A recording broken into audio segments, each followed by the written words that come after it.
Assalamu alaikum and good morning, ladies and gentlemen. On behalf of the organizing committee of Pulse 2021, I would like to welcome you to the imaging session of our conference. We have arranged talks on important clinical questions and how to answer them effectively using imaging. We hope that our valued participants will enjoy these talks and take away important messages around the uses of imaging and how to use them correctly, and appreciate the gender aspects of these clinical problems as well. May I remind our audience to send their questions via email during this session. Each talk will be of 15 minutes duration with 5 dedicated minutes at the end for questions, which we will dedicate to the questions that you are sending to us via email. At the end, we will request our distinguished panelists and speakers to weigh in with their messages. Please stay with us on this link as the imaging session will be followed by our program building and heart failure sessions. I would also like to request our distinguished speakers to stay with us for the panel discussion at the end of the session, if their busy schedules will permit it. So now it is my profound pleasure to welcome back Dr. Joseph Andrew Kisslo to Pulse 2021. Dr. Kisslo came to Karachi last year during our first conference, and he made us laugh and enjoy and learn a lot of interesting aspects of echocardiography. And it makes sense since I would consider him to be one of the fathers of modern echo. Dr. Joseph Andrew Kisslo is a professor of medicine at the Duke University Medical Center in Durham, North Carolina. He was trained in internal medicine, pediatric, and adult cardiology, and was an early contributor to the development of echo methods in general, 2D, and 3D echoes. He was the first person in the world to conduct both 2D as well as 3D echocardiographic examinations using real-time phased array systems, which now seem commonplace to us, but to be the first and to make this commonplace for us is a great achievement indeed. He has collaborated with his colleagues at Duke to build and implement the world's first array imaging device, and he personally performed the world's initial work in 2D and 3D echo. So the images we now see and understand are largely due to his work. Phased array ultrasound imaging devices are now used globally as the most common type of ultrasound imaging system. His current interests extend into the principles into the fabrication of the very first and to date, the only real-time high-speed ultrasound scanner. He has published over 300 original peer-reviewed manuscripts and authored 9 books on echo, published in 4 languages. Dr. Kisslo has delivered almost 1,400 lectures at over 225 universities, so he has been a teacher to most of us. Dr. Kisslo has delivered medical meetings around the world and has served as a founder and an early president of the American Society of Echo, as well as a chairman and member of multitude committees of the American College of Cardiology, as well as other organizations.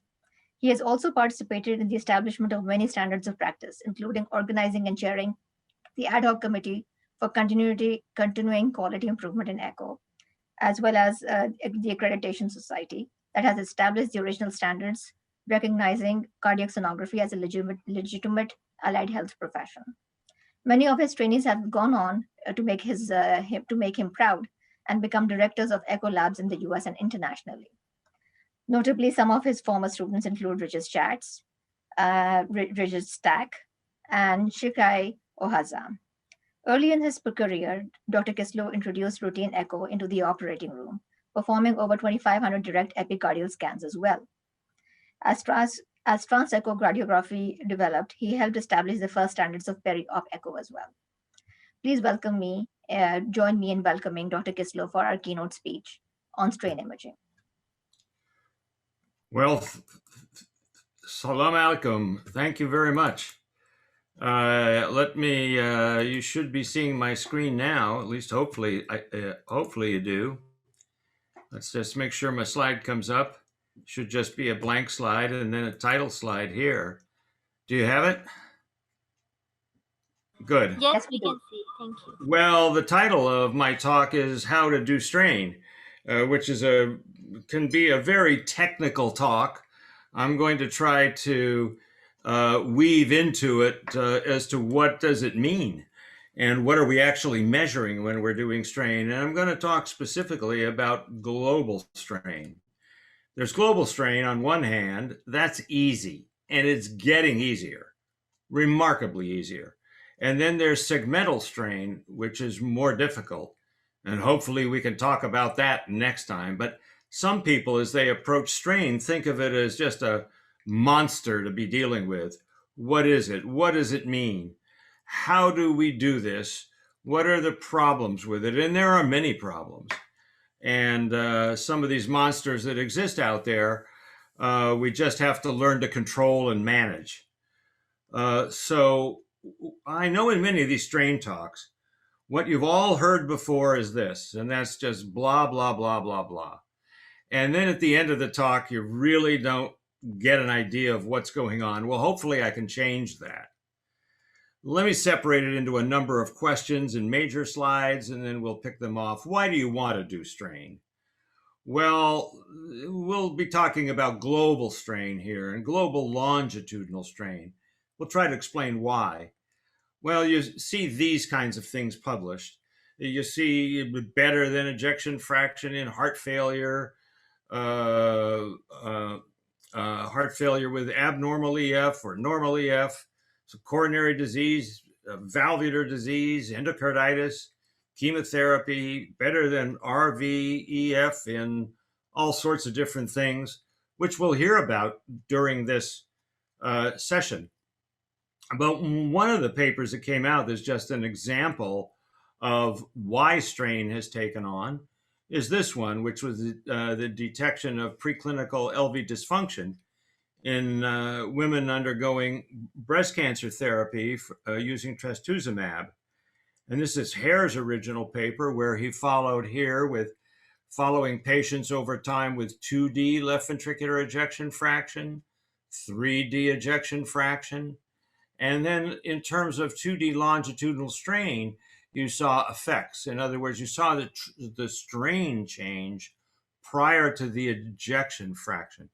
And keep that in mind, because that is a key to understanding what information we can actually get from global longitudinal strain.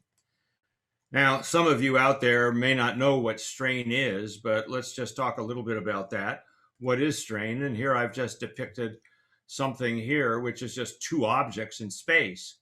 And of course, if these two objects don't move, if nothing moves in the left panel, then it's just a straight baseline. But as they come together, which you see in the second panel, that would be compression, or they're moving toward each other. So therefore, the distance is changing between them, and that would take the curve down. And then in the third panel, if they move apart, which is referred to as tension, then you would see the strain line come back toward baseline. In other words, they're moving apart, so it becomes positive. Now, there's a problem with strain, and this has been known for a long time, and that is what happens if these two objects go in opposite directions. They go side to side. Well, if that happens, then you may not be able to detect that with the same certainty. So strain is much like ejection fraction. If you know what you started with and you know what you went to, you can calculate a number, and it's a percent number. Strain is just what you started with what you ended up with, and then over what you started with, and it calculates out a percent. Think of something, the same math as ejection fraction, essentially. And the basics of strain were there for years. It's been around since the 1950s. And it did develop the basics of cardiac physiology, where a variety of different transducers here with sonomicrometry, and they did use ultrasound, were inserted into the myocardium, either LV or RV myocardium. And you can see here's a diagram from a very old paper where you can see where the insertions of these devices were, and they would simply measure the distance between the two. And so what we're repeating now with ultrasound and all of our imaging techniques is essentially what was done then. And so we do find some new things, but it's obviously non-invasive these days. And then we get into what is speckle track strain. Well, then we need to understand a little bit about what speckle is. Here's a moving cardiac image, and you can see the walls and the valves. You can see some noise here on the side. So we need to define what speckle is. Speckle, in its most simple form, is the acoustic signature of tissue. And that acoustic signature of tissue is anything that's in the image. It could be wall, it could be noise, it could be anything. So it's the acoustic signature of tissue and everything else. That being the case, if we look at this excised heart specimen, and you took an area and said, we're going to measure the distance between these two moving. As they move together, the curve would go down. As they move apart, the curve comes back up, just like we described before. So strain is percent change. And there are all kinds of algorithms to figure this out, to detect the speckle and see how it moves. There must be 20 to 30 different algorithms to do this. Here's just one, which is called the sum of the absolute differences. And I just put this up not so that you know the mathematics involved, but just to know that it gets complex. So when we look for strain, we're looking for objects within the walls, find the objects, and are they moving together or are they moving apart? And then we can calculate strain. Now, here's just an example. This is a Tokyo water park. I find it is a very interesting picture because there's lots of people. And if we wanted to track these people, we would find an object, say down here, hopefully you can see my arrow, and another one up here, another one. And if you wanted to calculate strain in that area, you would see the two move together or apart. But the problem is, what if one goes under the water? Then is out of our view. And so then the algorithms have to go and look for the next one that looks something like the one that went under the water. So there's lots of different ambiguities that can happen in this. Let's look at a ventricle in terms of how ventricles move. Ventricles are isovolumic objects. Isovolumic means the volume of the entire heart is the same throughout the cardiac cycle. Certainly the ventricle gets smaller in systole, but the atrium gets larger. And most of the movement in the heart occurs at the base, right here. And there's minimum movement at the apex and minimum movement in the posterior areas of the heart. So the base of the heart is where most of the action's occurring. Well, what happens practically in calculating strain, the walls get divided into several different segments here in the most simplistic form. And here you can see it in the actual echo where the walls are divided up into 6 segments, calculating 6 curves. And right in the middle here, you see this dashed line, this little white line. That's the mean. And so if you would be calculating global longitudinal strain, that's the number that should be after. And normal strains run about minus 15 to 20%. Well, let's cover some basic how-to steps. In some how-to steps, we generally would get 3 views. Sorry for this, it's a typical problem that occurs using a Mac. But we see a apical 4-chamber, 3-chamber, 2-chamber, and then we always will get an aortic spectral tracing down here for timing. And with those components that we get, usually at a frame rate of about 60, what we can then do is to calculate where we start the strains. In our lab, we tend to start them at the onset of the QRS for several reasons, mostly for analyzing regional functions. And then we would draw the walls, and then the machine would calculate the strains. And that's how that's generally done.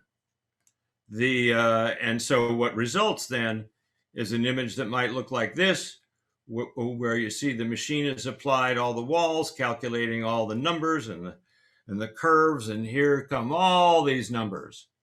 And then we have to look in here to find out where the global longitudinal strain is. But here it is in this ventricle, minus 11%.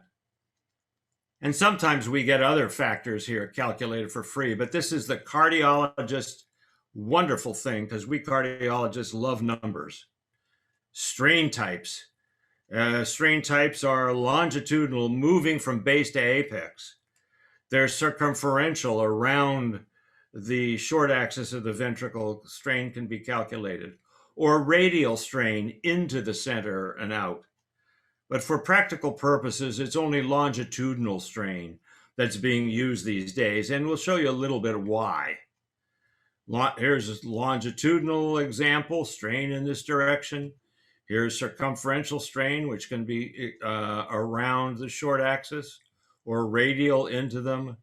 But essentially, longitudinal is the one which most of the data is now available on. This paper by one of our fellows, Niels Riesem from Denmark, compared all these different kinds of strains. There are other papers like this, just to demonstrate the fact that how they compare. And here we've got intra-observer variability, inter-observer variability for different machines and different frame rates and different methods of doing it.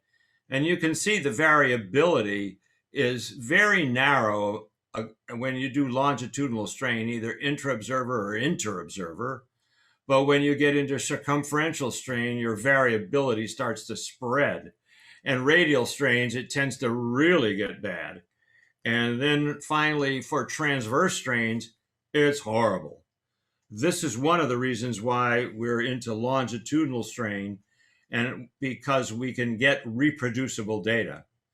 But machines differ in speckle size and position, depending upon what company transducer that what machine you have, what frequency transducer, the tracking algorithms. And so there was a head-to-head comparison, and this is a very detailed exam. This one's by Farsalinos, done in Europe. Many expert examiners took every machine that existed, and they had a number of patients, and they did every examiner did every patient, and then they compared the results, because there is no strain standard. And these are the variabilities in global longitudinal strain that were produced. The highest were in GE, and here in Tomtec. The lowest were in other brands. But what this showed us was the fact, since there is no standard, every machine was different. Then how do you know what is correct? Well, this is a very crude method, but what was determined, what was correct, was every machine was taken, and then a mean was produced, and then the variability around that mean was determined. So we had to cope with, for a long time, the differences between manufacturers. And here's just an example. They also measured E-wave and E to A ratios on the mitral tracings, septal thickness, LV end diastolic diameters, posterior wall diameters, and here's GLS. But what was noted here was all these variabilities and the errors that existed. The least error existed with strain. So what this is saying is, when you do it and I do it, we're going to be better than even if we did simple things such as then measure an E or E to A, reproducibility from institution to institution.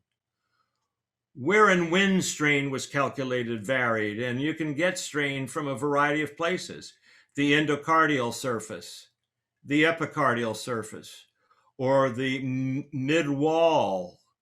And some definitions of mid-myocardial lines were at the midpoint of the myocardium, and other manufacturers developed another definition, which was taking all of the speckle resulting from the full thickness of the wall. And so manufacturers weren't the same.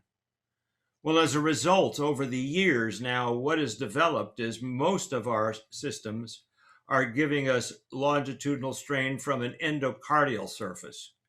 Segmental strains can come from other areas, but endocardial line.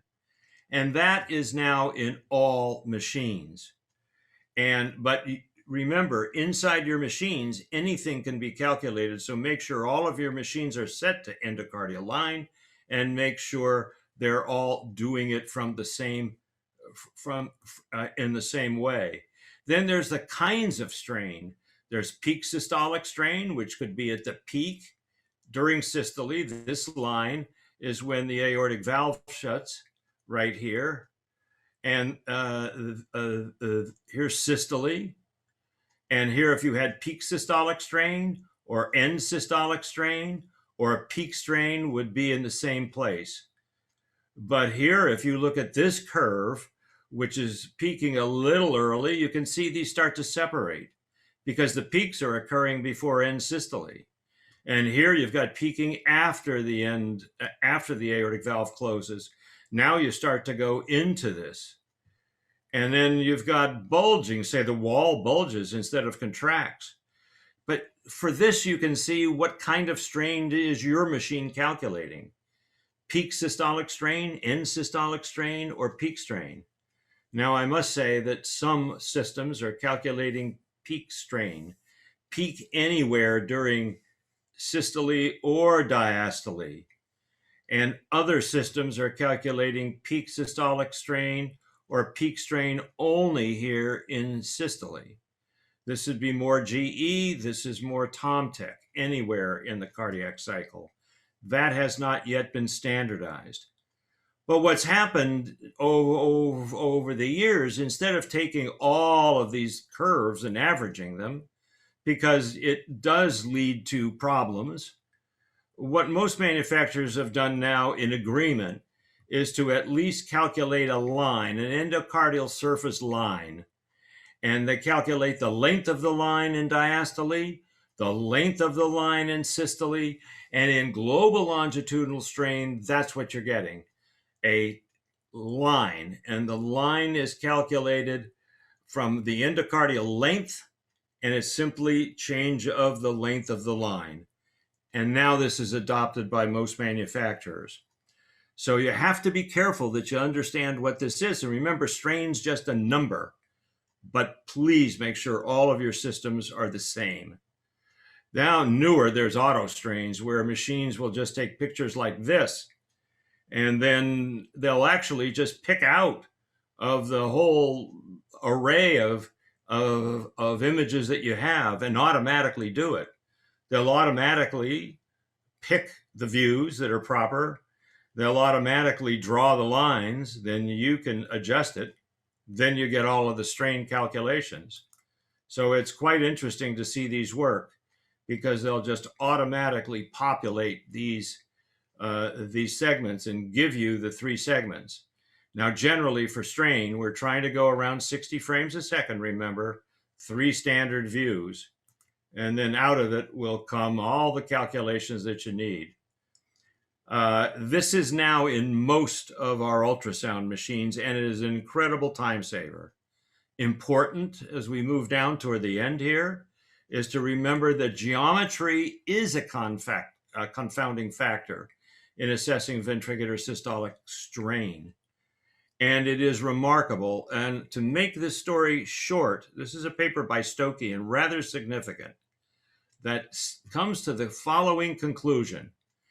And that is GLS can best separate ventricles that are abnormal when they start normal and they have normal ejection fractions. What I mean is, if you're following patients over time, if you start out as normal, strain becomes a sensitive indicator of change that's going to happen before your ejection fraction and standard measurements can detect it.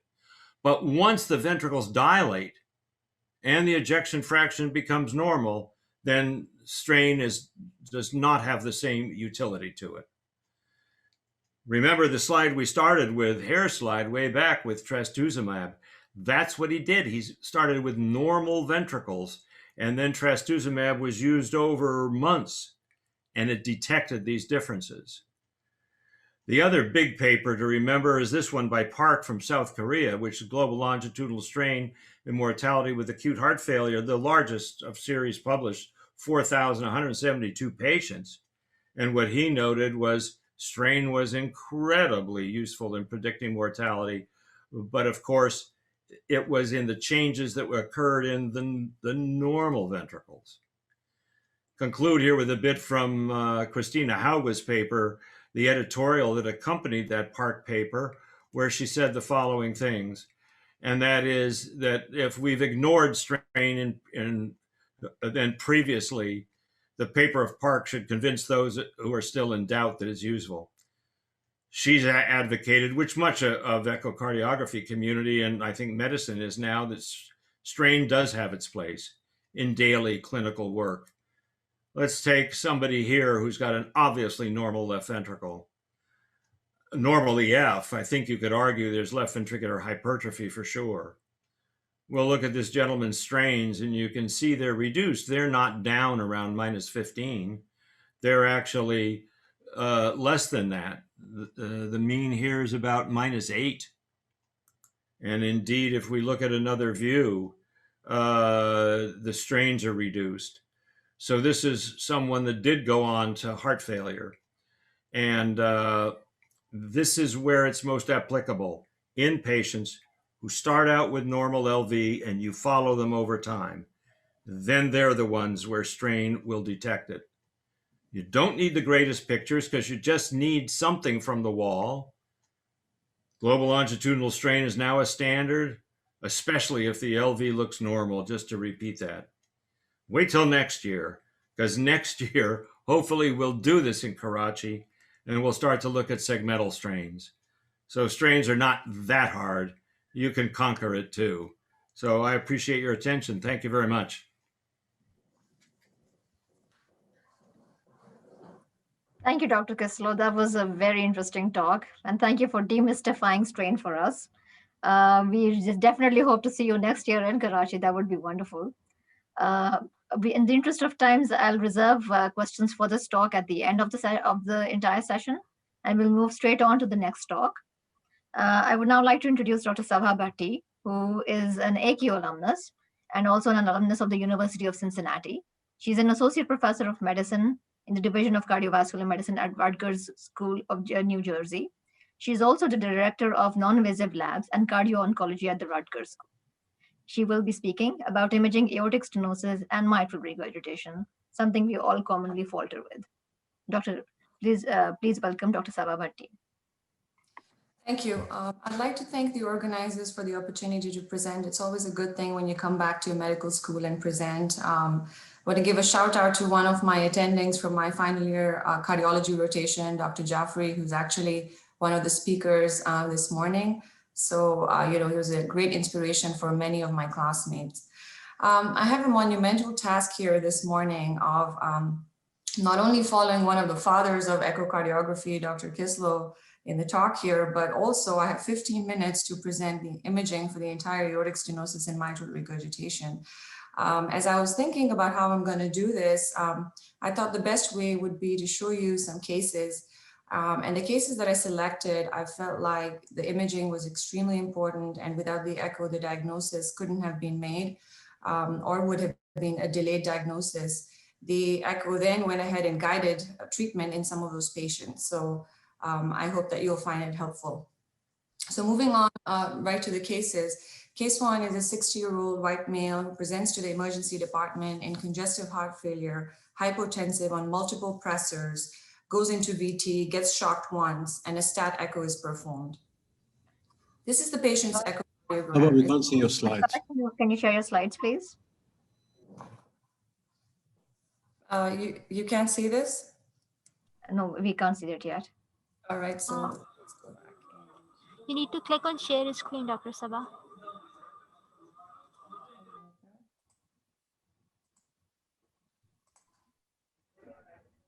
Yeah, there we go. We're seeing something now. Yeah, perfect.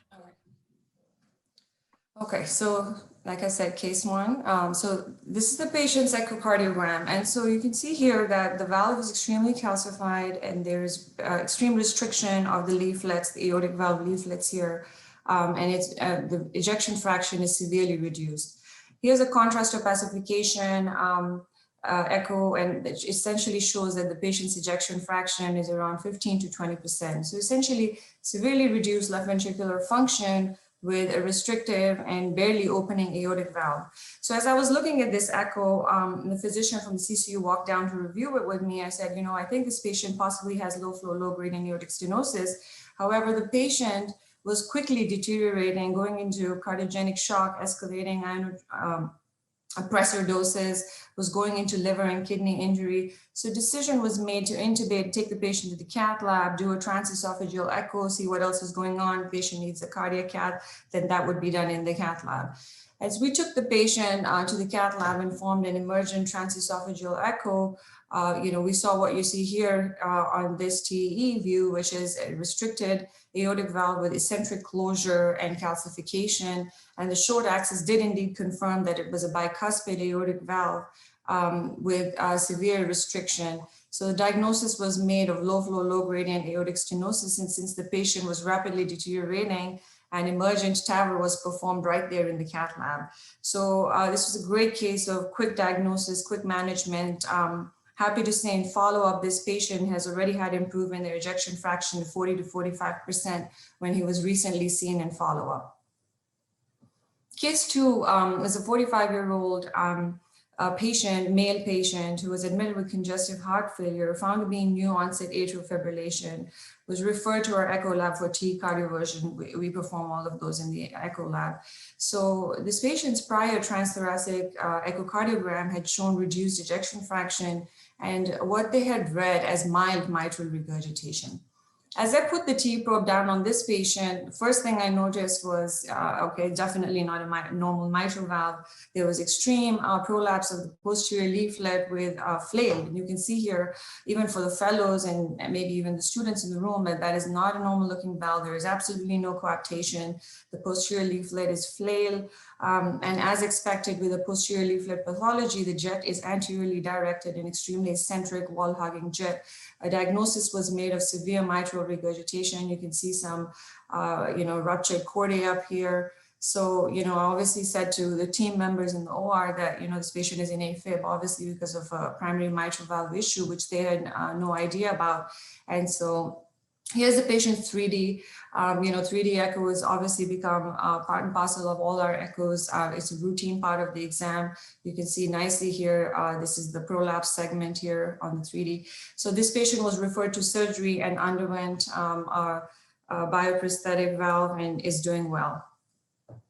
Case 3 is a 93-year-old white female with recurrent heart failure hospitalizations. And the most recent hospitalization, again, presents with pulmonary edema. Now, her transthoracic echo imaging was extremely limited. The image quality was not very good. And you can see here that even her transesophageal echo image quality was a little bit limited. Her ejection fraction appeared to be preserved. She did have a mitral regurgitation that was seen here on this transesophageal echo. You can see some posterior prolapse and also a partial flail leaflet here with another little cord there like you saw in the previous patient, but not so obvious in this patient.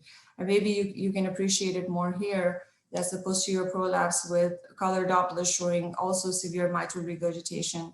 Now, this patient was not a good surgical candidate. And in fact, the surgery team actually declined to do surgery on her. So we enrolled her. This is her 3D imaging, the posterior prolapse. She got actually enrolled in one of our trials called the CLASP trial, and she ended up getting a Pascal device, which is similar to a MitraClip for those who are not familiar with it. And essentially, you can see here, after she gets this Pascal device, her regurgitation is decreased down to about mild regurgitation. So this is what a MitraClip looks like, just for the fellows who may or may not have exposure to it. And the CLASP device is pretty similar. It's a little bit easier to deploy. It's a little bit easier to see on intra-op echo. And so that patient did well after receiving the Pascal device. Now, case 4 is, something that you see, fairly commonly. And I've obviously kept the cases brief here so we can get through them. This is a 94-year-old white female who presents with recurrent syncope, multiple episodes of syncope. So this is, this is what you might see in a day-to-day sort of bread and butter transthoracic echo. Patient comes in, make the diagnosis in the echo lab immediately. This patient has severe calcification, restriction, and what appears to be critical aortic stenosis. On short axis imaging, you can see there's barely any orifice area. So the reason I'm showing you this case is to go over what might look like good continuous wave Doppler imaging. Here in the left panel, you can see these nicely traced CW Dopplers that are well aligned. The mean grade, the max gradient, the max velocity here is 4.68 with a mean gradient of 58, which definitely fits severe aortic stenosis with a valve area calculation of less than 1. Now, the other important thing here is sometimes the highest gradients are obtained from PDOF imaging in the right peristernal view. So please do not forget to get your sonographers to get used to looking for that. And you can see here that this patient, the highest gradient was obtained from the right peristernal view and was about 6.2. This patient, obviously, based on advanced age, underwent TAVR and has had good results afterwards. Case 5 is actually somebody that I read the echo this week, so this is a fairly fresh case. 42-year-old white male, worsening chest pain, dyspnea, and exertion. So he has a history of a bioprosthesis that was placed in aortic position 10 years ago. I'm not quite sure why they went with a bioprosthesis at the age of around 32, but apparently it was done for a subaortic membrane that the patient had, and at that time they put in a bioprosthesis. He also had a supposed history of endocarditis of the prosthesis with a vegetation that was being followed and noted to be decreasing in size on serial studies done in an outside hospital or in the private doctor's clinic.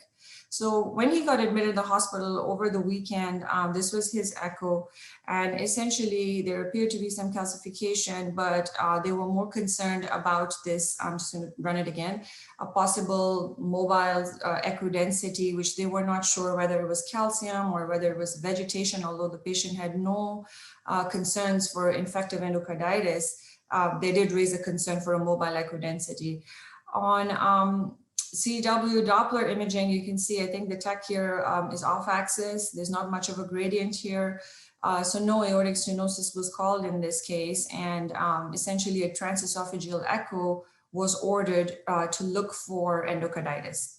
So as I performed the TE for this patient, immediately seeing this LVOT view that basically the patient has what appears to be severe calcification of the prosthesis. It looks like probably biodegeneration. I did not see a mobile echo density on the left ventricular aspect. I think that was probably related to the patient's artifact from calcification. And let's see if we can run this again.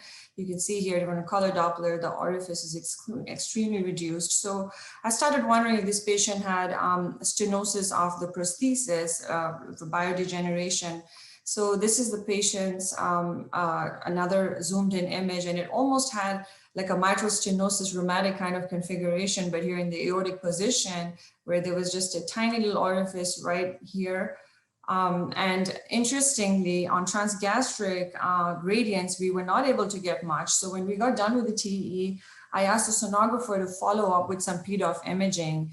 And she, walked, so I left the room and she came and found me like 2 minutes later and said, I'm getting a velocity of 6. And I said, are you sure?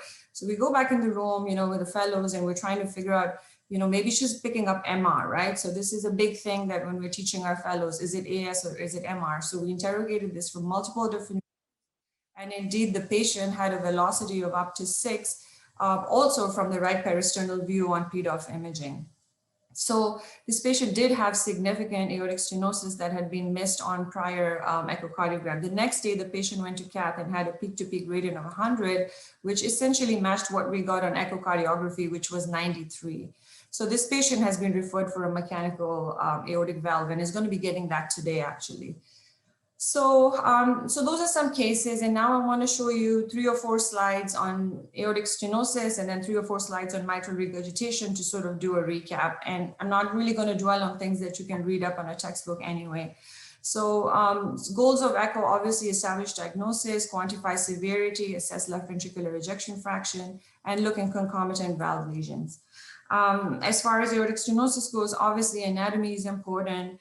Severity assessment is important. Everybody who reads echo knows, peak jet velocity, mean gradients, valve area by continuity. We report dimensionless index, planimetry. These are all important. Continuous wave Doppler, extremely important, has to be well aligned, has to be well traced, obtained in multiple different views. So here's where we really get into trouble, right? The LVOT diameter that goes into continuity equation for valve area calculation is the #1 source of error that gets amplified. And so this is because the assumption is that it's circular, whereas it's not usually circular in patients who have calcification, and anatomically it's not a circular structure. So this is really important that we, look at this measurement and make sure over time that it's not changing on every study. So again, this is a continuity equation. This is well validated. You can definitely go over this later. We can share slides, but essentially, severe aortic stenosis is a velocity more than 4, greater than 40, and valve area less than 1. Now I want to go through some areas that may be pitfalls in aortic stenosis. So the cases of low stroke volume, such as the first patient that I showed with LV dysfunction, these are patients that can come in, and because they don't have much of a gradient, sometimes the aortic stenosis can be missed. Patients with concomitant mitral valve disease are an important subset in which AS can be underestimated. Technical factors is probably one of the largest things to watch out for in aortic stenosis. So again, we talked about that LVOT diameter measurement, but also the inability to capture the true Vmax based on the sonographer's experience, or if they're not having a high index of suspicion, they might actually just miss doing PDOF imaging. And also remember, intra and inter-observer variability in general is in that 4% range and 5 to 8% range for LVOT diameter. So here are some considerations for you for aortic stenosis. Record the aortic jet velocity from the same window. Try to be, same quality echo, but also report the window where the highest velocity is recorded. If the aortic valve area changes on serial echoes, look for changes in different components that are incorporated into the equation. And remember, LVOT size rarely changes in adults.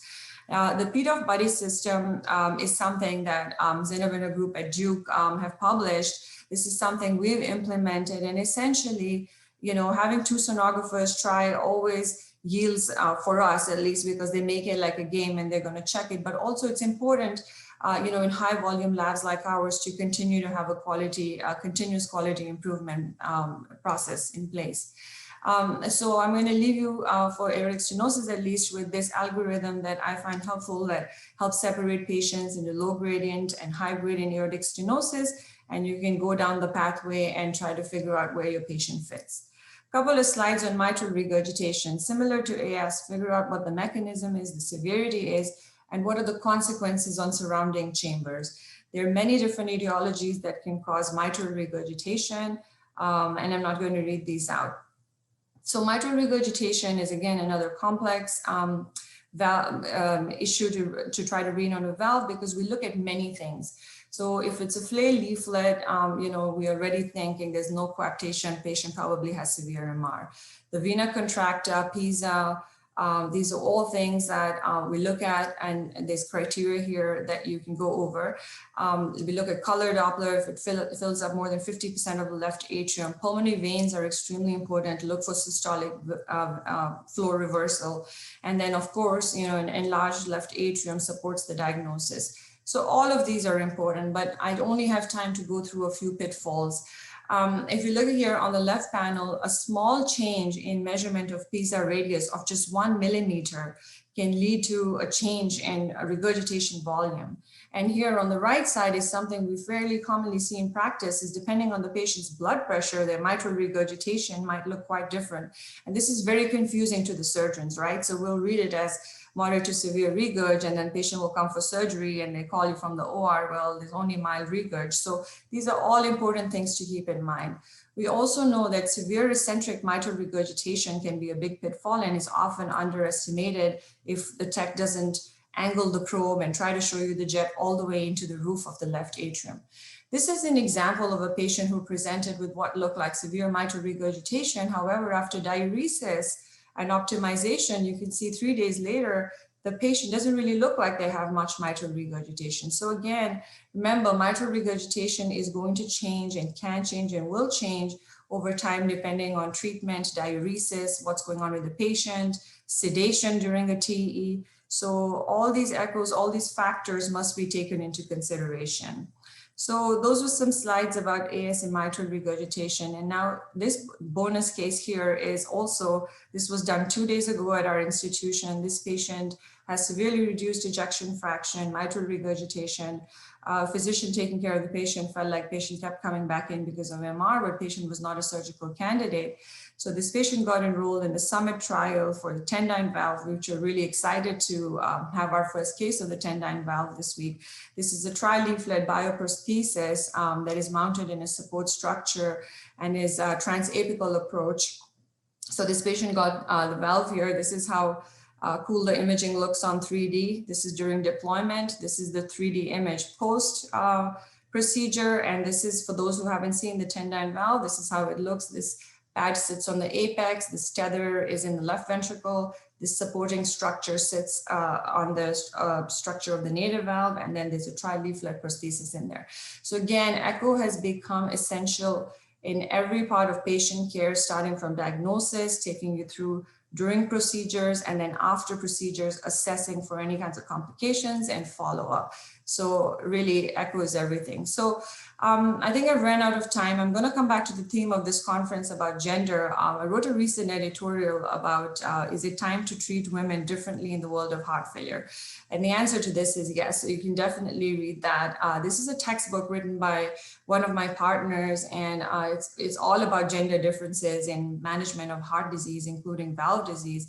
And I've written a chapter here with my fellows on gender differences in cardiomyopathy. So do look at that. And then I want to end with a slide, some personal pictures here. This is, my all-girl CCU team. This is my fellow. I have 2 residents, female residents, and 1 female resident who was a night float. And last year was actually historic in the US. They had the highest number of cardiology fellows matched. So definitely this is to encourage all the female medical students, residents out there in the audience who are considering cardiology. This handsome man is my husband. He's also an AKU graduate and also an associate professor and faculty here at Rutgers. And this is a picture of us at ACC, which, hopefully ACC will be up and going again one day soon. These are our 8-year-old twins. They teach us every day that gender matters. So, that is, I'll leave that at that. And a historical week here in the United States, a great time for all the women and girls, in this country to have our first VP. And you all know this boss lady here. She's your boss there. And this is a picture with her at American Heart Association meeting. As you know, she's great. So, to all the, females, as we were talking yesterday in the plenary sessions, and many speakers mentioned this, Pakistan needs more women cardiologists. So definitely consider that. Thank you.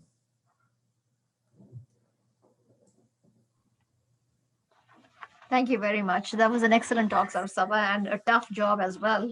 Cover 2 valves together in 15 minutes, and you managed to do it. So I do have one question for you, but I'll ask you to sit on it.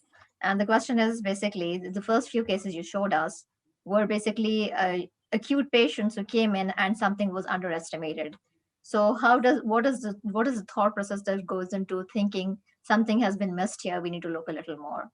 And so this is the question we'll be asking you at the end of the session. We'll now move on. It is my privilege to introduce Dr. Sudarshan Rajagopal. Dr. Rajagopal is an associate professor of medicine at Duke University and a co-director of the Duke Pulmonary Vascular Disease Center. With his research on receptor dysfunction and translational medicine, we are thrilled that he will be talking to us about imaging and pulmonary hypertension.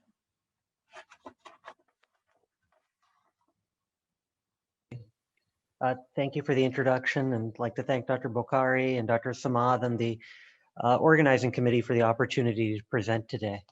So I'll talk about imaging and pulmonary hypertension. And here are my disclosures. So briefly, I'll just talk about pulmonary vascular disease, then focus on imaging of the right heart, especially focus on cardiac MRI versus echo, and then in the last couple of minutes, some developing technologies. So pulmonary vascular disease, it's important to remember this is a heterogeneous group of diseases where you can have disease in the pulmonary arteries, arterioles, the capillaries, or the pulmonary veins. So remodeling in any of these areas can result in pulmonary vascular disease. Now, pulmonary hypertension with the new definition is defined as a mean pulmonary arterial pressure of greater than 20 millimeters of mercury.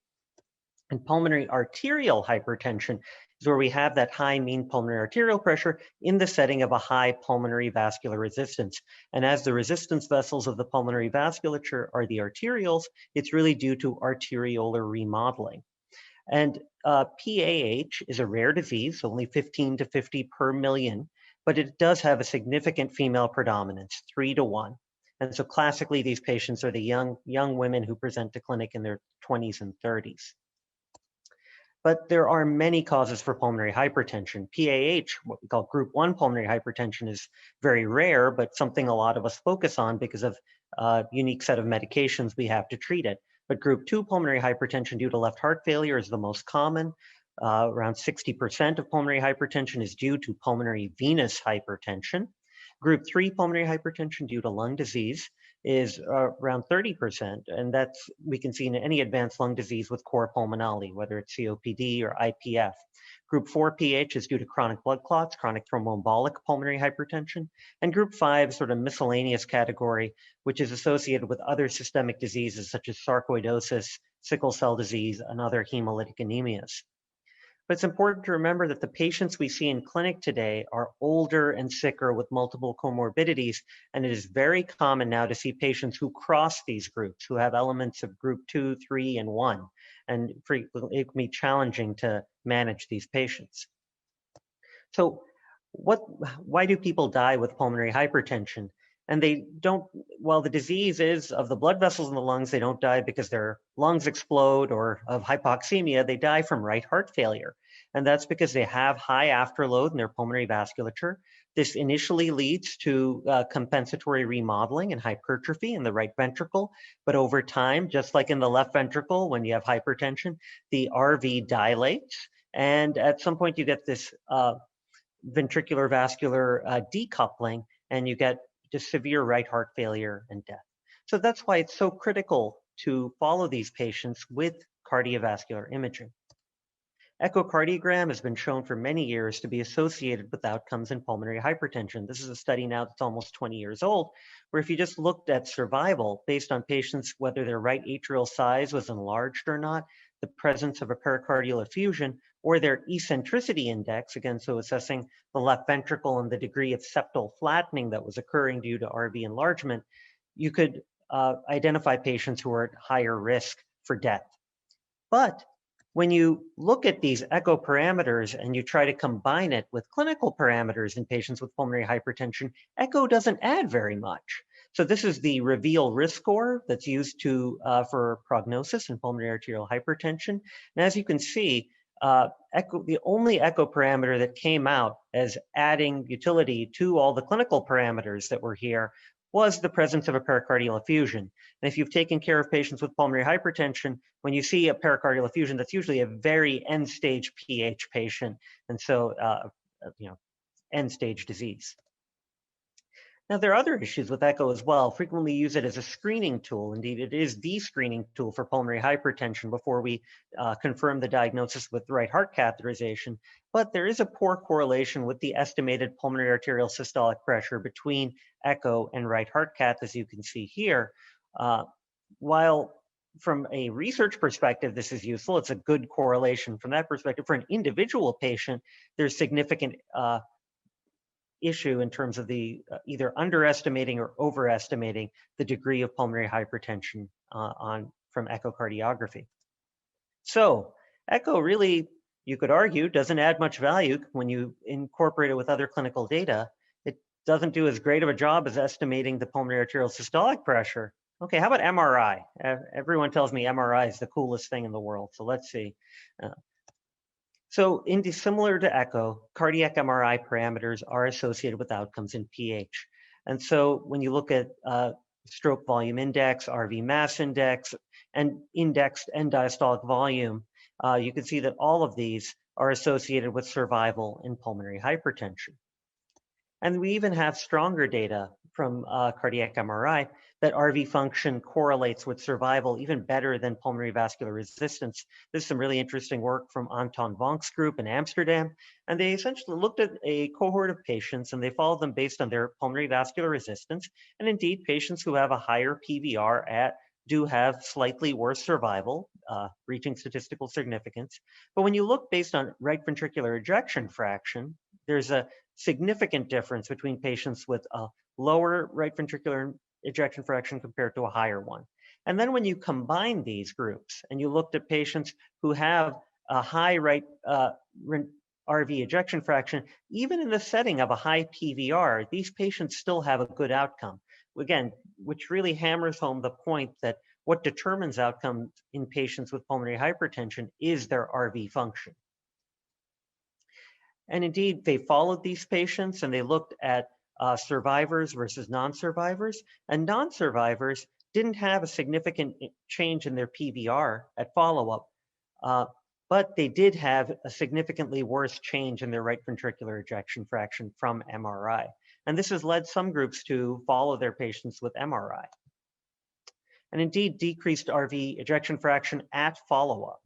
So is associated with much worse survival than those patients who either had a stable or increased RVEF at follow-up.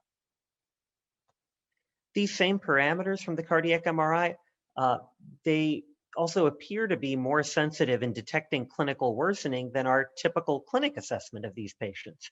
So they've, the same group in Amsterdam, they've followed their patients again for many years.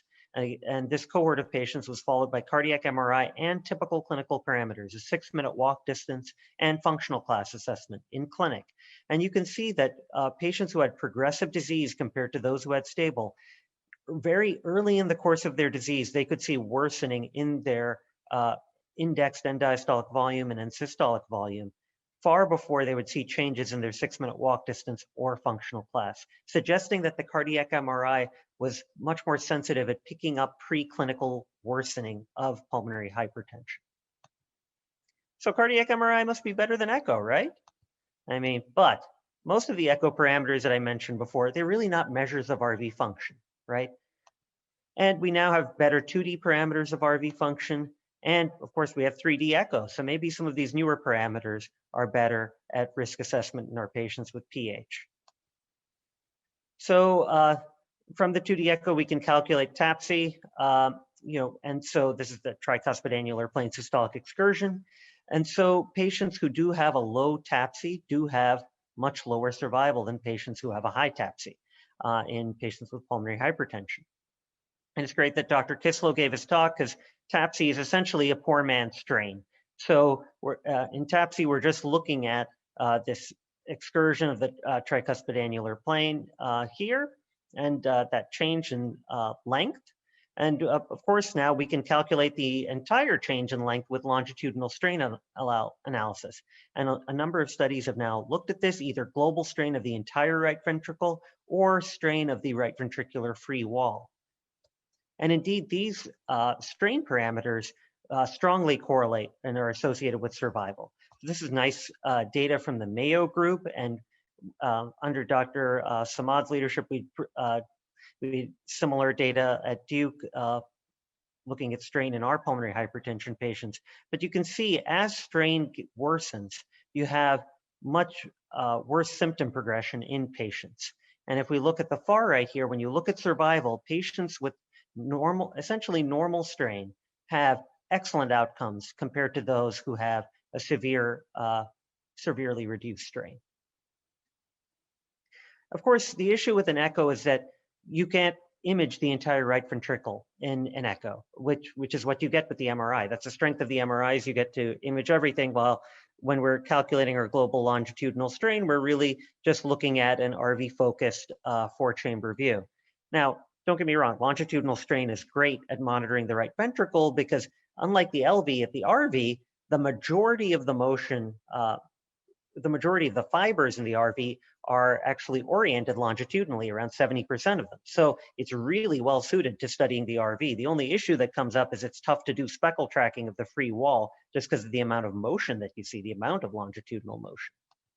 So maybe 3D echo could be great to pick up the entire right ventricle and not just a single focused view, because as you get remodeling in pulmonary hypertension, the RV does change in shape. It's no longer as triangular, and so you might not be able to track it as well.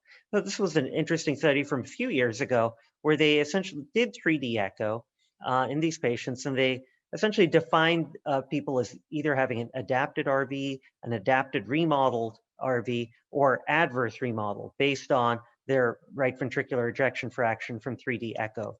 And indeed, just like you saw for the MRI and for the strain, when patients had a well-adapted RV, they had good survival. This was a composite outcome, freedom from hospitalization, death, or lung transplant, compared to those subjects who had an adversely remodeled RV.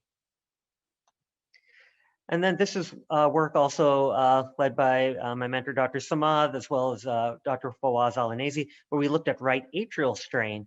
And indeed, there is some assessing right atrial strain can also be helpful. Just like the left atrium reports, it almost integrates LV function. It tells you how dysfunctional the LV is. The right atrium similarly reports on right ventricular function. And indeed, if you look at peak longitudinal strain from right atrial strain, it can differentiate from patients who are high versus low risk. Okay. So which is better, cardiac MRI or echo? And the answer is neither. In that cardiac MRI has its advantages. It gives you a detailed view of the entire RV. It's really the gold standard for assessing RV volumes and RVEF. So in my PH clinic, if I have patients with congenital heart disease or shunts or other things, they're getting a cardiac MRI. But it has disadvantages. It's not widely available, and it may not be tolerated by the patient. Echo, of course, is portable. It's widely available. And we have these new measures of RV function as well. And it's very good when you longitudinally monitor and if you lay eyes on it yourself. But it has these disadvantages. It's really highly dependent on views. Your echo images are only as good as your sonographer. And that can frequently lead to the issue of poor sound transmission. But how about other developing technologies? This was really all just a Trojan horse, so I could say that neither cardiac MRI or echo is the way to go. I think some of these newer technologies we're developing are going to be blow these out of the water. So one thing that we see in pulmonary hypertension is that patients with PAH have gas exchange abnormalities. They have a decreased DLCO compared to controls. This is old data showing that. And these changes are due both to a loss of pulmonary capillary blood volume and membrane diffusing capacity in the lungs. So this is a project that we've done in collaboration with Dr. Bastian Driehuis in the Department of Radiology at Duke, and his group is listed here. And essentially, he's developed this technology called hyperpolarized xenon MRI imaging. So xenon is silent in the MRI, so you have to hyperpolarize it, and then it gives you a signal. And it actually gives you different signals depending on whether it's located in airspace in what we call barrier tissue, which is essentially lung parenchyma, or red blood cells, where it transiently binds to hemoglobin. So it gives you 3 distinct resonance frequencies. And from a single breath hold, you can assess airspace, barrier, and RBC signal. You can quantitatively map this and assess gas exchange in the lungs.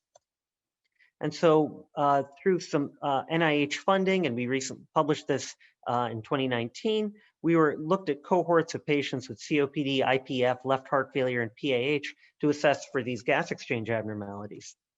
And indeed, what you can see in healthy patients are obviously all green. They have normal function and normal signal in these tissues. A patient with COPD obviously has severe ventilation abnormalities. They lose barrier signal because they've destroyed their lung tissue and emphysema.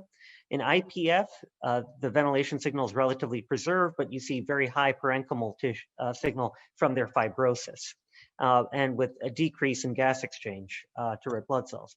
Now, both left heart failure and PAH have essentially normal barrier signal and ventilation signal, but they have these same RBC defects. And so this allows us to differentiate between some of these, although it doesn't allow us to differentiate between left heart failure and PAH. But we even get more data here because some of these signals actually report on pulmonary capillary hemodynamics. This red blood cell signal that we're seeing is actually pulmonary capillary blood volume. And when we look at it on the xenon MRI spectroscopy, we see these oscillations in this. And this is actually due to stroke volume. So we're looking at changes in pulmonary capillary blood volume in real time, and we can fit this.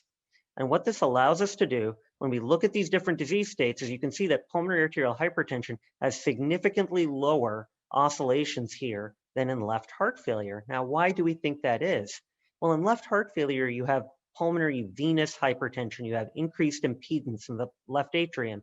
And so you actually can have larger increases in pulmonary capillary blood volume. But in pulmonary arterial hypertension, you have an upstream impedance due to arteriolar remodeling. And so you see these very small changes in pulmonary capillary blood volume with each stroke volume. So this really has allowed us to develop non-invasive signatures for these very common heart and lung diseases to differentiate them from one another. And so right now, we are in the process of doing additional studies with this technology. We're doing a same-day study. We just completed it with same-day right heart catheterization and xenon MRI to associate these parameters with each other. We can show that these signatures change when we treat them with pulmonary hypertension drugs, and we're developing this approach for non-invasive diagnosis of pulmonary hypertension. So to conclude, echo and MRI are really complementary approaches for assessing RV function and prognosis in PAH. There are some novel echo and MRI-based imaging strategies for diagnosis and management of PAH, but there are some newer technologies on the horizon. I've just highlighted one that we've been using, but these could also be useful in treatment of PH. And just like to thank you from our PH group. Thanks. Thank you, Dr. Souza. That was an extremely engaging talk, and thank you for sharing your insights about xenon imaging, which is of course new for us. And we had no idea that we could pick up signatures and differentiate between common and difficult things to differentiate between. We have, so basically one question, is this technology commercially available, xenon imaging? Sure. It's not. It's likely going to be FDA approved next year. The NDA has been submitted, but the technology itself is probably limited to around 10 centers in the US and Canada and 5 centers in Europe. But hopefully it'll become more widely available in the next decade or so. Perfect. Sounds very exciting. So now I have the privilege of introducing my teacher, Dr. Fahim Jafary. Dr. Fahim Jafary is an alumnus of AKU and also Tufts. He is currently a senior consultant in interventional cardiology at Tan Tock Seng's Hospital in Singapore. Dr. Jafary is board certified in cardiology, interventional cardiology, nuclear cardiology, and cardiac CT. And we at AKU would like to think of him as an all-rounder. His interests include intravascular imaging, left main and complex PCI imaging, as well as physiology-guided PCI. He also has a special interest in detecting coronary artery disease early. As one of our favorite teachers, we are very keen to hear from him about nuclear cardiology and its modern applications.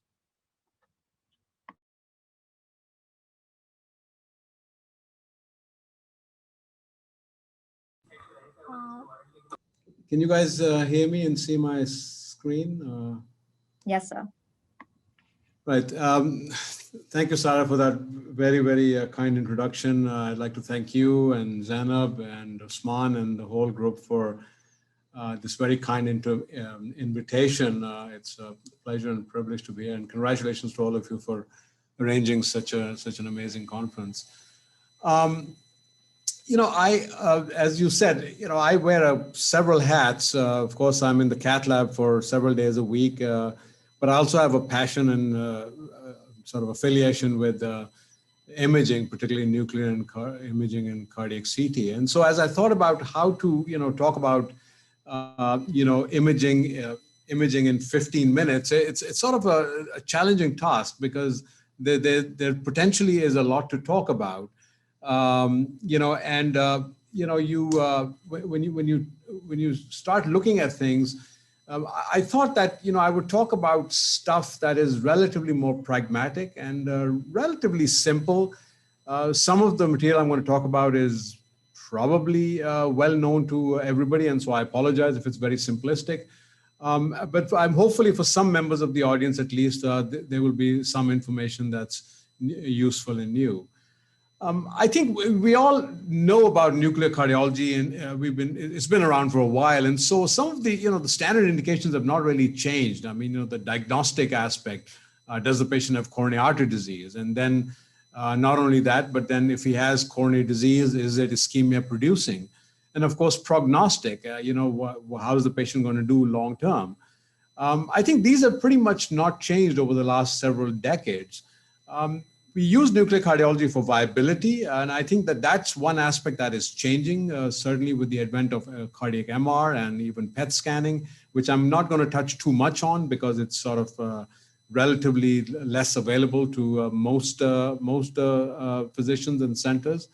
But what I thought we'd talk about is some of the stuff that is relatively new, albeit not brand spanking new, in terms of what have been some improvements in either the imaging hardware or the approach, and then talk about some paradigm shifts that are happening in the world of ischemia, to talk about, ischemia being king to ischemia being maybe, just a prince rather than a king.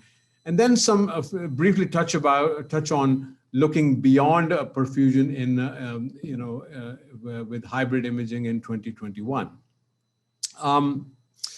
So in recent years, in the last sort of decade or so, something that has become much more commonly available, although still is less available to many physicians, is the newer detectors, vis-a-vis the cadmium zinc telluride or CZT detectors, which has basically changed imaging in terms of quality. It's sort of like going from a Nokia phone to a smart iPhone, where you start off with photons that come from the patient who's been injected with the tracer. And in the standard Anger camera, the photons are detected by a light detector or scintillator, and those signals have to be then converted to electrical signals. And it uses this whole gizmo of photomultipliers to produce an image that you would see. It's all now moved to solid state detectors, where you have this thin layer of essentially CZT that receives the photons and spits out electrical signals. And what is the effect of that, of these new machines or new detectors? Well, the spatial resolution is markedly improved. The energy resolution is improved. These detectors are a lot smaller. You can see that over here. And that improves image. You have better image contrast, you get faster scanning, and you can use lower dose. And so what do I mean by that? This is some of these newer cameras, including, you can see here, a small camera that essentially looks like a dentist chair, and the GE system, which we have in our lab, which is also much, much smaller than the previous gamma cameras. And what you get is, if you can see over here, with the CZT imaging, you get much higher count densities, much better spatial resolution. And so practically what that means is you can get either a much faster scan, so you give the same dose and image very quickly, and you can image a patient in as low as 3 minutes, or you use a lower dose and use lower radiation and image for the same length of time. And this has remarkably improved the throughput and the flow of imaging in most laboratories that have now got CZT cameras. Furthermore, you can see that the dose reduction can be as much as 50%. And so we all are now exquisitely aware of radiation and what it does to patients, especially those who are undergoing multiple imaging. And you can image in our lab. We frequently will image with something as low as 3 MCI, and something like 6 to 8 is not uncommon. So much lower doses and much faster scans. There are new developments in software, where now what is standard with these cameras is iterative reconstruction, which basically uses an algorithmic based approach to reconstruct the images rather than filtered back projection, which is much more, the image quality is much better. And also now there are newer algorithms that look at something called resolution recovery, which in a nutshell is that when you have a heart, the parts of the heart that are further away from the camera, vis-a-vis the basal wall and the inferior wall, tend to get more bloody as opposed to the parts of the heart that are closer to the heart, like the anterior wall. And the algorithm is able to account for that and give you much better images, again, in much lesser time. And so again, improvements in software that have made image quality a lot superior. And I will show an image or two as we go along to illustrate that. What is also relatively new, actually I shouldn't say relatively new, but it's been around for a while, but is not widely adopted, is something called two-position imaging. And what I mean by that is that the standard or the usual way to image people in the nuclear lab is just put them supine, take an image in stress and take an image in rest. It turns out that if you image them supine and prone, or if you have the gamma camera that looks like a dentist chair, the D-spec, sitting and supine, you push the inferior wall closer to the heart and you closer to the chest wall, and you markedly reduce inferior attenuation, which is a huge problem in males, but also with something that's well known in women, which is breast attenuation.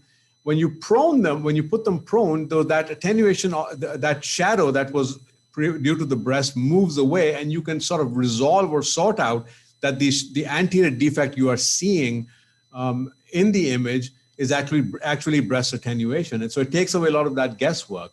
Also, when you prone patients, you get less motion artifact, and you improve inter-observer agreement. And so in our lab now it is, and this is sort of an example where you can see that there's an inferior defect, but when you prone the patient, a lot of that defect goes away. So this is an inferior defect that is consistent with attenuation. This is different from another situation here where you have a large inferior defect, but there's a lot of bowel shadow. And when you prone them, that inferior defect stays or sticks, which means it's real, and that bowel shadow moves away from the field of view. I mean, certainly in our lab, this is not a great picture, I apologize, but it is routine now that we image everybody supine and prone, and it sort of takes the guesswork away. It takes 5 extra minutes on the CZT camera, which is again rapid scanning at low dose, and those 5 extra minutes is well worth the well worth it, and it doesn't interfere with the throughput in our lab. And so we almost always do both supine and prone imaging with very little discomfort to the patient. And as I said, if you have a D-spec camera, you can do sitting and supine. So this is something that should be widely adopted in labs. And it's interesting that I find that talking to colleagues and friends, most labs actually still don't do supine and prone imaging. They only do supine.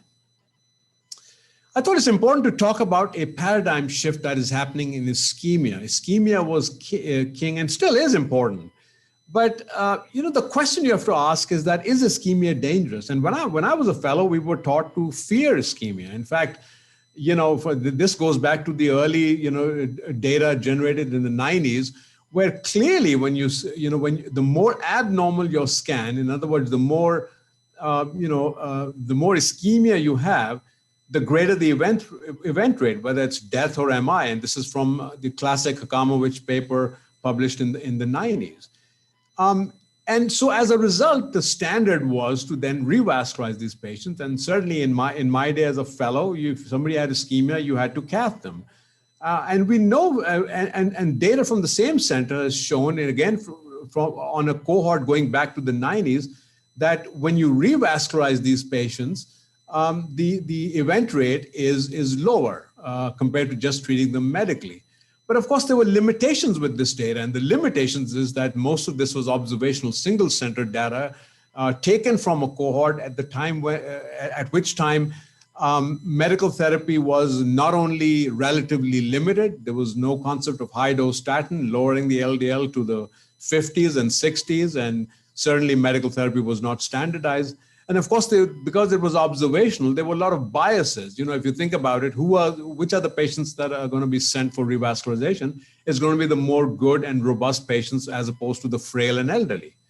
And so, and then as you move forward, other data has started to suggest that actually ischemia, when you have ischemia and you treat them medically, they actually do quite okay. And this is sort of a meta-analysis from a bunch of these medical therapy versus PCI trials, MASS, COURAGE, BARRY2, and even FAME, where when you look at the hard outcomes like death or MI, not much of a difference. Certainly, the only difference is with urgent revascularization and angina on follow-up. And certainly from the FAME trial, which is another form of ischemia, but it's in the form of, doing FFR, again, the hard outcomes of death and MI, even at 5 years, did not change whether you fixed them with PCI or you treated them medically.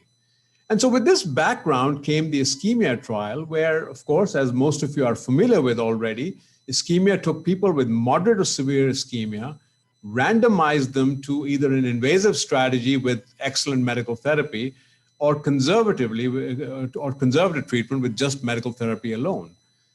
They did exclude patients with left main disease by doing a blinded CT, which nobody knew about, but if somebody had left main disease, you were called and the patient was taken off the enrollment list.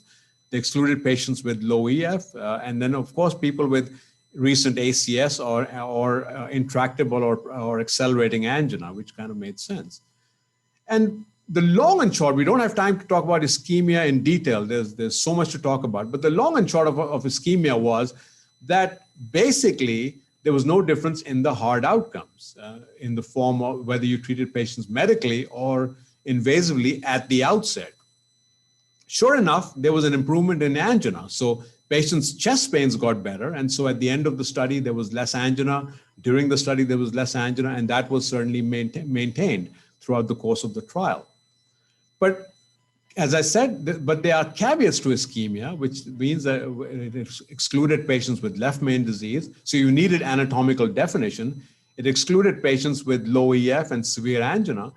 And I think here's one of the biggest caveats, which is that overall the trial was weighted more towards the less severe patients.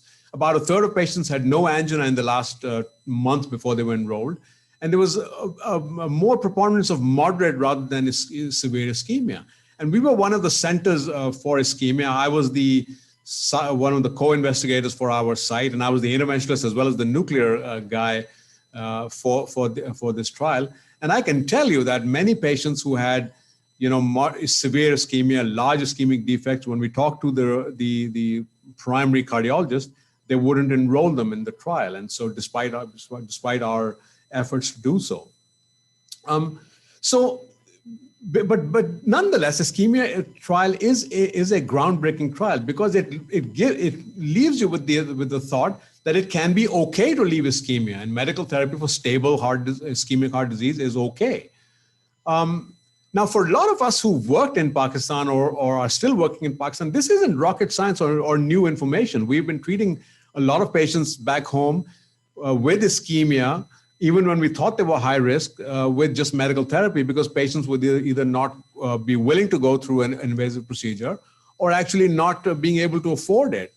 But what this trial is telling us is that it is okay to leave ischemia, and the greatest driver for decision making as to what you're going to do with a patient who has ischemia would be symptoms. So if somebody has a lot of symptoms, I think that would be the driver to push to cath. But otherwise, treating them medically initially is okay. But there's a big but to that, and that but is only after anatomical definition, because the trial excluded left main, or I would say equivalent disease.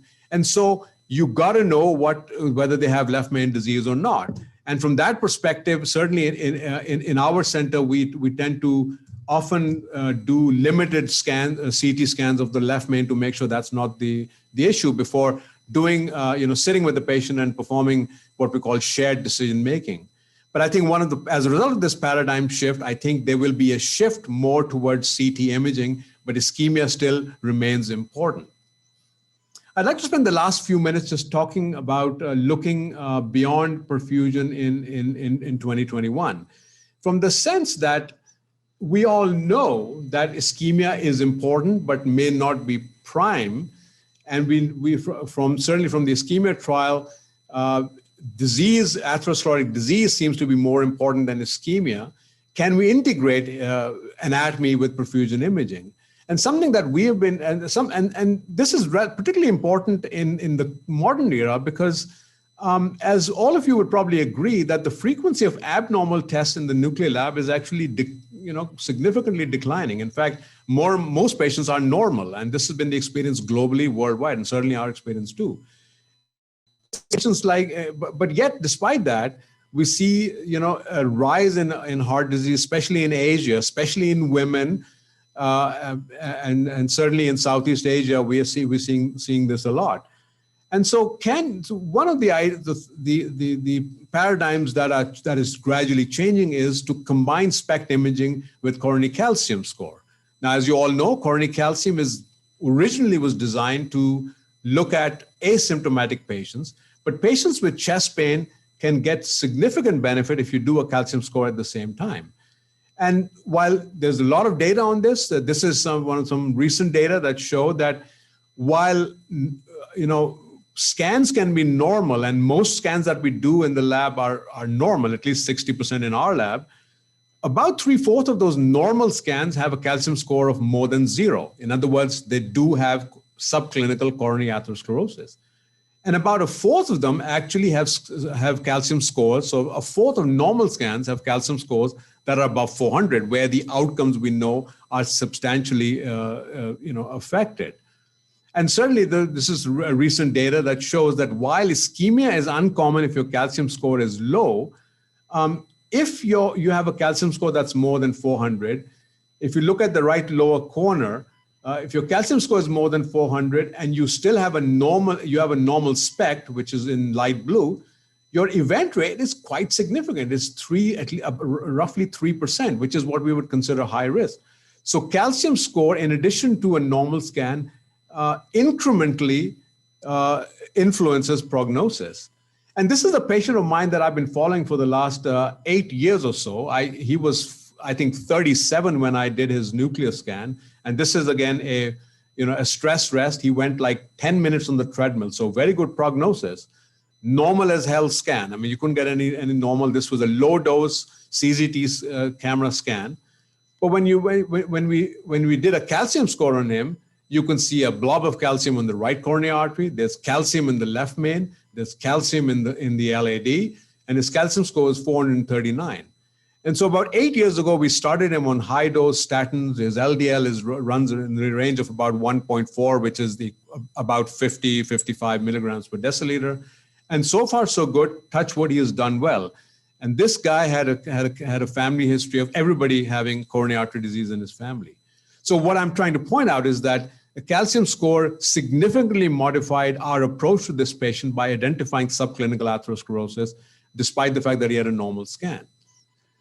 Something that's sort of personally useful to me is that it also improves my work as an interventionist if and when these patients come to the cardiac cath lab, because it helps me decide how I'm going to do an intervention if I know their calcium score in addition to the ischemia. And this is the patient that we saw maybe a couple of years ago, large area of severe anterior ischemia. Nobody would doubt that. Again, this is a low dose CZT camera scan, and you can see it's very high quality. And we did a calcium score, and his calcium score was awful. He had severe calcific disease in the LAD, which almost looked like a CTO. You can't be sure, of course, on a calcium score. And then when we cast him, and going in, I knew that we will probably have to do something like rotablation. And basically we went in, he had an occluded LAD, it was a CTO. We did rotablation and then opened up the LAD and got a very, very nice result. And so going in, I knew up front that this is going to be a complex coronary intervention. And in our lab, this is a view of our lab. We have our gamma camera here on the left, and we have our CT machine on the right. Our patients, almost all patients, unless they have a previous history of heart disease or they have established heart disease, they get their nuclear scan on the left and then walk across and get a calcium score. It takes a total of about 3 or 4 minutes to do. And so we report in our scans routinely both the perfusion imaging as well as the calcium score. So to summarize things, ladies and gentlemen, SPECT imaging has improved substantially, and the newer solid-state detectors allow faster scanning at low radiation with much higher quality. And two-position imaging, supine-prone, reduces artifacts and reduces the probability of an equivocal scan, and is highly recommended. SPECT imaging will continue to have a role, for a variety of reasons, because it's easily available, it's relatively low cost, and in combination with exercise, the prognostic data is still very robust. And while there's been a lot of talk about doing cardiac CT, and certainly the many guidelines are talking about it being first line, not every patient is eligible for a good quality CT. They're either too big, they can't cooperate, they have atrial fibrillation, irregular heart rates, et cetera, or they have very high calcium scores. But a paradigm shift is happening in the sense that ischemia is becoming less important as a treatment target. Note that it's not unimportant, but it's important because it reflects atherosclerosis. But as a treatment target vis-a-vis revascularization with PCI and CABG, and although PCI is one of the things I do for a living, ischemia is becoming less important as a treatment target. And it is okay to treat stable coronary disease medically unless there are problematic symptoms, but of course with some caveats. And the caveats are that the really, really high-risk patient with left main disease, extensive ischemia, low EF, and severe symptoms were not represented well in the ischemia trial. So we have to take that with a little bit of a pinch of salt. An integration of SPECT imaging with calcium scoring picks up subclinical coronary atherosclerosis, which offers a huge potential for preventive therapy, picking up these patients early, well before they go on to have cardiac events. And this is something that is very dear to our heart. We've been doing this in our lab for the last almost 9 years, and certainly I would highly recommend that. Ladies and gentlemen, once again, thank you for the invitation, and thank you very much for listening.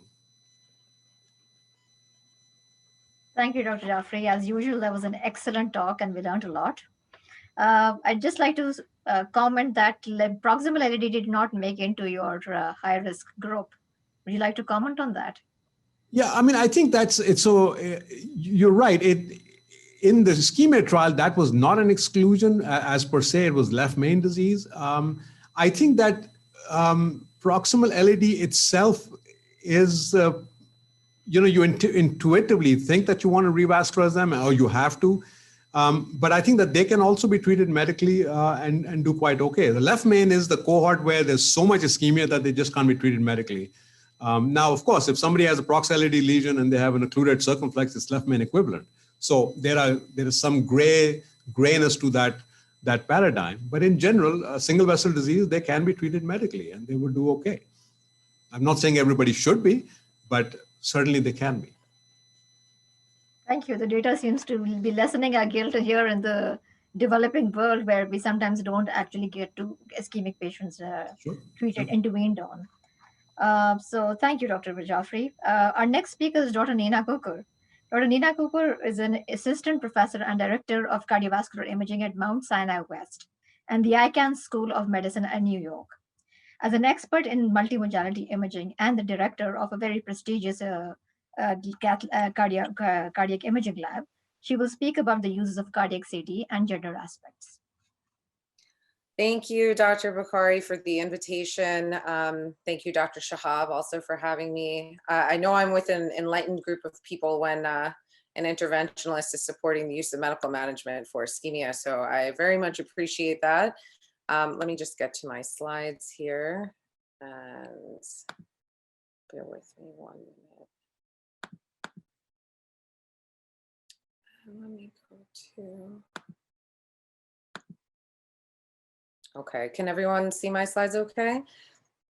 Okay, great. Thank you for having me. So today I was asked to speak on a pretty niche topic and kind of speak about gender matters with regards to cardiovascular CT.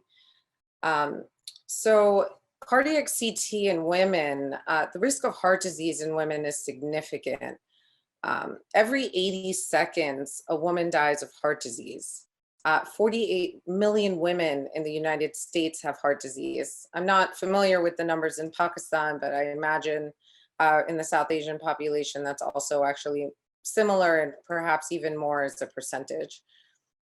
So when we speak about women and cardiac disease, what do we think about? So we think about coronary artery disease. And I want to highlight that because I think all too often, one of the things that we forget when we meet patients is that a woman, a middle-aged woman who might be looking, pretty healthy, these people are at risk for coronary artery disease. And we'll go on to speak about that in more detail. Some of the more unique characteristics for cardiovascular disease in women is their risk for microvascular disease. We will also go on to speak about that. And that's more commonly being kind of referred to as INOCA or MINOCA, and that kind of category that is getting more attention every day. Other characteristics that can happen in women more commonly are spontaneous coronary artery dissection. Vasospastic disease is common in both populations, men and women. And again, some variety of these other non-coronary artery disease entities kind of encompass this entity called MINOCA. So, I bring this slide up to attention again, just to highlight this point that when you meet a woman in your office, a younger woman, the chances are that, she's at lower risk for cardiovascular disease. But once she approaches the age of 45 to 55 and they're approaching menopause and about 10 years after, you can see that the risk steadily increases and approaches that of men. So you have to be very, astute to the fact that your female patient is essentially having the similar or risk as a male patient who comes into your office. Despite that knowledge, we can see that the female deaths and the cardiovascular disease mortality trends for women is actually much worse compared to men. And that's a trend that has continued on for decades. So again, I'll bring this to your attention that when you come into an office, if you see Bernie, you see Imran Khan, and this lovely lady who makes me laugh on TV, who do you think might have coronary disease when they come to you with symptoms? So women tend to present differently. They can present with vague aches, nausea, dizziness, fatigue, shortness of breath. It might not always be the classic, and it frequently is not the classic chest pain on exertion. So just kind of knowing that women can present with more quote unquote atypical angina symptoms, which might actually be typical for them, is important as a clinician. So I just wanted to start with a case. This is a case that we had at Mount Sinai West in New York.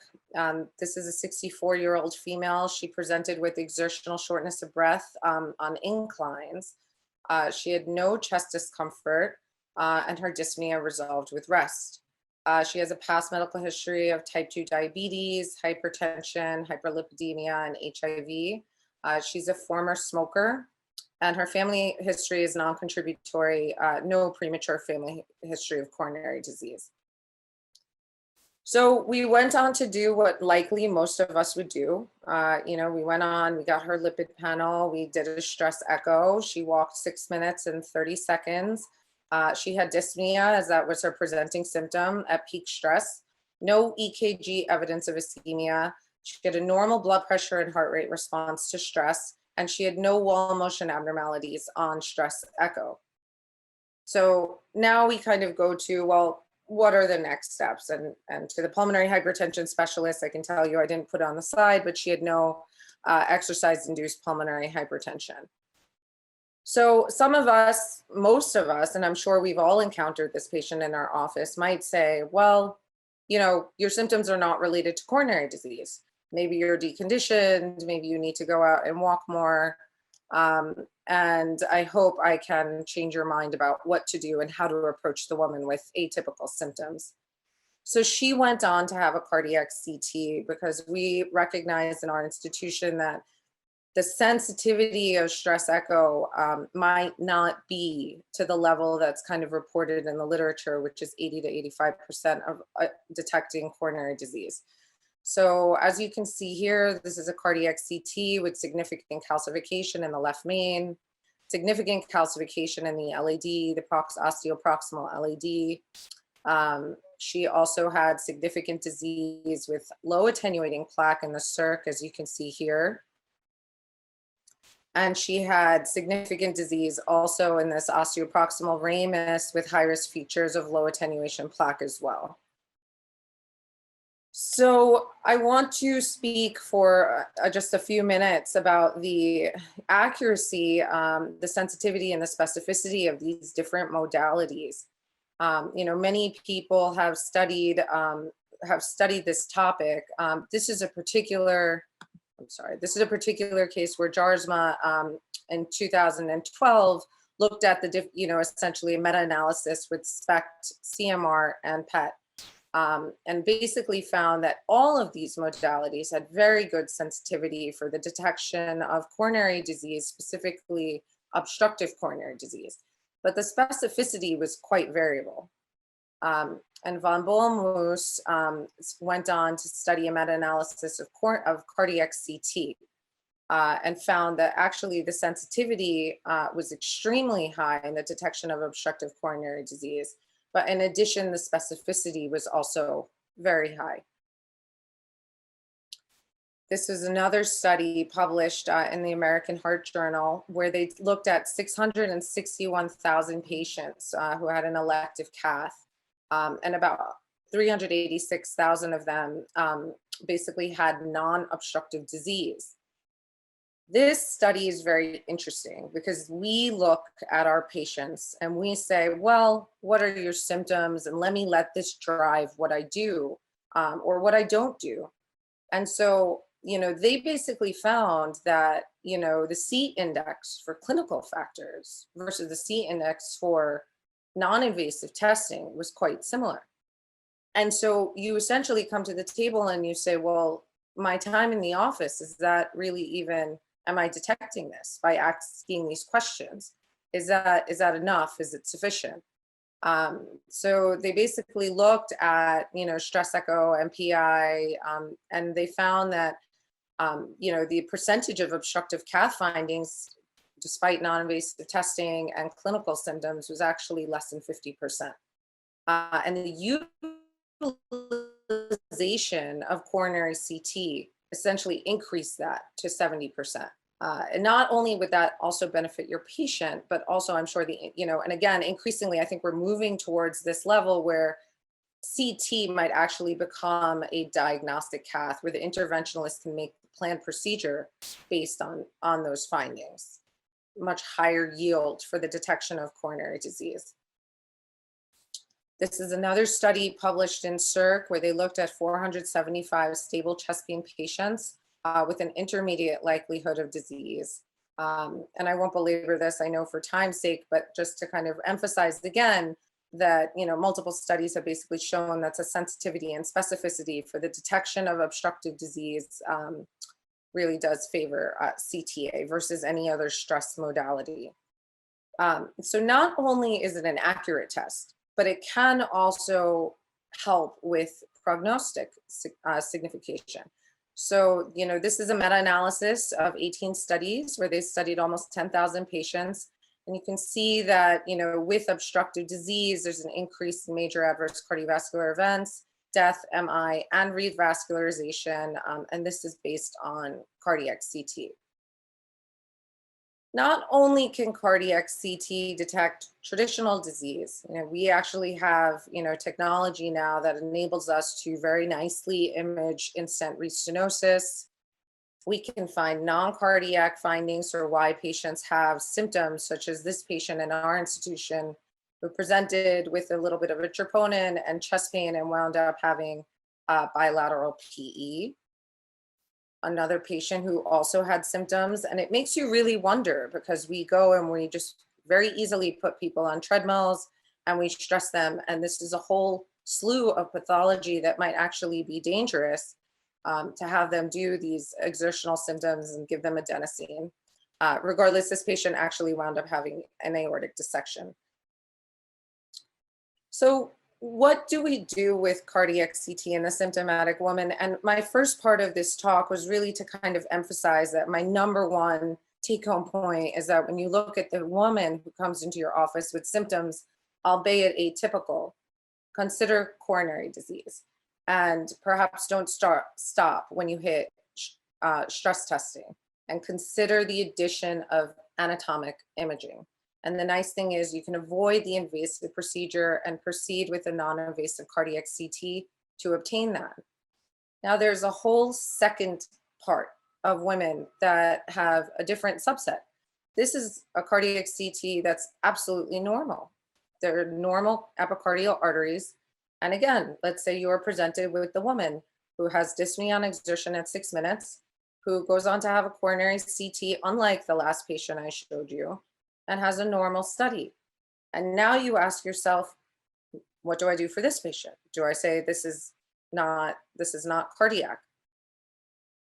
So now we go into this realm of INOCA, and we know that, almost 50% of these patients actually have microvascular angina. This is from a study and a beautiful graph that I couldn't make myself, that was published in Circulation. But this was actually a study of almost 400 patients that were enrolled, and they found that patients with limiting dyspnea were more likely to be women, and they are also more likely to go on to have be diagnosed with microvascular disease. And over 3/4 of patients with INOCA have identifiable disorders of coronary vasomotion. It's something we don't typically look for, but perhaps we should, including microvascular and vasospastic angina. These patients have comparable angina burden, but they have a reduced quality of life compared to patients with obstructive coronary disease. So when we speak of microvasculature, it really makes you think of studying LAO cranial views and trying to determine which vessel is which. We have it easy right now when we're studying the epicardial arteries. But the microvasculature is composed of these pre-arterioles and arterioles that actually can, determine much of the resistance to flow and much of the determination of angina and microvascular blood flow, which is a whole different topic that I will spare you for the sake of time. But just to give you a sense of the degree of vasculature that we are missing when we are doing invasive angiography or even cardiac CTA. This is a recent paper that was published in JACC that essentially emphasized that microvascular disease is actually much more common in women. And I'm going to just briefly touch on this very nice, study done by the NIH, which is the WISE study, that showed that symptomatic women, when they came to the table and had angiography, actually only had 40% of them had obstructive CAD at angiography. So what they looked at here was, they had the WTH group, which was the asymptomatic women, and they had the WISE group 1, 2, and WISE group 2, 3, and they showed that essentially the 5-year cardiovascular event rate in women who are symptomatic, who do not have obstructive disease, is quite high.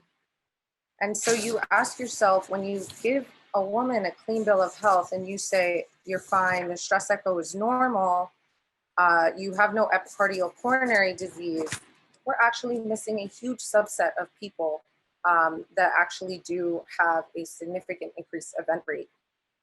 So, and then there was another study, this was the CONFIRM registry. They had almost 24,000 patients with symptoms. Almost a third of them did not have coronary disease by CTA. Older women with non-obstructive disease had an almost 5-fold higher risk of all-cause mortality versus younger women. So contrary to common perception, excluding obstructive coronary disease by angiography does not assure a benign prognosis.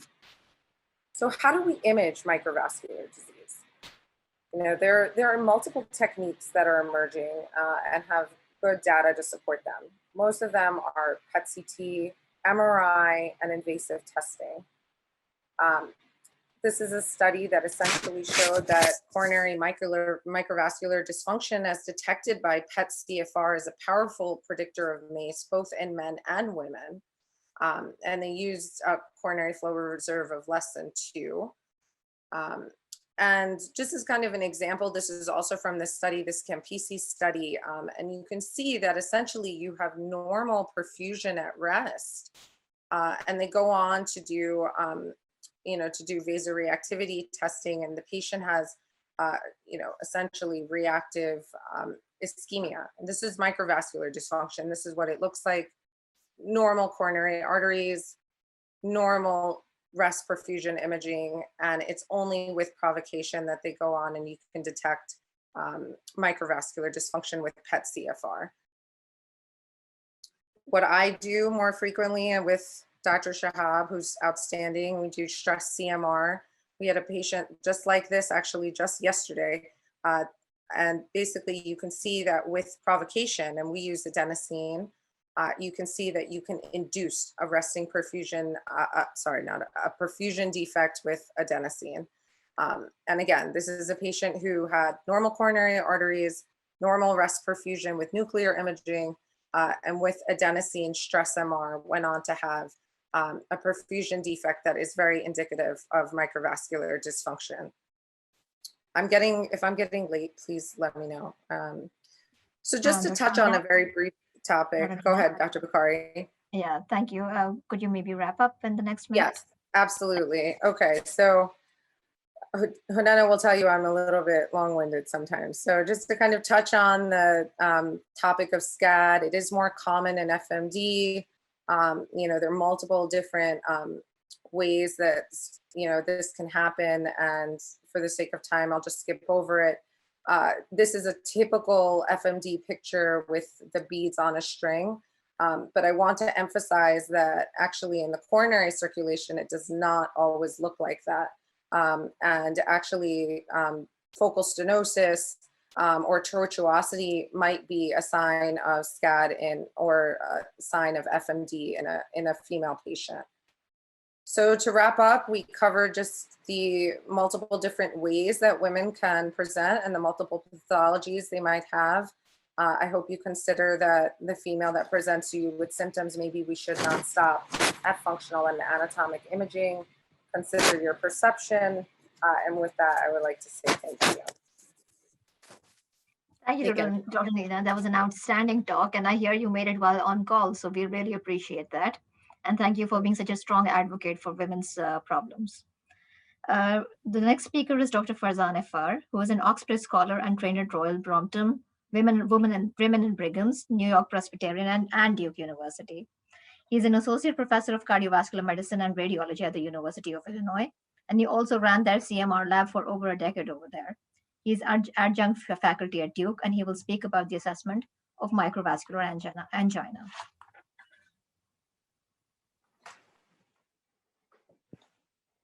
Hi, good morning.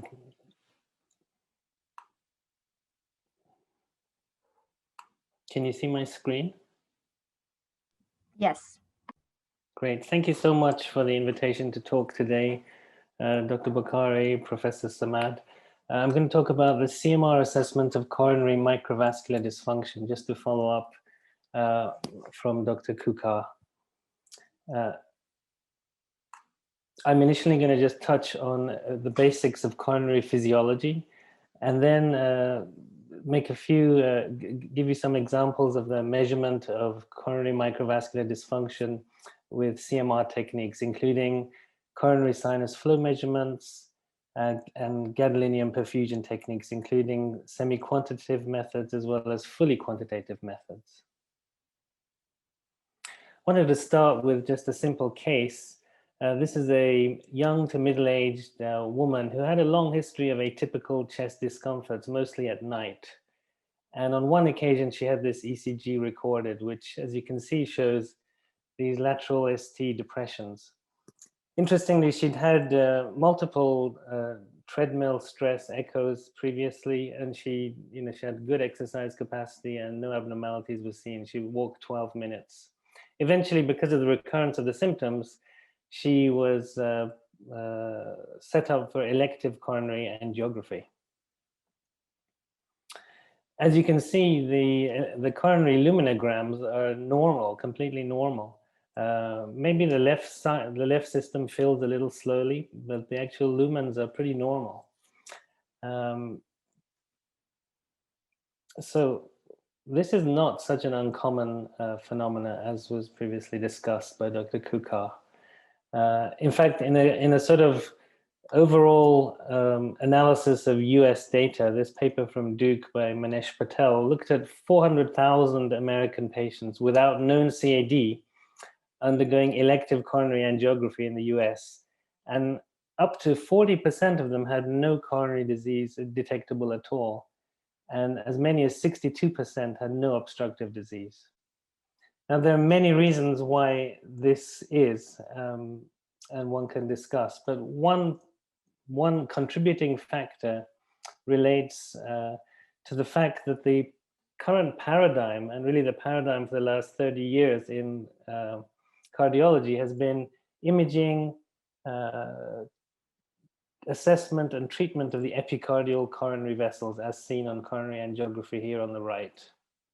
However, we've known for a long time that the vast majority of the coronary circulation is not the epicardial vessels, but rather it resides in the microcirculation, shown here on this post-mortem cast on the left.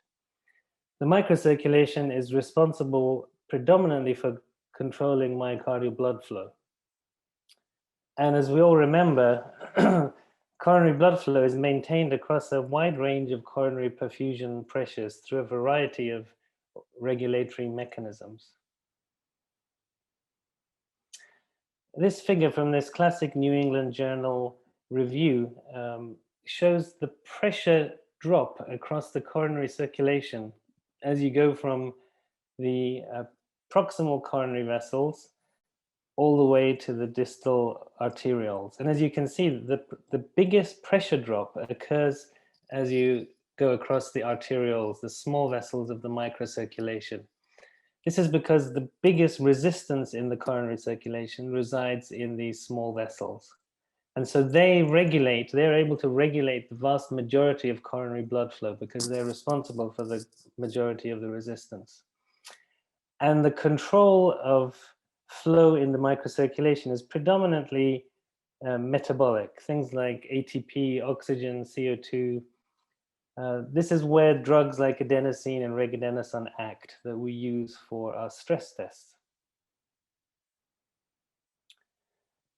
This figure just shows the increase in blood flow that occurs from baseline to hyperemia with the administration of something like adenosine in a number of different stenoses of increasing severity. Coronary flow reserve is the ratio of the flow at hyperemia to the flow at baseline. In this talk, for the sake of this talk, I'm going to use it interchangeably with the term myocardial perfusion reserve, although technically they're slightly different in that one is derived from assessment of the myocardium, the other from assessment of the coronaries directly. But for the sake of this talk, let's just talk as if they're equivalent. So coronary flow reserve gives an overall indicator of the functioning of the entire coronary circulation, both the epicardial component and the microcirculation. However, it's predominantly driven by the microcirculation. A more detailed analysis of the circulation requires coronary interventional physiology testing with measurement of FFR, fractional flow reserve, which probably indicates more epicardial disease, and index of microcirculatory resistance, the IMR, which is more indicative of microcirculation. CFR is a combined measure of the coronary circulatory function. And typically, non-invasive assessment of coronary microvascular dysfunction is based on identification of reduced CFR in the absence of significant epicardial stenoses. So for much of the rest of the talk, I'm going to focus on techniques for measurement of CFR using MRI. How can you do this? Well, a really simple way to do it is what we did in this paper in our lab, published in JACC Imaging a couple of years ago. We measured the flow of blood in the coronary sinus, which is the vein that drains the coronary circulation, the vast majority of it. So if you measure the blood flow in the coronary sinus at hyperemia and at rest, that ratio gives you the global coronary flow reserve. We did this in over 500 patients for this paper in the setting of a typical stress perfusion MRI protocol. This figure just shows how the coronary sinus was identified, then imaged on FAST, and then the flow was measured using phase contrast MRI imaging. And you can see here the flow at baseline and at hyperemia, and the ratio of these two gives you the global coronary flow reserve. What we found was, amongst other things, that this measure of coronary microvascular dysfunction, the CFR, if it was impaired, it was a significant independent predictor of adverse cardiovascular events, even in the absence of ischemia or scar, showing the prognostic importance of coronary microvascular function. The images on the top here show a typical stress perfusion MRI showing 4 short axis slices, and intravenous gadolinium contrast is administered and enters the right side, then the left side, and then the coronary arteries, and then the myocardium. And at each time point, the signal intensity of each component of the image changes. So in for example, the left ventricle, the input of contrast into the myocardium, if you like, it's called the arterial input function. The signal goes up and down. In the myocardium, it's less intense, but it also goes up and down. And in ischemic areas, it goes up and down even less. Now, there are several techniques for measuring coronary flow reserve based on analysis of these types of plots, both semi-quantitative measurements of CFR, as well as absolute quantifications of myocardial blood flow in mils per gram per minute. The semi-quantitative methods predominantly rely on assessment of the upslope of the curve of contrast coming into the myocardium, and it's based on the ratio of the upslope in the myocardium to that in the left ventricular cavity. There are also other ways of doing it, looking at the initial area under the upslope, for example. The details of it are not important for the sake of the talk, I think. But here is an example of measurement of coronary flow reserve or myocardial perfusion reserve in the WISE study, which was mentioned before. So 100 women with suspected myocardial ischemia and angina with no obstructive coronary disease. They used this semi-quantitative upslope method to measure global coronary flow reserve. And they found that it's a powerful marker of prognosis. In other words, patients with worse coronary flow reserve had greater adverse cardiovascular events. Now, to go from that to fully quantitative myocardial perfusion is a big step, and this cartoon attempts to show what's involved.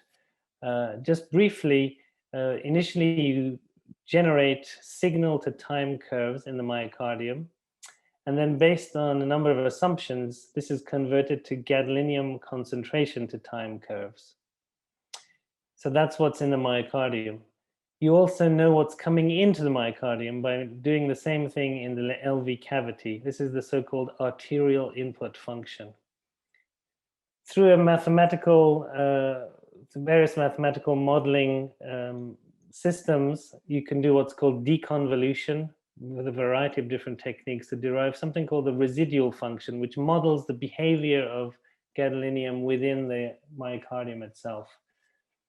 And from that, you can derive on the basis of a number of assumptions, myocardial blood flow, absolute myocardial blood flow, per mils per minute per gram. Now, this has been around a long time, techniques to do this, but they're extremely time consuming, as you can probably tell, and so have not been used clinically at all, understandably so. So it's very exciting that over the last few years, there's been a number of important technical developments in MRI that have allowed us to now be able to measure absolute myocardial blood flow on the fly in a pixel-wise fashion. The developments include better motion correction, better surface coil intensity correction, and more ability to automate segmentation. And this is one particular sequence developed by Peter Kalman at the NIH, which has been used now in several publications. These are the type of images that you get with this inline automated pixel-wise perfusion. So the gray images are the classic stress perfusion MRI images, which we're used to. These color-coded ones on the side are the pixel-wise perfusion images. So each pixel is represented by color, which is color-coded here as measuring mils per minute per gram, blue being low at rest. And then with hyperemia, it shoots up here in a normal patient. Over here in a patient with 3-vessel disease, there's again low resting flow, but as you can see at hyperemia, there's global hypoperfusion. And of course, if you can measure blood flow absolutely, then you can calculate CFR or myocardial perfusion reserve as the ratio of the two. And you could do that for every pixel, not just for the whole heart. These are the types of images. This is another sequence from another group, but you can see that each pixel represents absolute myocardial blood flow. And these images pop up within 30 to 40 seconds of you acquiring the sequence. It's not a big post-processing thing at all anymore. Dr. Afshin, may I remind you that there's just 2 minutes now? I'll just wrap up, thanks. The group at Bart's has looked at patients with invasive coronary and physiology testing, and they've shown that this pixel-wise system is able to detect microvascular disease as defined invasively by IMRs of greater than 25. And they've also shown that it has prognostic value, as I showed with the other techniques. So it's important that we have, if going forward, not just diagnostic methods, but treatment methods for these studies. And this is an important study from Glasgow, the Core MICA trial published in JACC, which looked at invasive assessment of coronary microvascular function. And it was one of the first trials to assign different treatments based on different invasive findings. I think we need similar things for non-invasive assessment of microvascular function going forward. And there will be a CMR component to this trial going forward. So in summary, coronary microvascular function can be assessed with CMR using a variety of methods to derive the coronary flow reserve or the myocardial perfusion reserve. Standardization of techniques and defining normal values are still required. The automated pixel-wise quantitative perfusion mapping system that I showed you is not yet widely available, but shows great promise, I think, for evaluation of microvascular disease going forward. And finally, data regarding the role of CMR for guiding specific treatments for microvascular dysfunction are awaited. Thank you very much. Thank you, Dr. Afshin. This is something that has yet to come to us, and thank you for giving us a preview of the latest technology. We really appreciate that. We'll now start wrapping up our session, but before we do that, we have a distinguished set of panelists and expert speakers who we are going to shoot with some questions with.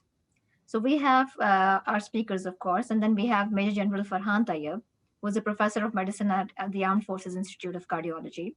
We have Dr. Suhail Abrar Khan, who is the director of the Echo Lab at the Heart Institute. Dr. Asad Khan is a consultant interventional cardiologist with interest in structural heart disease at Shifa International Hospital. We have Professor Zainab Samad, our first female chair of the Department of Medicine at the AKU. And last but most importantly, our very own Dr. Fateh Ali Tipu, who is an associate professor and director of cardiopulmonary services at the Aga Khan University Hospital. I may start off, since we have to remember the theme of our conference. So I'm just going to shoot this question at all the panelists. What aspects of cardiovascular imaging do you think are impacted by gender? Could I maybe invite Dr. Tipu to speak about this?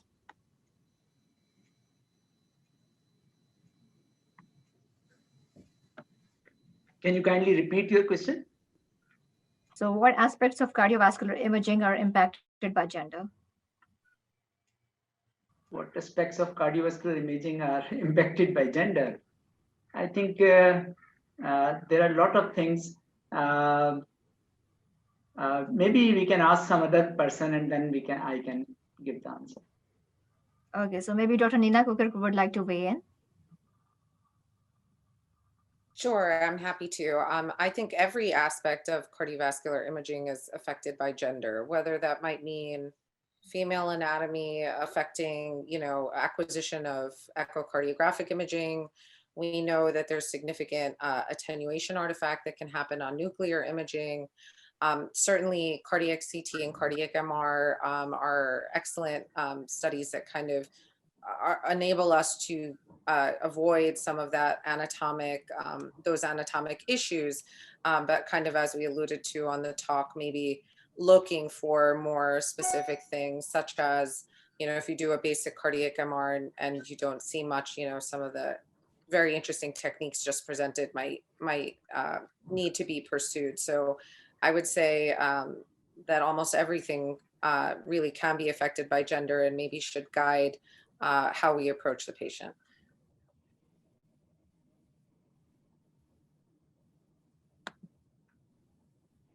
Tyra, you're on Dr. mute. Sarah. Yes, same mistake. So we have a lot of questions from our participants for the speakers. So one question for Dr. Kisslo is it possible to standardize different vendors for strain imaging? Is it possible to standardize different windows? Was that? Vendors. VENDOR.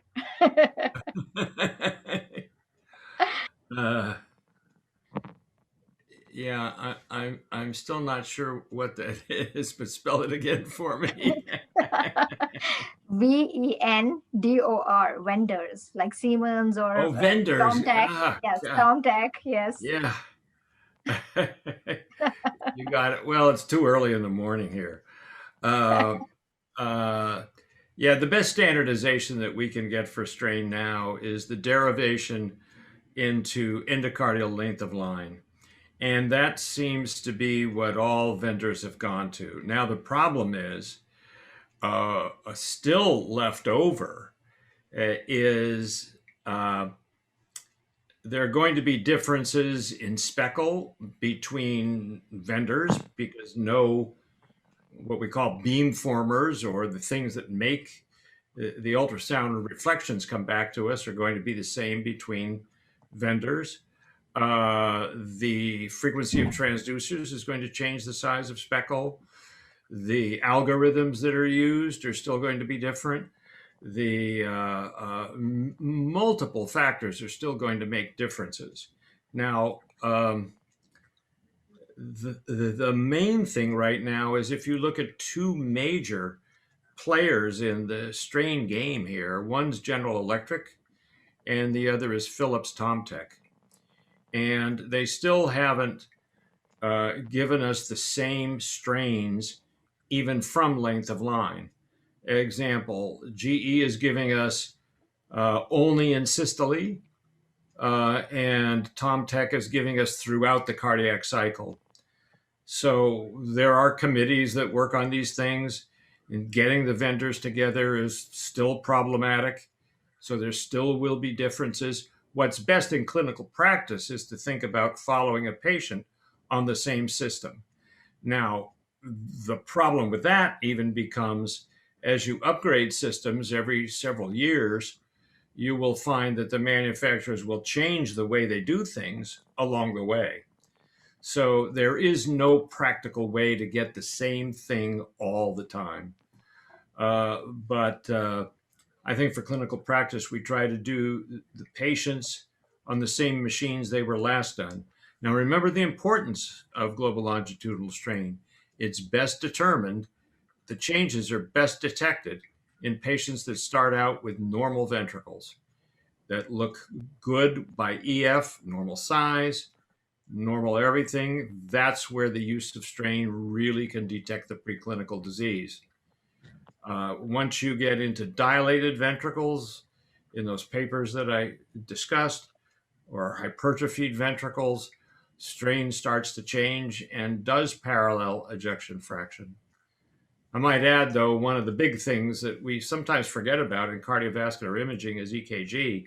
And there are remarkable, really differences in gender differences, not the least of which is QRS duration.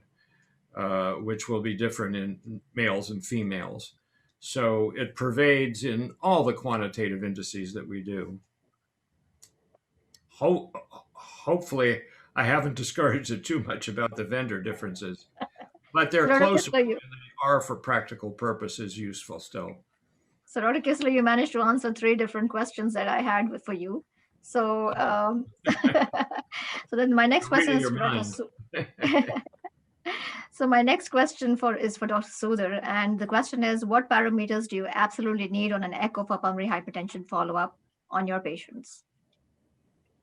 That's a great question, and I think there's tremendous variation from echo lab to echo lab in terms of what they report.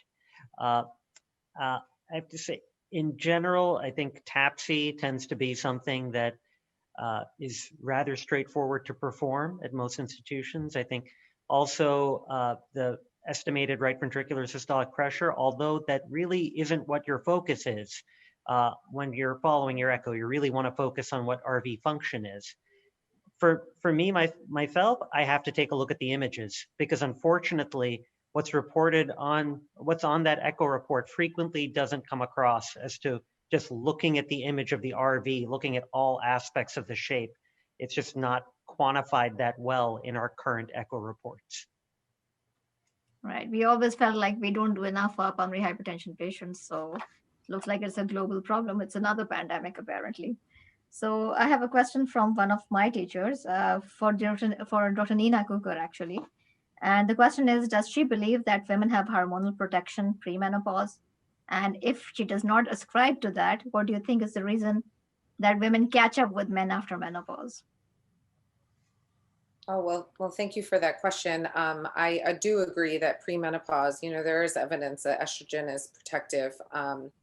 That being said, it's an interesting kind of field when we talk about, premature atherosclerosis, and I still think they might, over their lifetime, perhaps, develop plaque, but maybe not as high risk for the development of acute coronary syndrome or major adverse cardiovascular events. And I do believe that's why, we begin to see the curves splay out, at and post menopause. I hope that addresses the question. That's a very interesting thought. Thank you. Dr. Sabha, I know you don't have insights about quality of echo here, but where you work, what do you think works best to improve quality of an echocardiography lab? What do you think are like the key things to fix when you're trying to get on the quality track? Thank you for the question, Sarah. I just want to start by echoing what Dr. Kukar said. I think that essentially, gender impacts all aspects of cardiovascular imaging, and we cannot emphasize that enough. I mean, one of the areas is obviously the false positive stress test we see on ECG testing, and it's extremely difficult to get imaging-based tests approved here without first doing an ECG-based test. So I think, as more and more data comes out and people become more cognizant of this fact, hopefully the insurance companies will catch up as well and realize that gender does impact, all areas. So coming back to your question, obviously, there's no simple answer to how to pick up things that perhaps, get missed at, other sites, other institutions or previous echoes. If you work at a tertiary or quaternary care echocardiography lab like you do at Aga Khan, one of the things I would say is that assume nothing. So always start by reviewing previous echo. And I say this to the fellows all the time. You have to review the images, not the previous report, but the images. So if somebody says, there's no gradient on the previous echo, well, how was the Doppler aligned? You don't know that unless you review the previous images. I also feel like reviewing the clinical history is extremely important, reviewing the ECG voltages, things that perhaps, radiologists don't have, that advantage of having the clinical sort of pretest probability we do when we come in and look at a cardiovascular imaging study. So definitely knowing about the patient, knowing that they're admitted with chest pain or angina. I know I'm going to say this, echo cannot replace the stethoscope. We always start by doing a good clinical exam, listening for a murmur. So that 42-year-old patient had a loud murmur, right upper sternal border, radiating, and things just didn't add up. So we had to be aggressive and look for PDOF imaging pretty much in all areas. And then when one of the sonographers couldn't get it, pulled in another sonographer who's known to be the best sonographer at PDOF imaging and had them try. Another area would be, looking for op reports on congenital patients or patients who've had prior prosthetic valves or prior structural procedures. Again, don't just read the report. Look up the intra-op, the surgeon's report rather than looking at a previous HNP that says, there's a repair. So, those are some tips that I would have. Thank you. So basically, the answers I'm getting from all the panelists seem to be use your common sense and be thorough. So thank you for those messages. I think they're the most important ones. So for Dr. Jafary, I have a question. How do you negotiate balanced ischemia, which seems to be an Achilles heel for SPECT? Yeah, it's a great question. I sort of deliberately didn't touch on it because it's always a headache. So sometimes the nuclear scan will indicate, or rather, sometimes the clinical performance of the patient will indicate. Somebody walks on the treadmill and drops their blood pressure 30 millimeters, there's a problem. And so even if the scan is normal, they need to go to the cath lab. And then the scan sometimes can indicate that there may be balanced ischemia and there's a problem. One of the most common things being transient ischemic dilatation. And so if you see that and it's unequivocally there and the scan is normal, you have to raise the concern that maybe it's balanced ischemia. Of course, there's a bit of a controversy with that because not all normal scans with TID actually have coronary disease, but you have to certainly consider it. And one of the things that we have adopted successfully is to actually look at the calcium score. And somebody who's got a normal scan and a calcium score that's really high, we look at the scan very, very carefully. And we've picked up some patients with, calcium scores of 2000 and, some other subtle clinical indicators to then actually, despite a normal scan, go ahead and cath them and found left main and other disease. So those are some of the tips that will help you resolve the issue. But yes, in rare instances, it is a problem where somebody slips through the cracks and has, multi-vessel disease and the scan is normal. But fortunately, those patients are quite uncommon. Thank you, Dr. Jafary. So just one last question before we finish, and this is for our panelists who represent the local milieu of Pakistan and imaging here. So my question is, what steps do you think we need to take in our country to improve cardiac imaging? And this question is obviously for Dr. Tipu, Dr. Sohail, and Dr. Asad, who are here with us. Who is going to take it? Should I start? Yes, Dr. Sohail, please. Because what we are facing here is the echo is a very neglected modality, and beyond that, the CT and the MR and other things, they are not really readily available and expertise are limited. So main thing is the echocardiography, which we use most of the time. CT is coming up, and now we have some experts on the imaging, the MR imaging. Unfortunately, it was taken as a low modality echo, like the cardiologists who are not doing intervention, who are not top cardiologists, who are not taking that echo. Till recently, when I started and people followed me, and then some of you people like followed us. The echocardiography labs, apart from AKU and now at Taba, like I started at AKU, there was some systems in place, like text was there, recording was there, review of previous report was there. I just make them more smooth and apply the newer parameters there. But when I came to the Taba, this was a very limited echo lab and established that. So apart from these two institutions, it's very rare that you have a trained text, you have a detailed examination, you have a detailed report, and somebody is trained in the echocardiography is doing this. So this is a basic thing that we have. Even with these facilities like AKU and Taba, we have the strain imaging and the 3D imaging. At other places they are not using. We are using, but I think we have to use it more.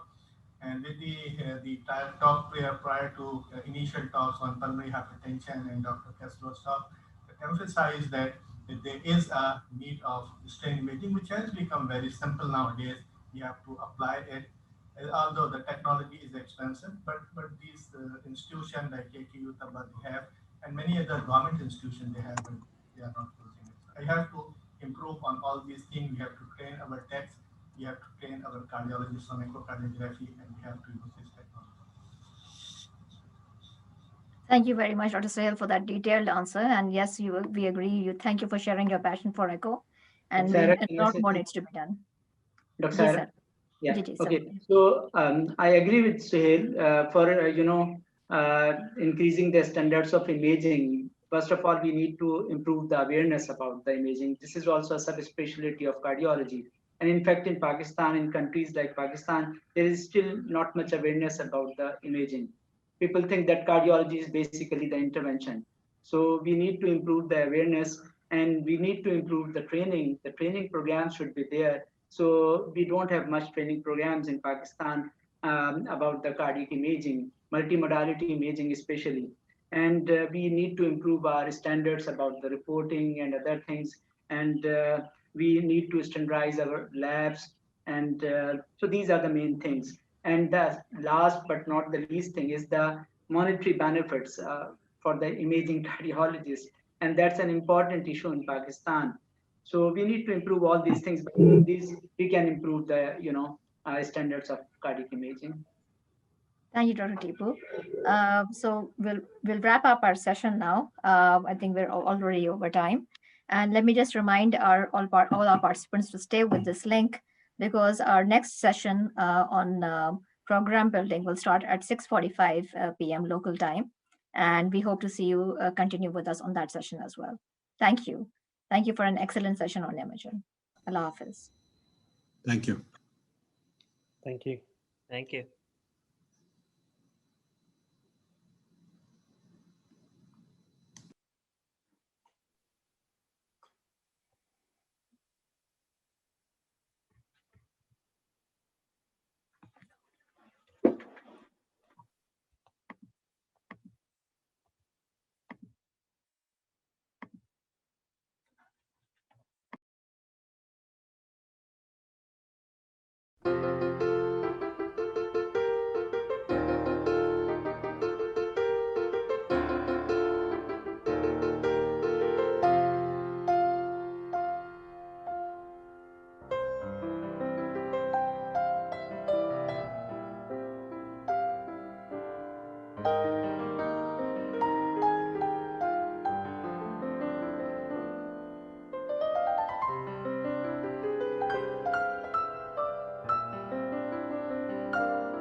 Usman, cue for starting.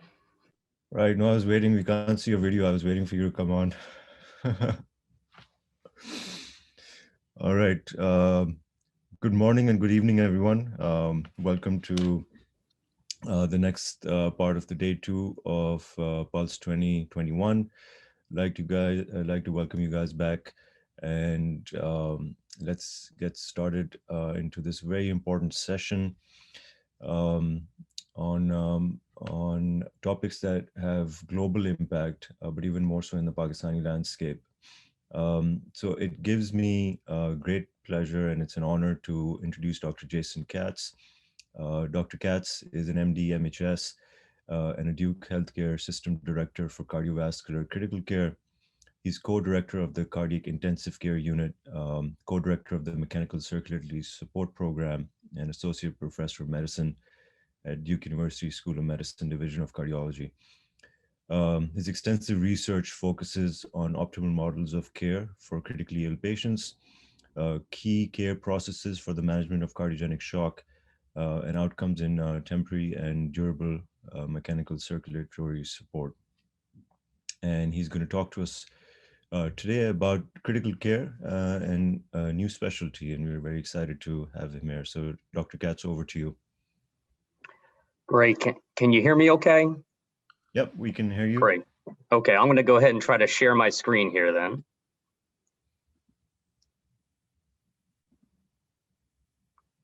I trust you can see that okay?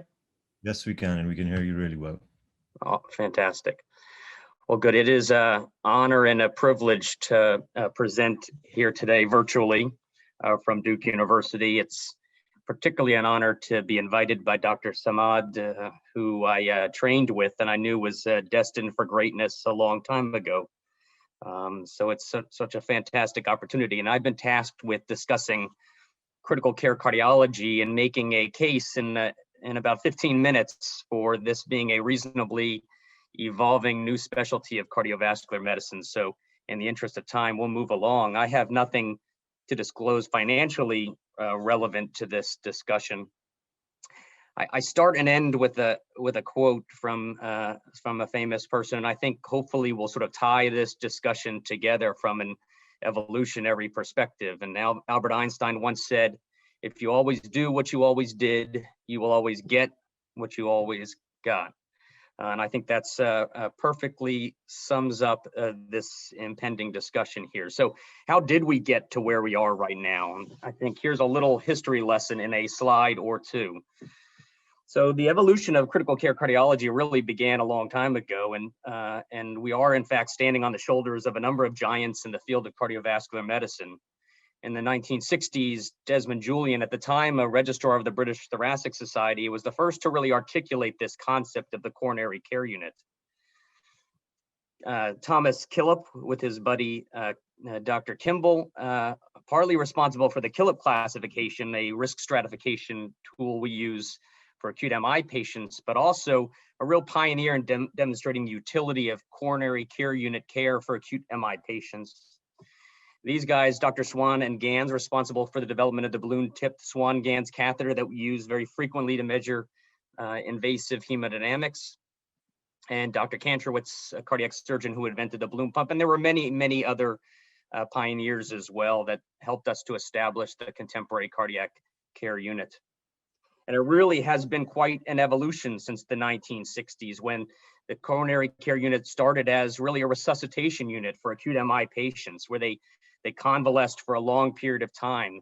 On the left side of the slide, you will see is sort of a model for the original coronary care unit. In this case, just two rooms separated by an aperture in the wall, whereby a defibrillator could move back and forth to rapidly resuscitate patients from the sequelae of malignant arrhythmias. And it really has evolved through this rapid resuscitation phase to this preventative phase, and to now what we see every day in our coronary and cardiac ICUs, these complex patients with comprehensive critical care that happen to have cardiovascular diseases. If you don't believe me, here's a sort of snapshot of what it looked like last week when I was rounding in the cardiac intensive care unit at Duke. And these are a number of the illnesses, pathologies, procedures, and therapies that we employed just in this week alone. Renal replacement therapies, invasive and non-invasive mechanical ventilation, every form of temporary mechanical circulatory support, managing cardiac arrest patients, patients with malignant arrhythmias, performing bronchoscopies and Swan-Gans catheterization. We had GI bleeders, and yes, we even had AML blast crisis. We used inhaled pulmonary vasodilator therapies, alternative forms or modes of mechanical ventilation. We managed numerous acid-base disorders, valvular disease, and yes, some rooms looked like that on the bottom right, hanging many, many vasoactive medications to support patients in the throes of their critical illness. And a lot really hadn't been defined in the cardiac intensive care units until really the last 5 to 10 years. This is one example of a large descriptive study of contemporary cardiac ICUs within the US and North America, part of a really grassroots effort called the Critical Care Cardiology Trials Network, which I happen to help lead, where we sort of tried to define the contemporary landscape of cardiac intensive care units. And you can see here the number of primary presenting cardiac illnesses for patients that were admitted in these high volume cardiac ICUs. And yes, there's a fair amount of acute cardiovascular disease, as you can see here.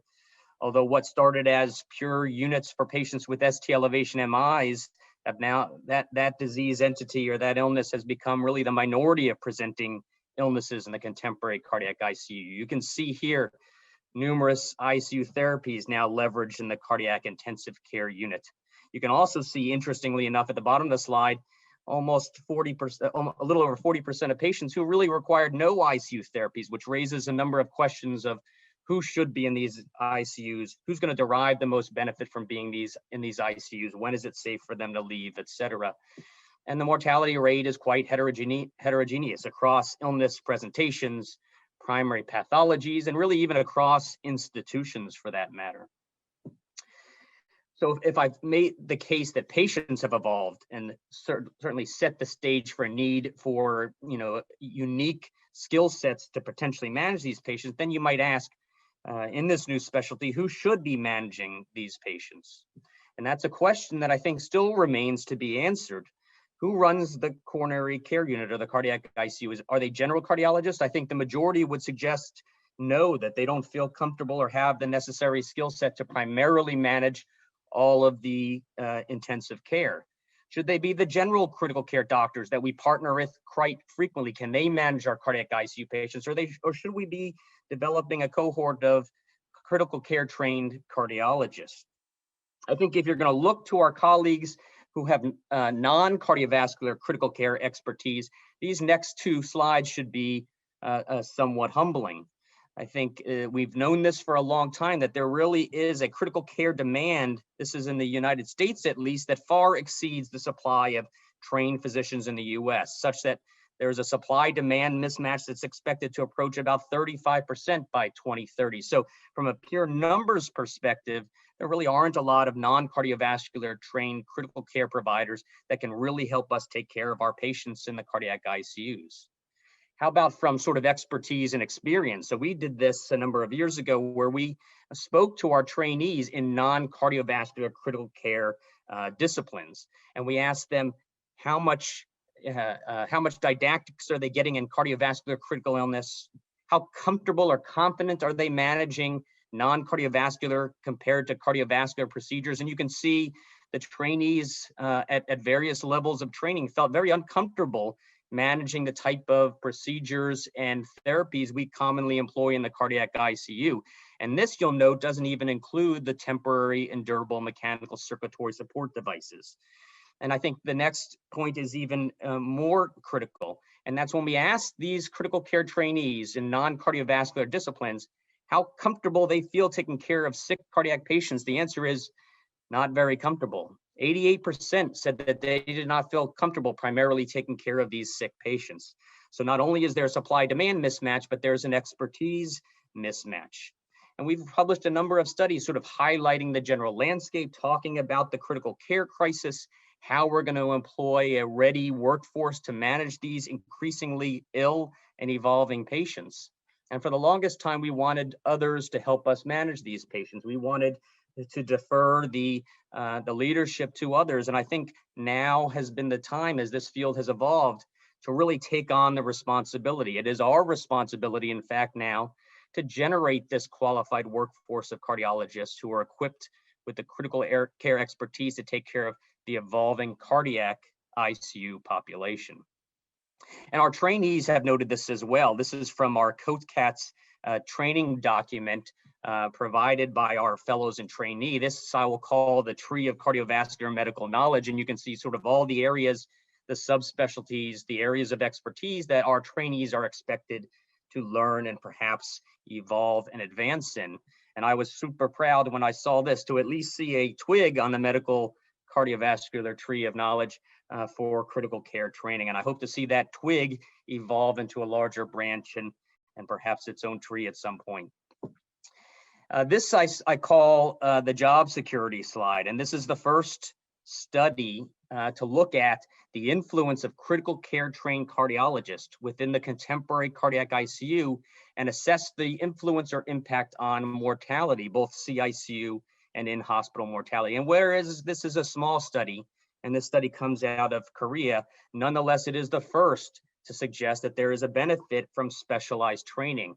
And a similar study done shortly thereafter looked at specific disease entities or primary pathologies and saw a similar benefit in such conditions as cardiogenic shock. So there is a need to sort of advance this understanding, to advance this research, and ultimately prove that within this evolving and new specialty, having that expertise in critical care cardiology makes a difference. But this is a start. Many will ask me, and many have asked me, do we really need yet another subspecialty in cardiovascular medicine? We have all types of new cardiovascular subspecialties, cardio-oncology, cardio-obstetrics, adult congenital heart disease. Do we really need another subspecialty for critical care cardiology? And I'll leave you with this slide and perhaps turn things on its head a little bit. I will say absolutely we have a number of subspecialties within cardiovascular medicine. Here are two examples: electrophysiology and interventional cardiology. And for sure, these are classical subspecialists, and they do what subspecialists are asked to do. They narrow their scope of practice to provide organ-specific or pathology-specific or technology-specific expertise. And I might suggest to you that the critical care cardiologist does just the opposite. The critical care cardiologist actually broadens his or her scope of practice to include cardiac and non-cardiac ICU principles and specialties to provide comprehensive care coordination for an increasingly complex and ill patient population. So maybe not a subspecialty, but actually a super specialization. It certainly seems, in my opinion, to be the antithesis of a subspecialty. I can't imagine that I could give a talk in 2020 or 2021 without mentioning COVID, so I will in 2 or 3 slides before concluding. We know a lot about the injury to the heart and multi-system impact of COVID-19. Not only are we seeing the cardiovascular impact of COVID-19 itself, but the sequelae of delayed presentations for a number of cardiovascular illnesses. I don't know about you, but I've seen things that I haven't seen in a number of years due to delayed presentations, things like papillary muscle rupture, cardiac tamponade, and free wall rupture from acute MI. And a new specialty like this with an enhancing workforce has allowed us to galvanize the team to start thinking about how we as a community can contribute to critical care crises like that of COVID-19. And we were really fortunate to put together an international cohort to co-author a paper talking about how we could leverage and make disruptive modifications to how we deliver cardiac critical care, not only to care for patients with cardiovascular sequelae of COVID-19, but to really help with the surge crisis that is occurring in many hospitals, many healthcare systems, and many nations as a result of COVID-19 and the growing numbers of ill patients.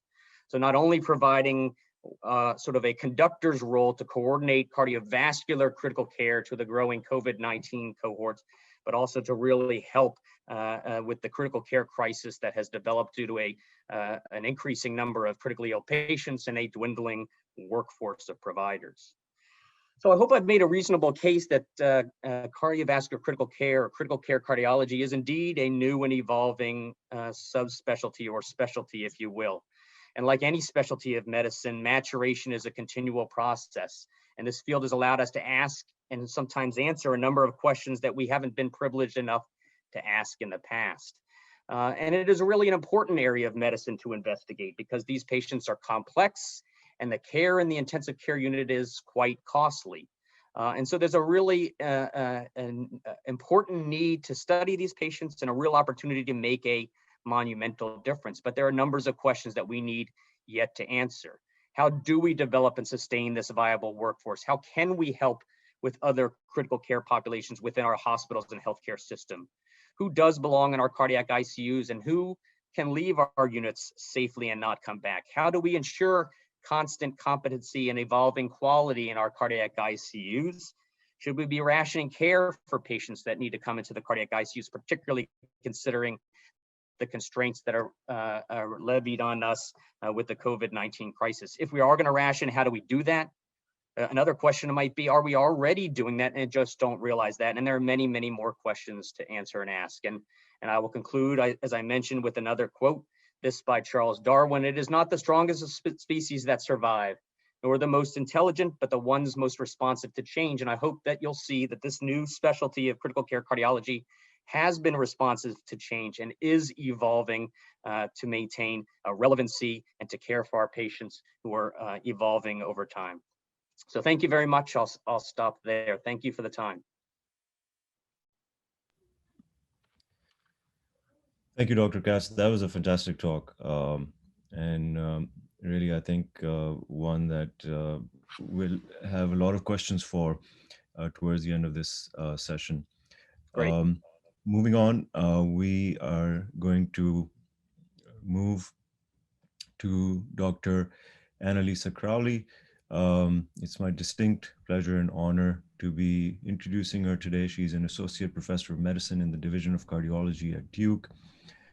She received her medical degree from the Ohio State University College of Medicine, completed her internal medicine residency, cardiology fellowship, and advanced cardiac imaging training at Duke.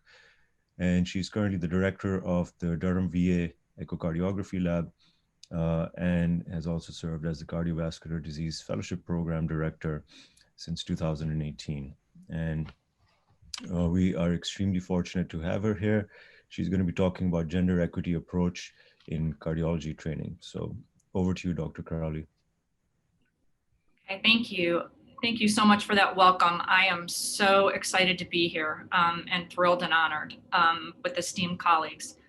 I'm going to try to share my screen now. Okay. Give me a thumbs up if we can sort of. We can see you and hear you really well. Okay, great.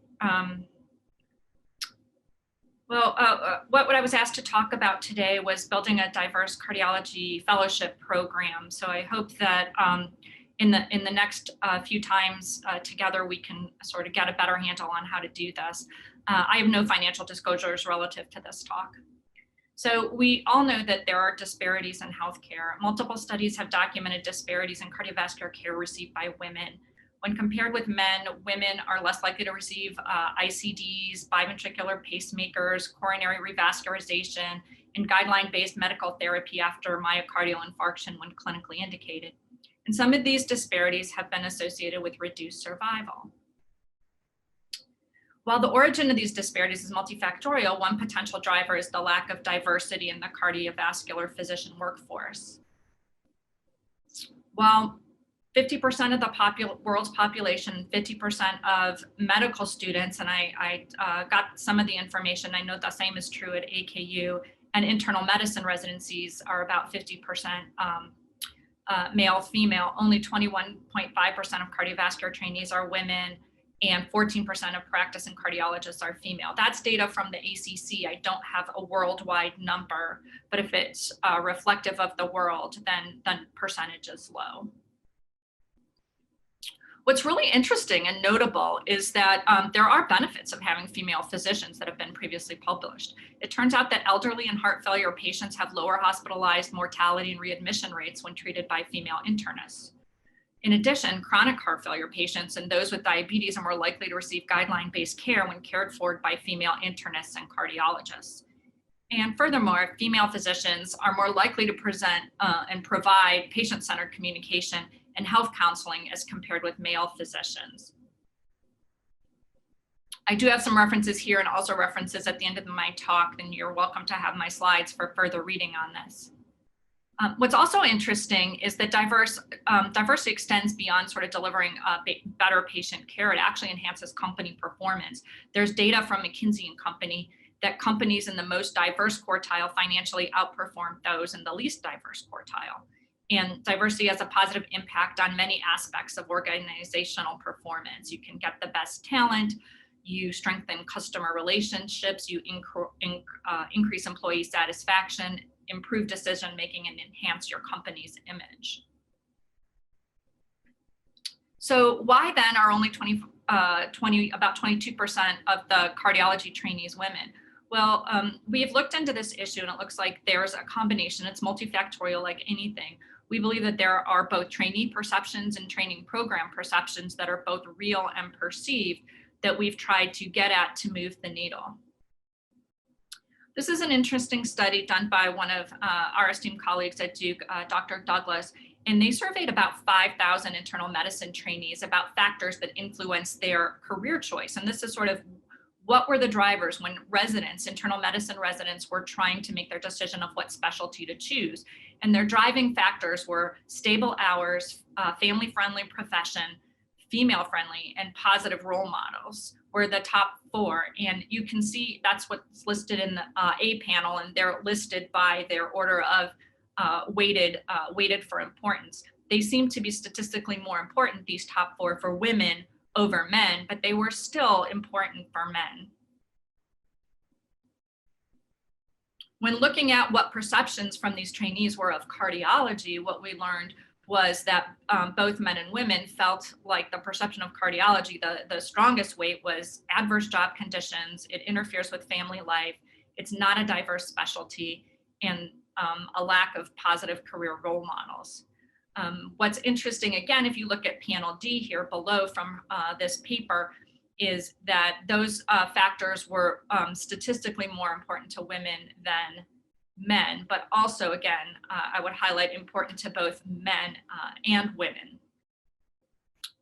So now that we understand that sort of the trainee perceptions, it turns out that cardiology fellowship training program directors can play a critical role in increasing the number of women in the cardiology workforce. What we were interested in learning was what the program director's sort of knowledge base was on this topic and drive for change. So we did a survey of about 100 program directors, and this was in the US, based on asking them a series of 12 questions on their perceptions on diversity, both at their institutions and the importance. And sort of the take-home features from this study was that while the majority of fellowship program directors believed that diversity was a driver of excellence in some of the slides I just showed you briefly, about a third of them did not believe that, or were unaware of the data that diversity drives excellence in healthcare. Interestingly, almost 2/3 believed that their programs did not lack diversity. They thought their programs were diverse enough as they were, despite sort of the data and the traditional way we would sort of define gender diversity, and for us in the US, it's underrepresented ethnic groups. Furthermore, because I think of maybe differing definitions of diversity or the unfamiliarity with the literature, it was not surprising for us to find that a huge minority of patients of programs listed diversity as a top 3 priority when ranking patients. So we took from this that we needed to do a lot of educational initiatives. So from this, we convened a think tank of all of the program directors to identify barriers to being able to implement and increase sort of the gender diversity. And for us, it was the underrepresented ethnic groups, because a lot of this data overlaps. So the signals that we found in our paper and during this think tank was the lack of familiarity with literature that diversity enhances excellence.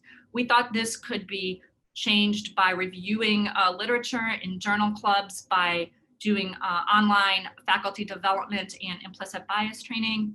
We thought that sharing programs to get at the perception that program diversity does not need to be increased could be improved by just sharing gather your local institution's data, compare it to the population that you serve and that you care for, and what your feeder programs are, if it's internal medicine or the residency programs, because we may be leaving talent on the table if we don't recruit in sort of the respective population amounts.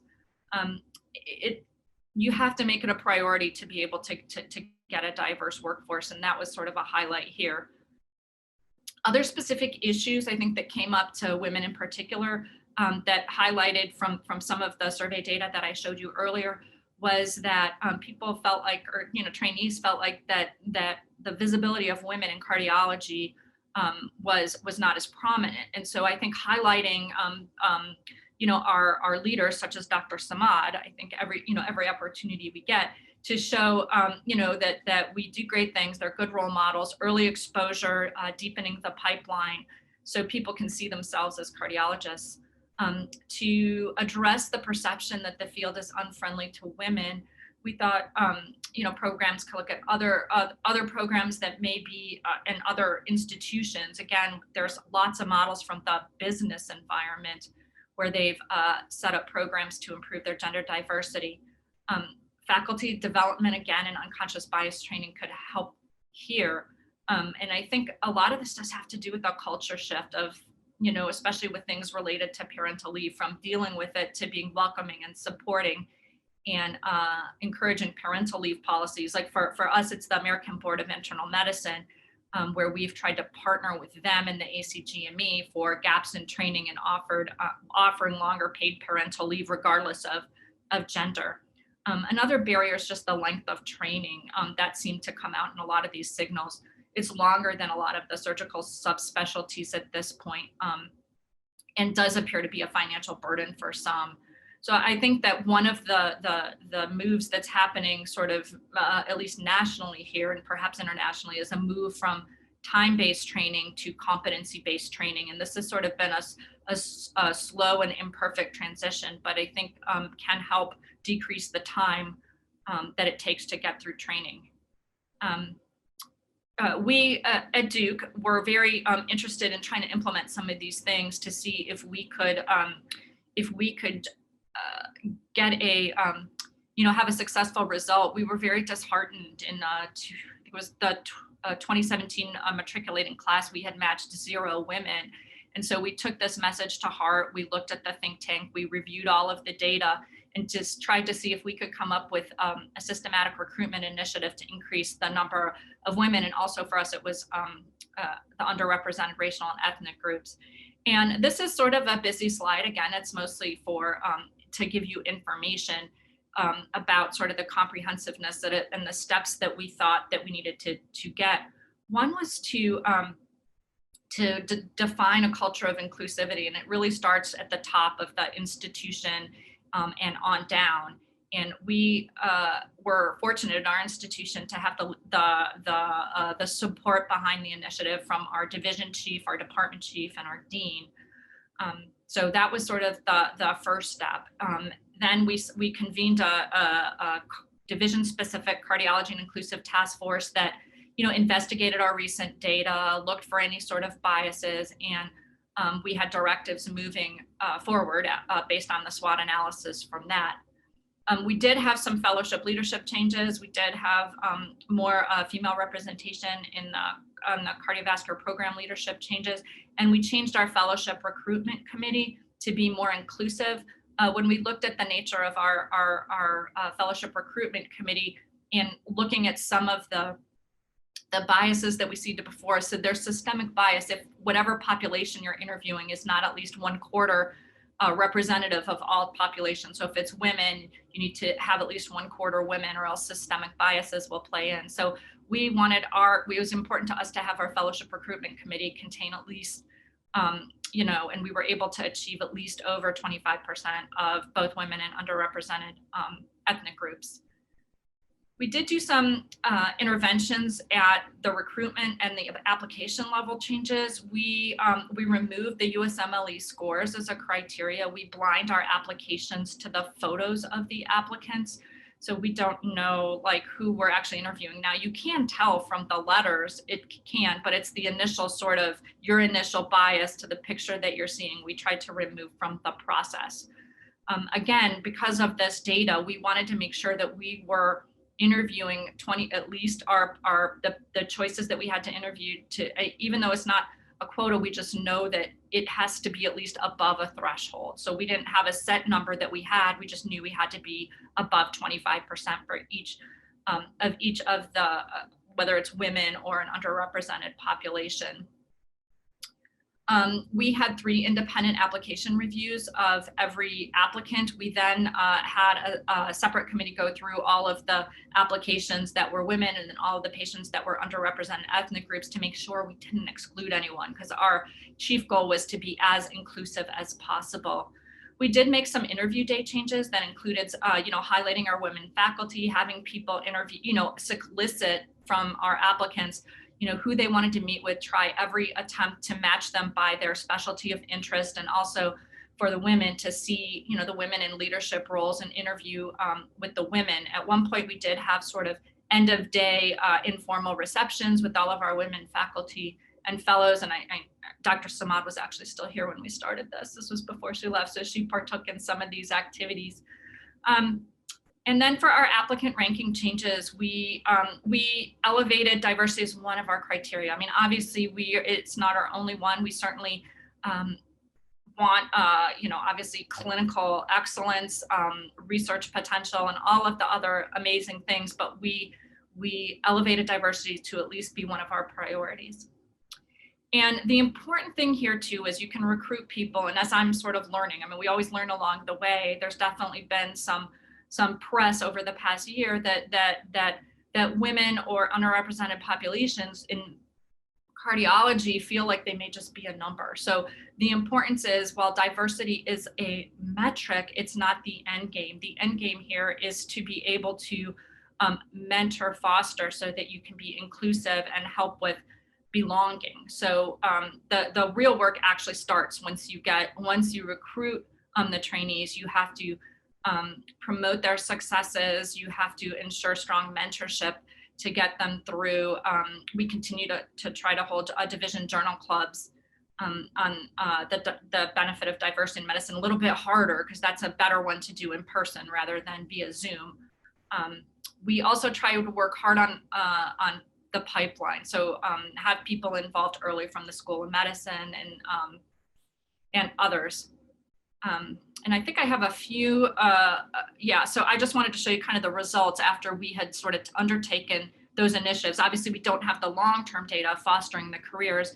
What I want to show you in sort of the panels in blue on the left in A and B is just sort of the numbers of women we had in our cardiology fellowship program from 2013 to 2016. And again, we had the 0 year in 2017 that really, made us take a deep dive and look at what was going on.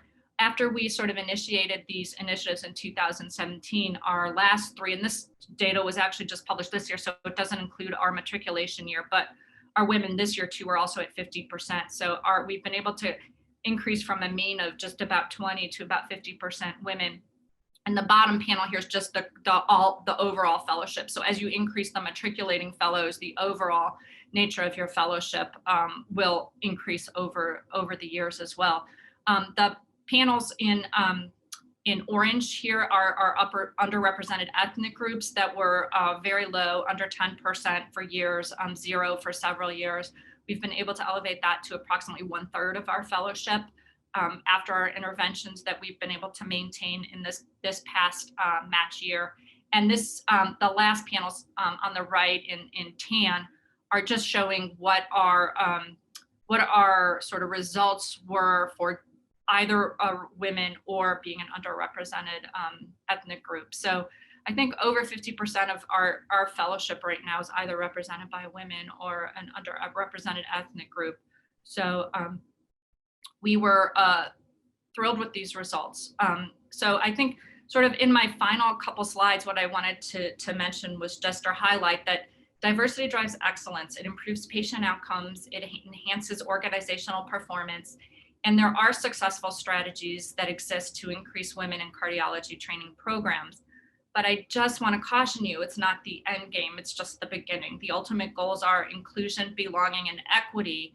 And to sort of end with sort of 2 slides, there was a position paper put out in 2019 where they gave 10 recommendations for how to foster women's career advancement. I'm not going to read it, but I think a lot of it are the things that we talked about for, including, increasing the fellowship, mentoring people, things that we had addressed before, but they give recommendations to sort of everyone, whether it's there's some really neat things in here about recommendations for societies and scientific journals, equity and peer review, and authorship, and grant funding, to make sure that people are looking and investing in our future, so we don't leave half the talent on the table.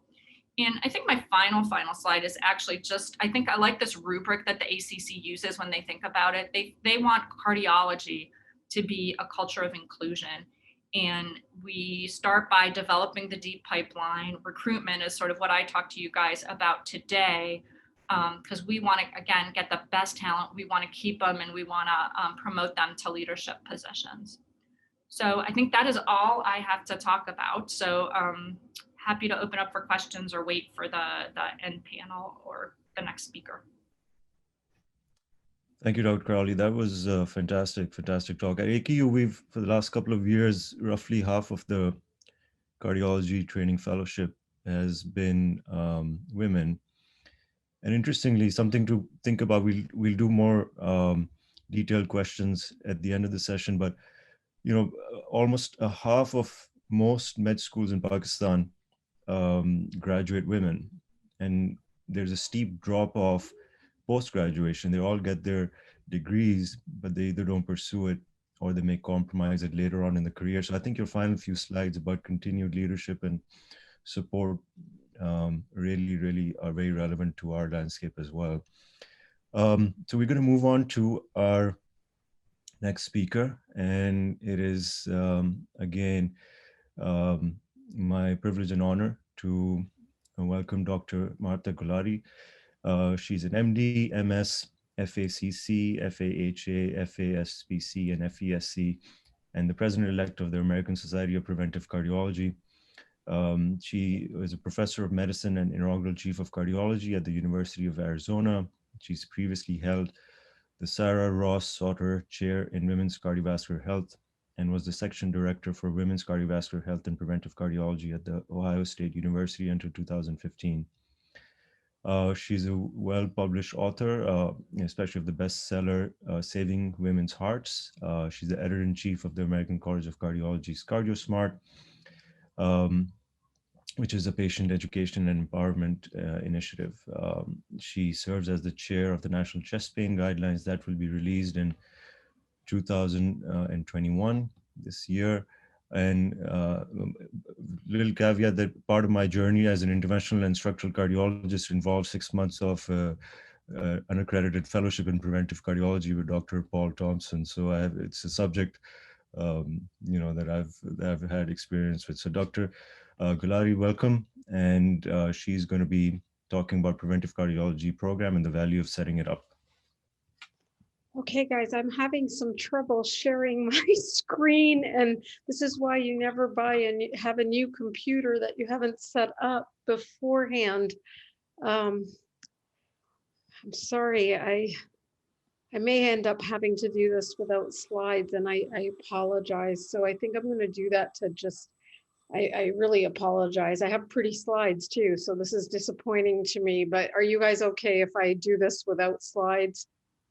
Yes, or we could do some question and answers for the first couple of talks, and we can get our IT to maybe help you. Is that possible? That's great. Yeah, go ahead. And I really apologize. I'm going to try to figure out why I can't share my screen right now. No worries at all. And IT can help out and hopefully sort the issue out. Dr. Katz, I'm an interventional and structural cardiologist, and I really enjoyed your talk. As in intervention, we found that we've learned that a heart team approach has really helped broaden our approach to patients and patient care. And your slide about broadening your training with critical care cardiology really hit home. Do you think a heart team kind of approach in the CCU would be relevant, where almost every patient is seen by a pulmonologist, cardiologist, and a nephrologist, regardless of whether those issues are rounding as a group or discussing as a group? What are your thoughts on that? That's a great question. We could talk for about 30 minutes on that. I mean, a little bit is limited by personnel and resource availability, but I will add, right, and you hinted to this. I mean, critical care cardiology or critical care in general is the ultimate team sport. There's not one person that can manage these patients alone. And, in our cardiac ICU, we have, respiratory therapists, pharmacists that are dedicated to the care of that particular patient population, which is so vital, fellows and residents, faculty members, people that help us manage our social work needs, et cetera. And so that's really important. We do consult where needed. I think it, probably be challenging to have all of those consultants. If you think about the breadth of critical illness in there, just from the slides that I showed, you'd really need to have a hematologist, a nephrologist, a gastroenterologist, probably an interventional cardiologist, maybe a structural interventional cardiologist, perhaps a surgeon, and a number of other disciplines to truly manage the breadth on a day-to-day basis. But it is really important to sort of understand that it is a team sport and a team game. And I think you're seeing more and more team-based care within contemporary cardiovascular medicine, and the critical care units, are really no different. And again, I see my role as the cardiac intensivist as the sort of the orchestrator of the team approach. And you're seeing this in a lot of the disease entities that we're managing these days, right? And particularly with cardiogenic shock, where teams and networks of teams and system-based care is really starting to take a hold and dominate, because the decision-making is so complex and time matters. So I think in a long-winded answer to your very astute question, I think team-based approach is key. How to do that, I think, sort of depends a little bit on each institution and the institution's availability of personnel and other things. Yeah, I think what we've found is that from experience in CCU is that, every CCU physician who's rounding, typically it's a week on, week off kind of situation. And the consultants change and the primary attending changes, and the care really varies from what it was on a Sunday to Monday morning. So yeah, and that's a problem. I mean, and we try that, so the whole study of just sort of the dynamics and process of care is going to be so important in these units, because handoffs matter, discontinuity of care matters, and may have a dramatic influence on these patients in whom little decisions can have magnified effects. And so how physicians or attending physicians, faculty physicians rotate matters, how that overlaps with how the trainees rotate matters. I think in our unit, for instance, you're going to start seeing pretty soon more faculty members converge on that unit than ever before to provide more continuous care. But those are all decisions that have major potential implications and that need to be thought out and studied, for that matter. Excellent. Dr. Crowley, we have a question from Dr. Sabha Bhatti, who's our interim section head, and as well as the fellowship program director at AKU. And she's wondering if you had any challenges or resistance in your efforts at diversification, and was there any resistance from the trainees themselves? And the second part of her question is, do you have, how do you ensure that these changes are system-wide and not just dependent on one program director or one leadership group? Yeah, I mean, it's a great question and super important. So thank you for it. I think we started with getting institutional commitment. Now, different programs maybe have different success rates, but we knew that the heads of our institutions, our division chief, our dean, and our department of medicine were behind us and in full support and willing to throw resources behind it. If it was doing, dinners, whatever you decide that the strategies work best for you is to get the leadership on board. We actually did not find a lot of resistance from the management. We did not actually, one thing we did not do, this was sort of more informal. I think a lot of, with respect to the women, a lot of the men would informally, in our training program, were like, oh my gosh, we need more women in our training program. So I would say we didn't formally survey all of the fellows that we had to ask them if this was something that they wanted, but informally, they had taken part in our task force to help initiate it. So could I imagine that this could have been an issue? Yes, but we didn't look at it systematically. What I will tell you is a lot of the pressure points for this has actually been recruiting the trainees, and I think that Jason for sure can comment on this since we're at the same institution. A lot of the women that we pick and a lot of the underrepresented ethnic groups have a little bit of the imposter syndrome once they're here. I think even if you try to encourage them that they are here because of their merit and they are great, I think they will carry a bit of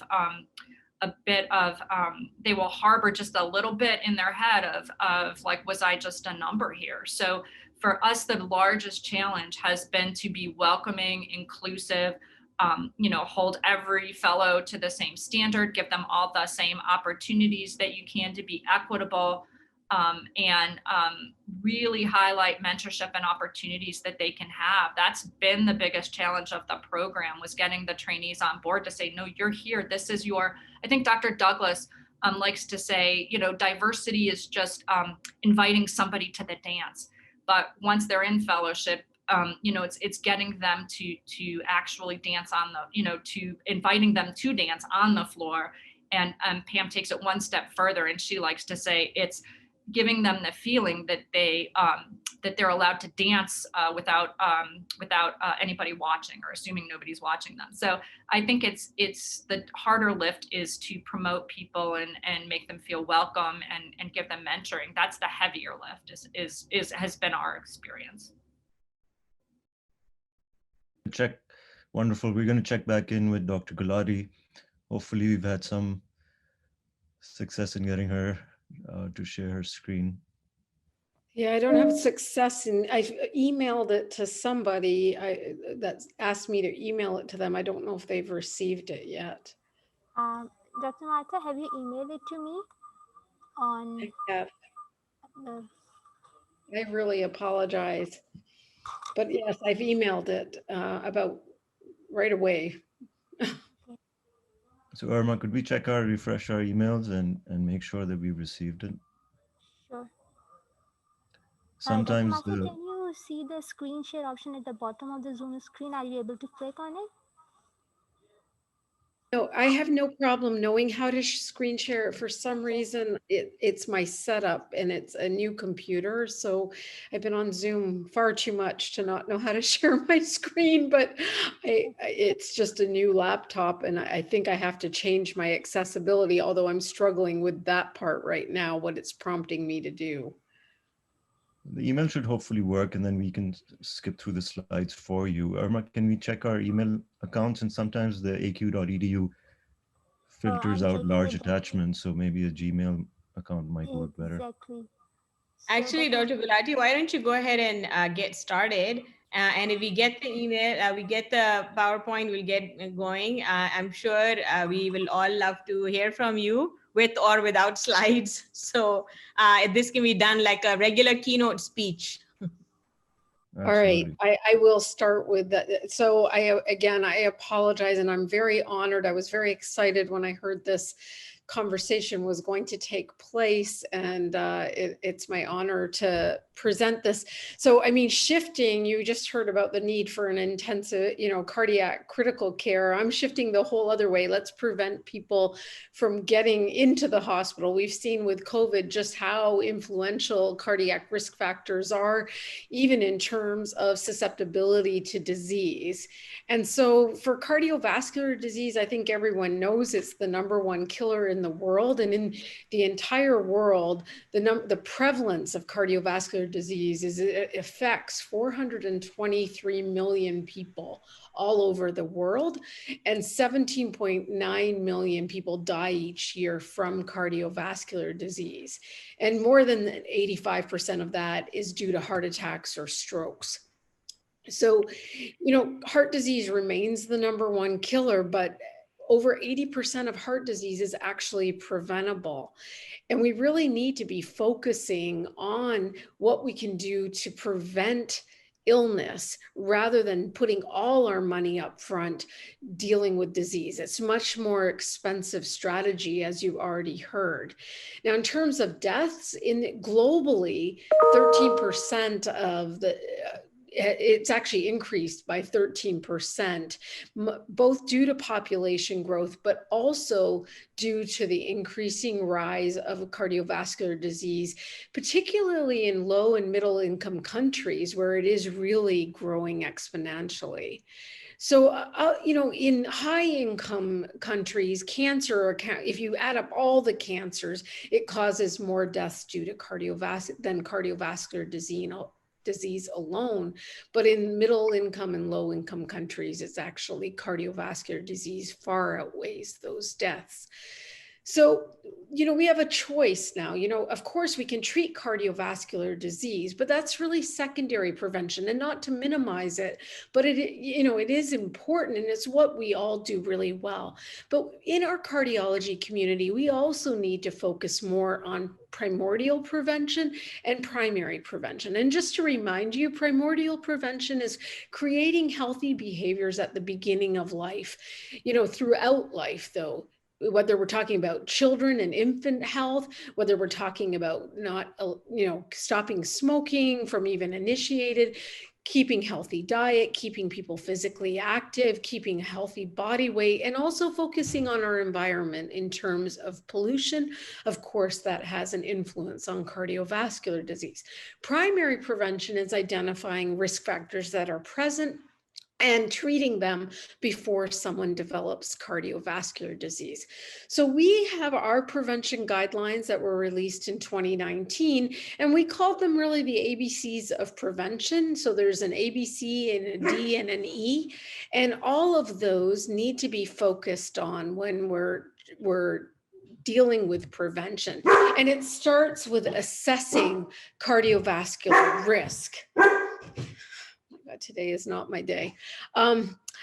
So in terms of, everyone uses a different methodology to assess risk. And obviously different countries use different things, but it all starts with knowing what risk factors are present. And that needs to be a primary focus for all adults to at least do primary prevention. But what is new in our guidelines is focusing on risk enhancers, because particularly for the South Asian population, which includes India and Pakistan, it really needs us to look at other things, because we don't often traditionally meet the traditional risk scores. Our body habitus tends to not meet obesity criteria always. Our cholesterol may not look as bad, but there's other things that do look bad. So of course, having a family history of premature cardiovascular disease is important. High cholesterol is important, but metabolic syndrome, and there's different measures based on nationality or ethnicity or race. So it's important to know those and estimate those.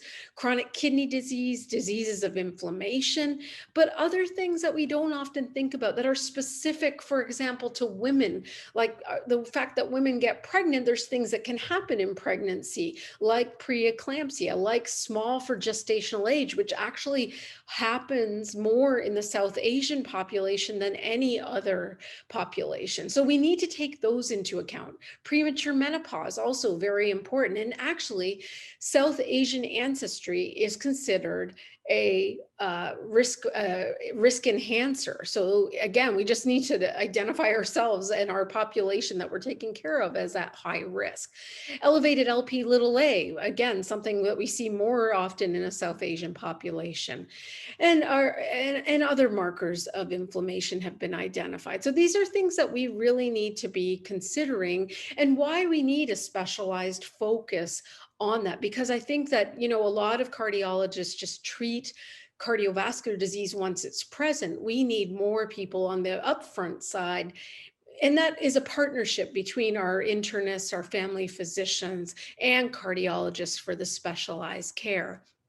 Within a prevention center, though, you'll focus on many things. You'll focus on aggressively treating blood pressure and knowing how to measure blood pressure is the key point there, because high blood pressure affects 6 million people in terms of in the world, in terms of making it a very important risk factor for the development of cardiovascular disease. And in fact, we have data from the United States. If you don't have hypertension, you have a much lower risk of developing heart disease compared to people who already have hypertension. So treating hypertension is a key. Other things that is important to recognize, though, in the hypertension treatment arm is that, treating hypertension isn't just about drugs, but it's about lifestyle. And that's where preventive cardiologists can really help in terms of weight loss, healthy diet, reducing sodium intake, increasing potassium intake, improving physical activity. And it's the one place where, a lot of people want us to say alcohol consumption is good, but actually moderation or complete reduction of alcohol will actually lower blood pressure significantly. Cholesterol, identifying cholesterol and having lipid specialists is really a key part of any prevention program. Additionally, smoking cessation, because smoking is the #1 cause of cardiovascular disease. And we know in the developing world, cigarette smoking is still a major issue, whereas it's decreased in the United States and Canada significantly due to public health policy. And we need people that actually know how to help people quit smoking. That's actually a big part of both primary prevention, but also secondary prevention. And there's an entire literature of recommended therapies, whether it's behavioral interventions, whether it's pharmacotherapy, and we have many different things available that we should be working with our patients. And I think this is the one area we do very poorly. Diabetes, of course, a huge issue in Pakistan and India, and we need to be better at treating it because we're cardiologists, because it's our disease, because it's more likely that a diabetic is going to develop heart disease. We need to be screening, but we also need to be familiar with the medications and the recommendations. So again, that's why we need preventive cardiologists. Additionally, most of us aren't well trained in diet and weight and talking with our patients and being the counselors that we need to be. And that is, again, where preventive cardiologists need to be. As obesity is a growing problem worldwide, we have actually 1.9 billion adults that are obese worldwide. And really no country is spared, unfortunately, with this issue. So, I certainly, the United States gets the biggest share of that, but other countries certainly have a remarkable share where it's changing. Our diet is changing and our inactivity is changing, and COVID hasn't helped with that. So we need to know how to not just say exercise, but prescribe exercise. The last thing that we really need to focus on as preventive cardiologists is really where the social determinants of health that really affect prevention. We know that, again, that social determinants of health really affect our ability to prescribe exercise or get right preventive medications. And we need to start really investing in our communities.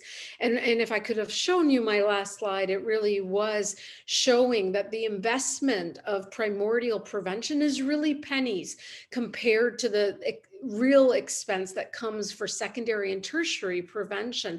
So if we could start investing our money at, a fetal and infant health, helping people quit smoking, improving physical activity, and making our areas more conducive to activity, reducing population, improving the diet of our population will really be the way to start prevention everywhere. And this is really the truth for all over the world.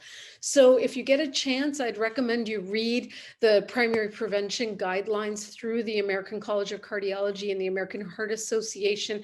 It really emphasizes the ABCs, so don't forget your ABCs of prevention. And again, sorry for my technical difficulties, but thank you for having me, and I'm happy to take any questions. Thank you so much. Thank you so much. A fantastic talk, even without the slides, and we learned a lot from it. I have one personal question and a challenge that, we end up using ambulatory blood pressure monitoring a lot, so 24-hour blood pressure monitoring a lot in our setting in Pakistan, and find it very helpful. What are your thoughts on it? And I was talking to a colleague, and I was curious to find out that it's no longer reimbursed or covered by insurance in most of the US. So ambulatory blood pressure monitoring, I'm a big fan. And so in our preventive clinic, that's a big focus that we had. It is actually in the United States, it is covered if you are worried that it's white coat hypertension. So you can certainly use it if you don't, and we used it because the reimbursement anyway was so small. We didn't really worry if we didn't get paid for it, but it was way more accurate. It really helped us to, both identify patients who may have hypertension that we aren't seeing in clinic, as well as people that, often, especially in our women's clinic, a lot of people would get told their blood pressure is high because they're anxious. Well, I didn't entirely believe it. Not often the patients would tell me, no, it's always high when I go to the doctor. So I would give them the ambulatory cuff, and that way we would know, both of us would know. And I think it was a really great tool, really inexpensive to buy for your clinics, a bunch of them, and you'll find that people will use them in your clinic. It won't be just the person who's interested, but it's really worthwhile. I also think another thing is taking the time to check blood pressure properly. And really, we do such a crappy job. I didn't get to show you one of my pictures, but we actually have, the way to check blood pressure, most people don't do correct anyway.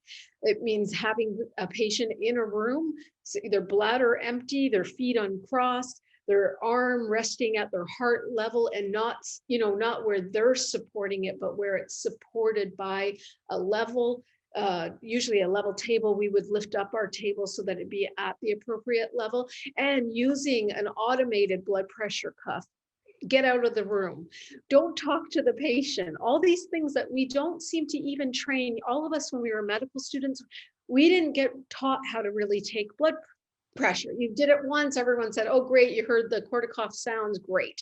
Nobody ever talked about that, at least to me. And as I practiced, I learned that I really didn't know about taking blood pressure properly. And then we set up our whole clinic that way. A lot of people think that it takes too much time, but I believe my blood pressures in clinic, whereas I don't think in most places you should believe your blood pressures. And we did a survey.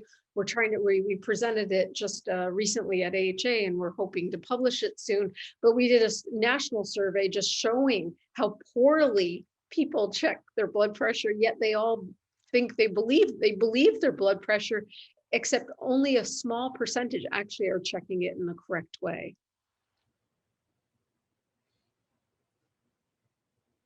Usman, you're on mute.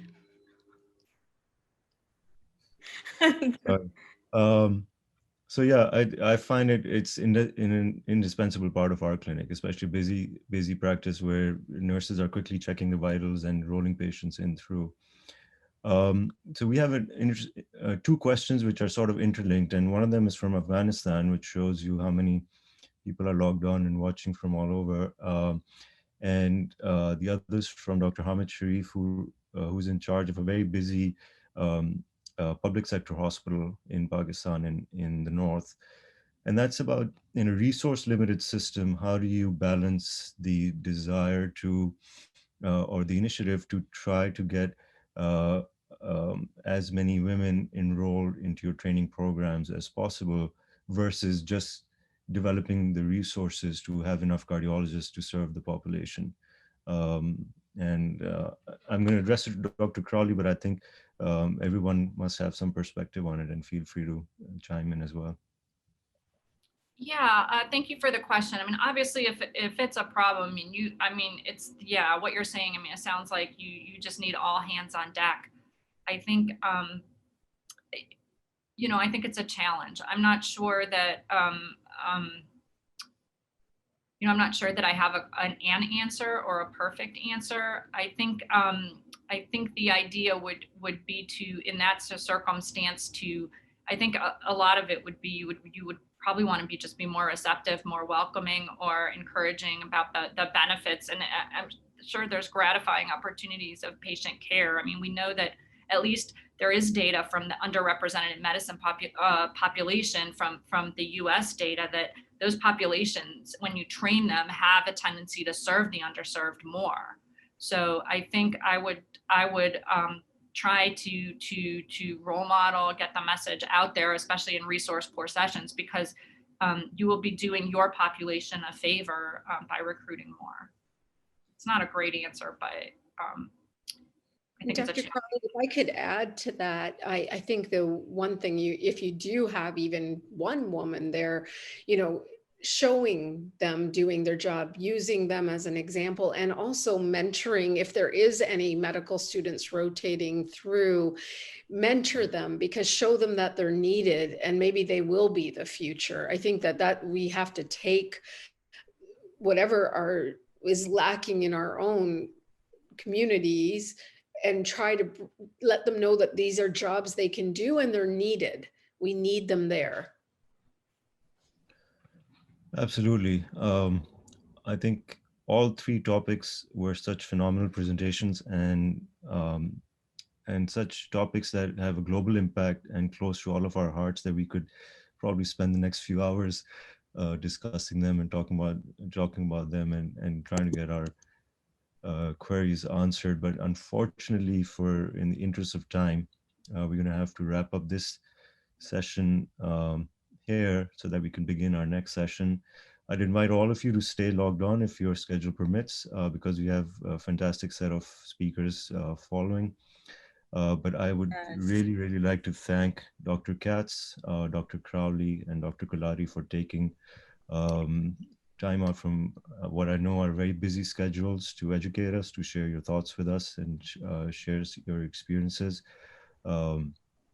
And we'd love to continue the discussion and hope to see you back here at AKU and at Pulse in the future. Zainab, if you want to say a few words. Yeah, thank you, Usman. It was an absolute pleasure to listen to you all and actually see you after so long. So Jason and Anna Lisa and Martha, thank you so much for joining us. I know that everybody really absolutely loved the talks. And in fact, Jason was texting me while you were giving the talk, Martha, that it was really refreshing to hear someone speak without slides. So it actually turned out in the best way. So thank you very much for being with us today.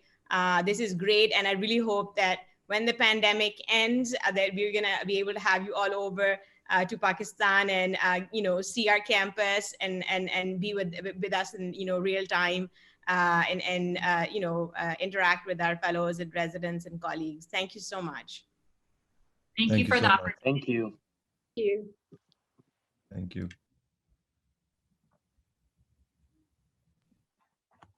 Usman, if I may take over from you. So as Usman mentioned, first of all, thank you to our program building colleagues who really educated us. And I think we all learned that we speak a common tongue and we believe in diversification. So thank you for your input and your comments. So Bismillahirrahmanirrahim, Assalamu alaikum, and good morning and good evening to us, esteemed guests and speakers. This is the final session of Day 2 of Pulse 2021, which is dedicated to heart failure. We have the privilege of having three giants in the field of heart failure who will expound on important clinical aspects and that we see in daily practice and which continue to confound us all over the world. So our first speaker is Dr. Sounok Sen, who is an assistant professor at Yale School of Medicine.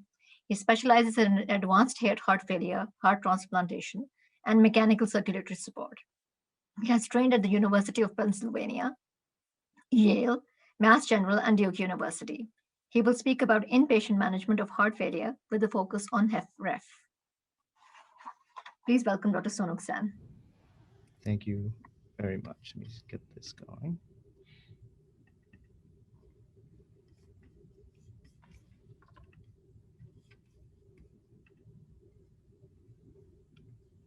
Okay, so is this working? Everyone can see? Yes, perfect. Okay, well, thank you very much for having me. It's a real honor to be here. And thanks, Dr. Samad. You were a very inspirational teacher and leader when I worked with you at Duke. And I still remember when I took my boards, I could hear Dr. Samad's voice in the back of my head telling me all the right answers. So I hope that, today I'm tasked with kind of talking about the management of HFrEF. And, it's a big topic. And I know that many of the people in the audience probably already know most of what I'll be saying, but my hope is to kind of organize it and kind of outline some of the highlights and some of the data that we see. When we encounter patients with HFrEF, I think there's this big challenge of trying to figure out, well, how do we take care of these people in the hospital, and how do we actually kind of take the leap to get them in the outpatient setting? And I think there's a lot of inertia in work focusing on decongestion therapy in the hospital, and I think we can always do a better job at trying to bridge these patients to the outpatient setting by using some of the principles we use in the outpatient setting and the inpatient setting. And my hope today is to kind of highlight some of the data, and hopefully we can have some courage to do more of that when we're taking care of patients in the hospital. Just to kind of give you a brief kind of sense of that these patients come from everywhere. These are a few patients that I've taken care of recently.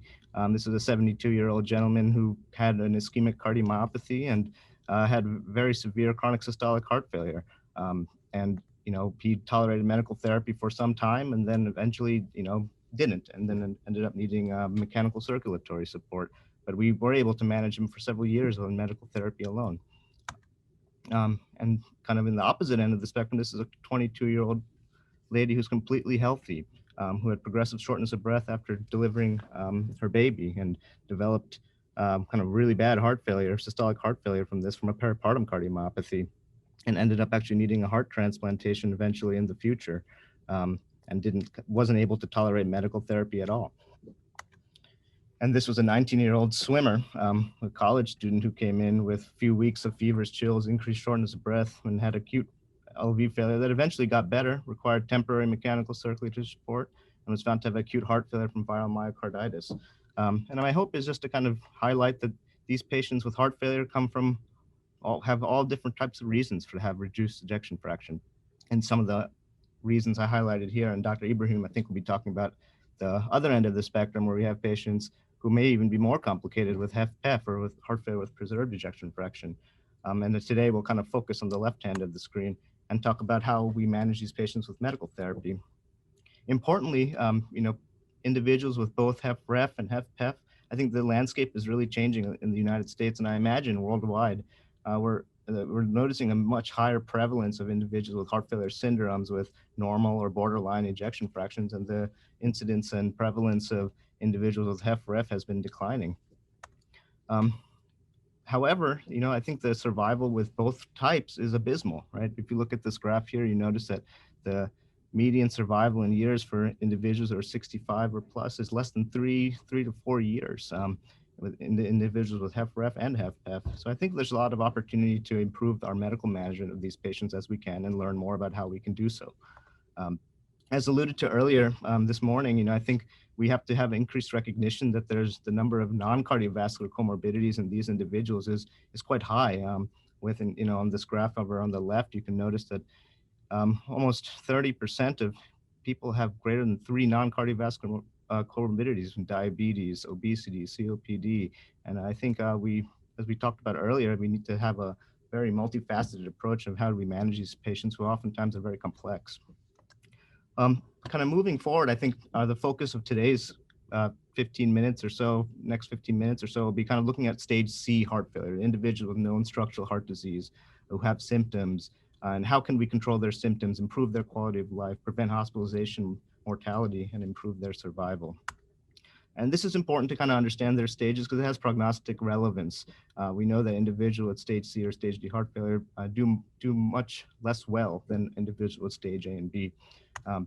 And this is just a recent publication. I think Dr. Ibrahim was involved in this as well, so it's kind of interesting, great to hear her perspective on the other end of the spectrum moving forward. But this was a very useful way for me to kind of organize the talk and to organize my thinking about how we can improve inpatient management of heart failure and kind of draw upon the principles of outpatient management.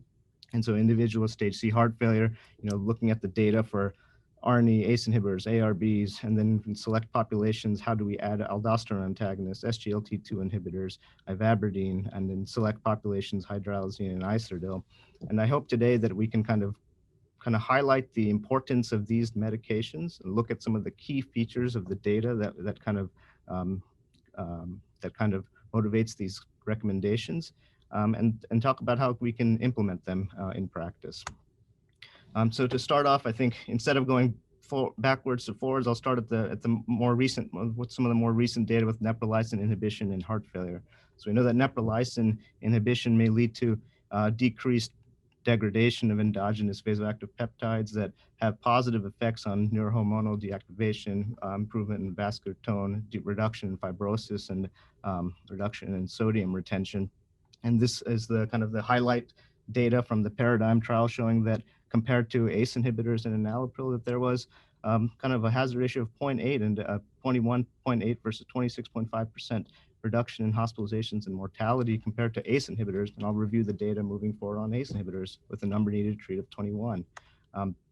Similarly, the mortality alone was decreased in individuals who got ARNI therapy. So both the primary endpoint, cardiovascular deaths, and heart failure related hospitalizations were decreased with the use of ARNI compared to ACE inhibitors alone.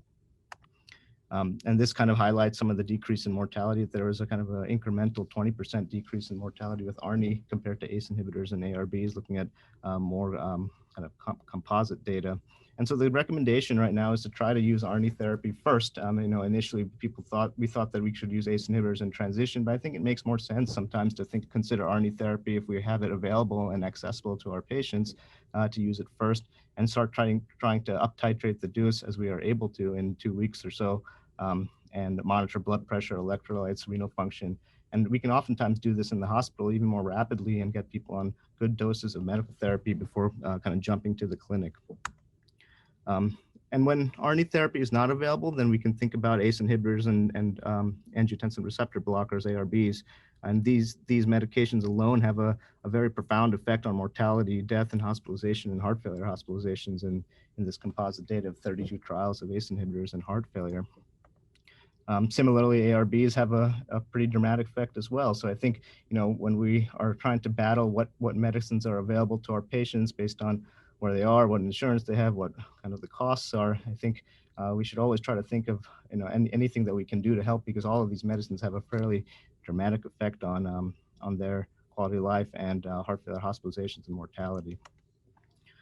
So for ACE inhibitors and ARBs, these are indicated for all individuals with even asymptomatic LV dysfunction with class 1 to 4 heart failure. Contraindications, thinking about hyperkalemia, angioedema, pregnancy, and titrating really to target doses of the medicines that I've listed here, and monitoring serum potassium and renal function within 1 or 2 weeks after the first dose. And in certain individuals, I think aldosterone antagonists are very helpful as well. This is kind of the highlight data from the RAWS, EPHASIS, and EMPHASIS trial showing 30% to 15% risk reduction in survival in individuals who have heart failure with a reduced ejection fraction, whether it's post-MI or chronic. And I think we have a lot of opportunity in the United States for sure to kind of be able to implement these therapies that have a tremendous amount of benefit. And so aldosterone antagonists are, kind of the recommendation is that they're indicated for patients with mild, moderate, or severe heart failure due to LV dysfunction, with spironolactone or eplerenone being the medicines that have been studied, and to kind of think about decreasing potassium supplementation or loop diuretic dose at initiation, and really monitoring hyperkalemia and renal function, and with contraindications kind of listed here for both men and women. And monitoring potassium function within 72 hours, 1 week, and 4 weeks of initiation. And then finally, beta blockers. This is a kind of the overview of the kind of four of the many trials that have been done on beta blockers, also kind of demonstrating a pretty dramatic risk reduction and an improvement in survival with various beta blockers that have been used in heart failure trials.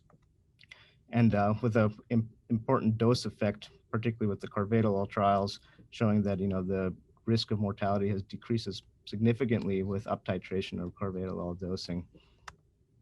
And so beta blockers, kind of the overall recommendation is indicated for individuals with asymptomatic LV dysfunction, class 1 to 4 heart failure as well, with contraindications being shock, heart block, and using really 3 of the evidence-based beta blockers in heart failure that have been studied: carvedilol, metoprolol, succinate, and bisoprolol, and starting at very low doses and up titrating in 2-week intervals as tolerated.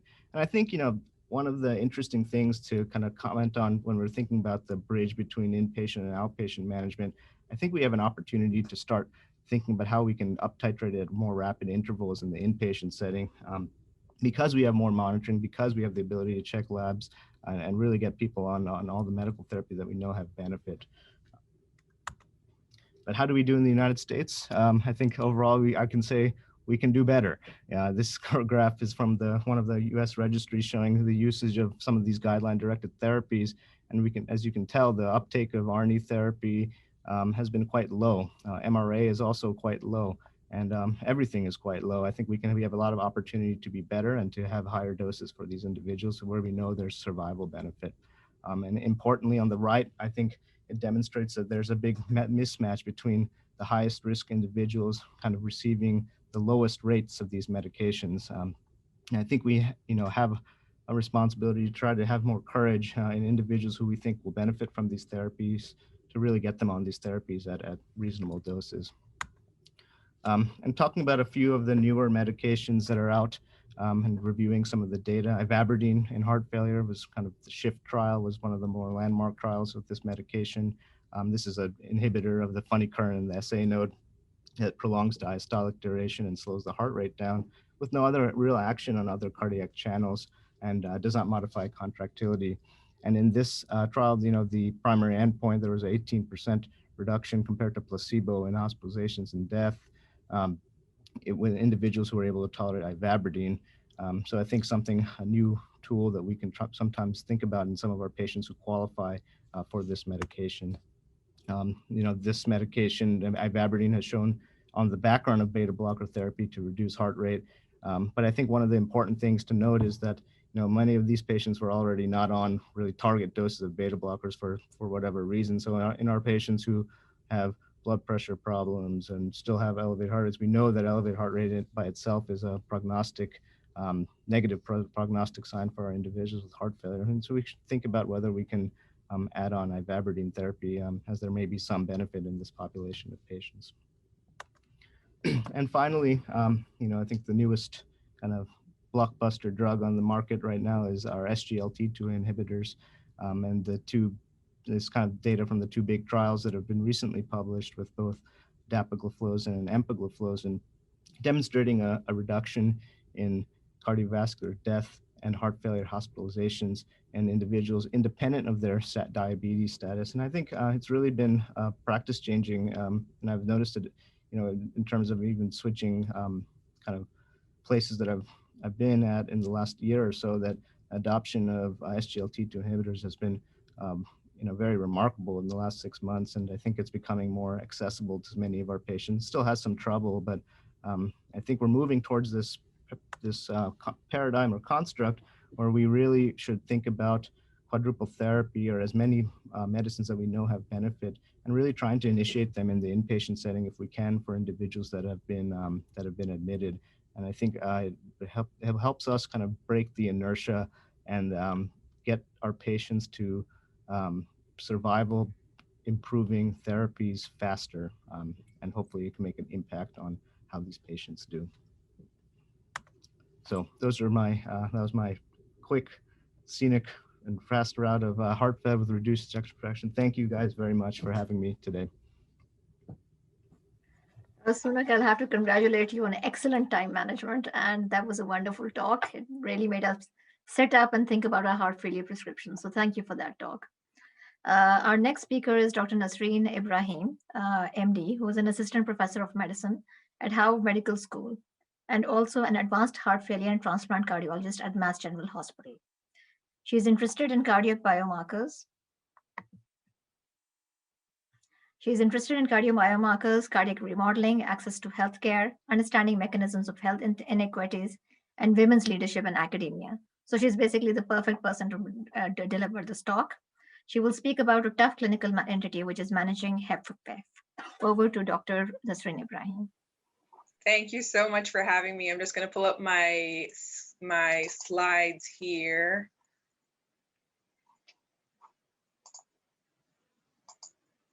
Please let me know if you can see them. Are you able to see my slides? Yes. Okay, I just want to say thank you so much for inviting me to be here. It's my first time giving a talk virtually at AKU. I actually trained with a lot of people that went to AKU for medical school, and a lot of them are my friends, so it's really an honor to be here. I'm going to talk about HFPEF today. Sounok took the easy topic. HFPEF is a little more challenging, as many of you know, but I'll do my best to make this clinically applicable and talk about some important things today. So these are my relevant disclosures. So an overview of my talk today, I want to talk about the complexity of HFPEF. I'm going to mention how comorbidities are really important in HFPEF and really the mainstay of therapies managing these comorbidities. I'm going to mention some key trials, and also I just want you to be able to recognize some of the drugs that possibly have an indication in patients with HFPEF.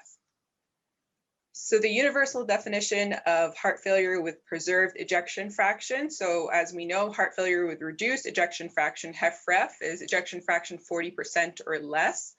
HFrEF, HFpEF, and then heart failure with mid-range ejection fraction, the definitions vary slightly. So in the American guidelines, it's 41 to 49%. In some of the European guidelines, it's 41 to 50%.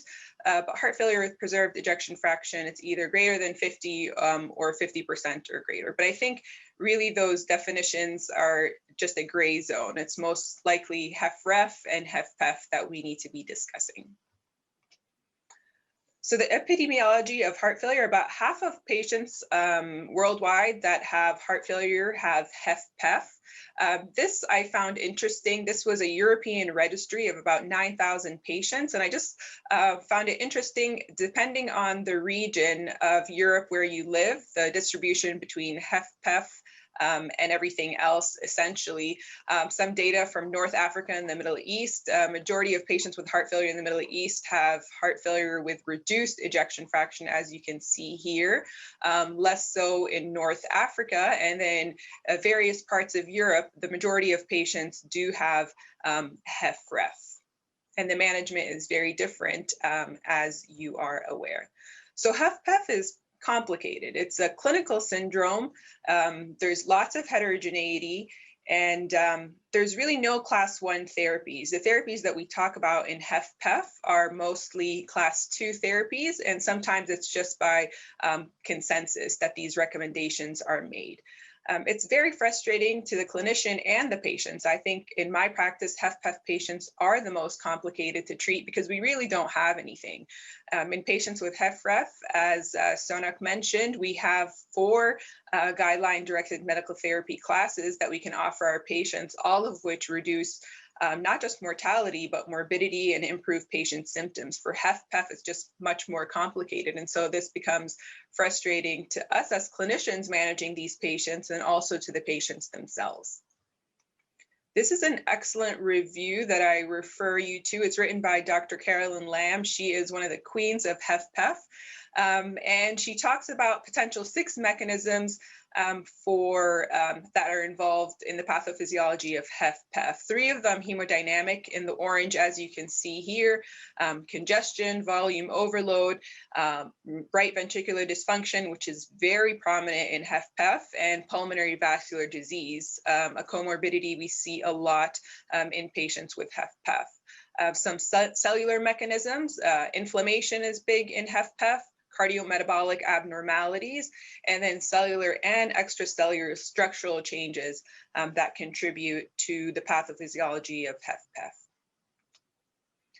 What's also very challenging in patients with HFpEF is the number of cardiac and non-cardiac comorbidities. When we think about HFpEF, we think about obesity, we think about diabetes, metabolic syndrome.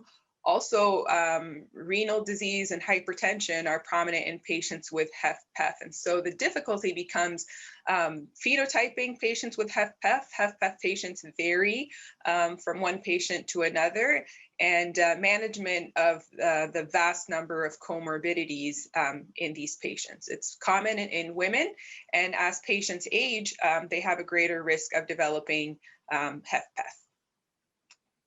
What's also very challenging with patients with HFpEF is that at rest, these patients can be doing fine, that, you know, their filling pressures can be normal, they can be low, they can have no symptoms, but once they start exercising or once they start exerting themselves, that is when the filling pressures increase. And this is data from Barry Borlaug, again, one of the most famous people in HFpEF and does a lot of studies on exercise physiology. And as you can see here, when compared to control patients with HFpEF, that at baseline, their pulmonary capillary wedge pressure was normal. It increases, and as they reach peak exercise, it's pretty high, as you can see here, a wedge of 30. So these are the most complicated patients. How do we manage a patient that you see in clinic and you examine them and their neck veins are low and they look okay, but once they start exercising, that's when they develop symptoms. So I think exercising these patients, whether in the cath lab or cardiopulmonary exercise testing labs, is key in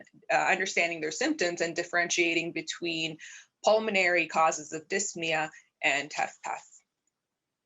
So I will review some of the trials, the key trials that are mentioned a lot when we talk about HFpEF. So this is iPreserve. It was about 4,000 patients with New York Heart Association class 2 to 4 symptoms.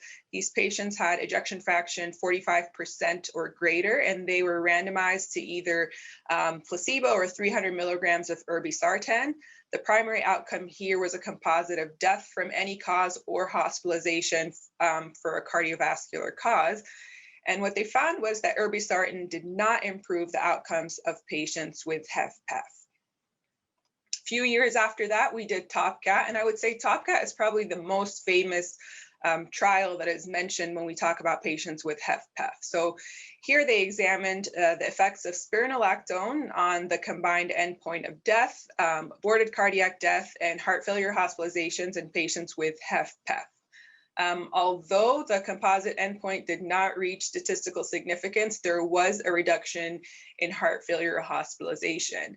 And then the controversy with this study is when they looked at the regions where the patients were enrolled, there was a big difference between the patients that were enrolled in the Americas versus the patients that were enrolled in Russia and Georgia.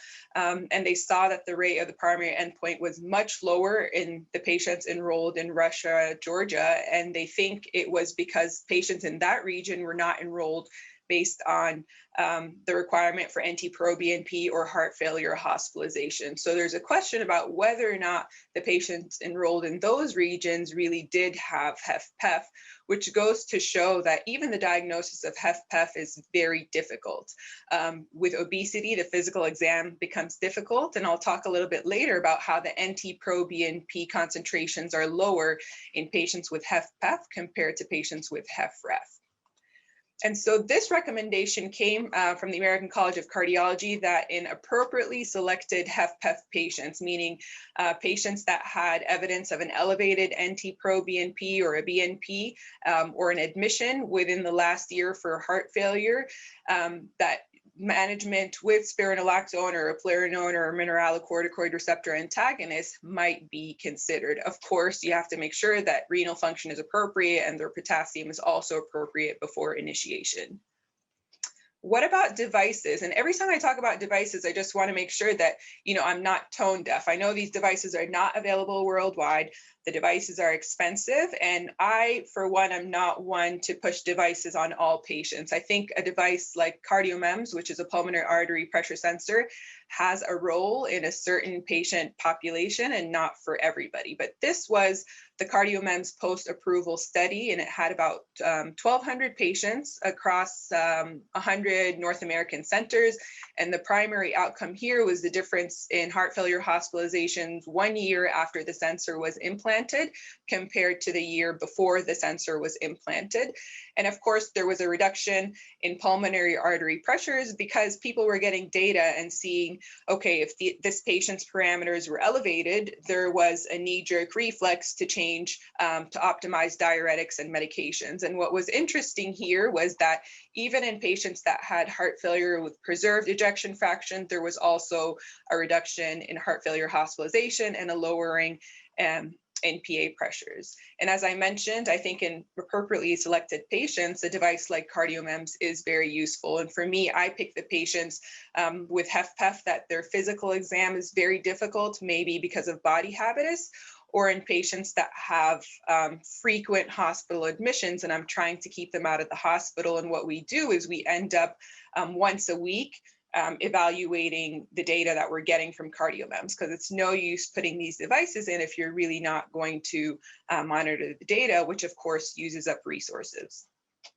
What about Paragon? This is another trial that has been in the news lately. So this was almost 5,000 patients that had New York Heart Association class 2 to 4 symptoms and HFPEF, and they also had structural evidence of HFPEF to make, again, as I mentioned, the diagnosis of HFPEF clinically is difficult. So these patients had echo abnormalities of HFPEF. And the primary outcome here was a composite of total hospitalizations for heart failure or death from cardiovascular causes. Patients were randomized to receive sacubitril valsartan or valsartan. And so there was no difference between the patients that received valsartan or sacubitril valsartan, but looking closer at the data, there was a possible benefit seen in sacubitril valsartan with patients between EFs of 45 to 55, as you can see here. This data, again, tells us maybe sacubitril valsartan would be beneficial in patients up to a certain EF, maybe 45 to 55%. However, the FDA, a bunch of people a panel met and voted to expand use of sacubitril valsartan past the current indication, which right now sacubitril valsartan, as mentioned in the previous talk, is indicated for patients with ejection fraction 40% or less. However, while they voted to expand its use, they didn't say exactly which patients would qualify that have preserved ejection fractions, which of them would qualify for sacubitril valsartan. So hopefully we'll get more answers regarding that eventually.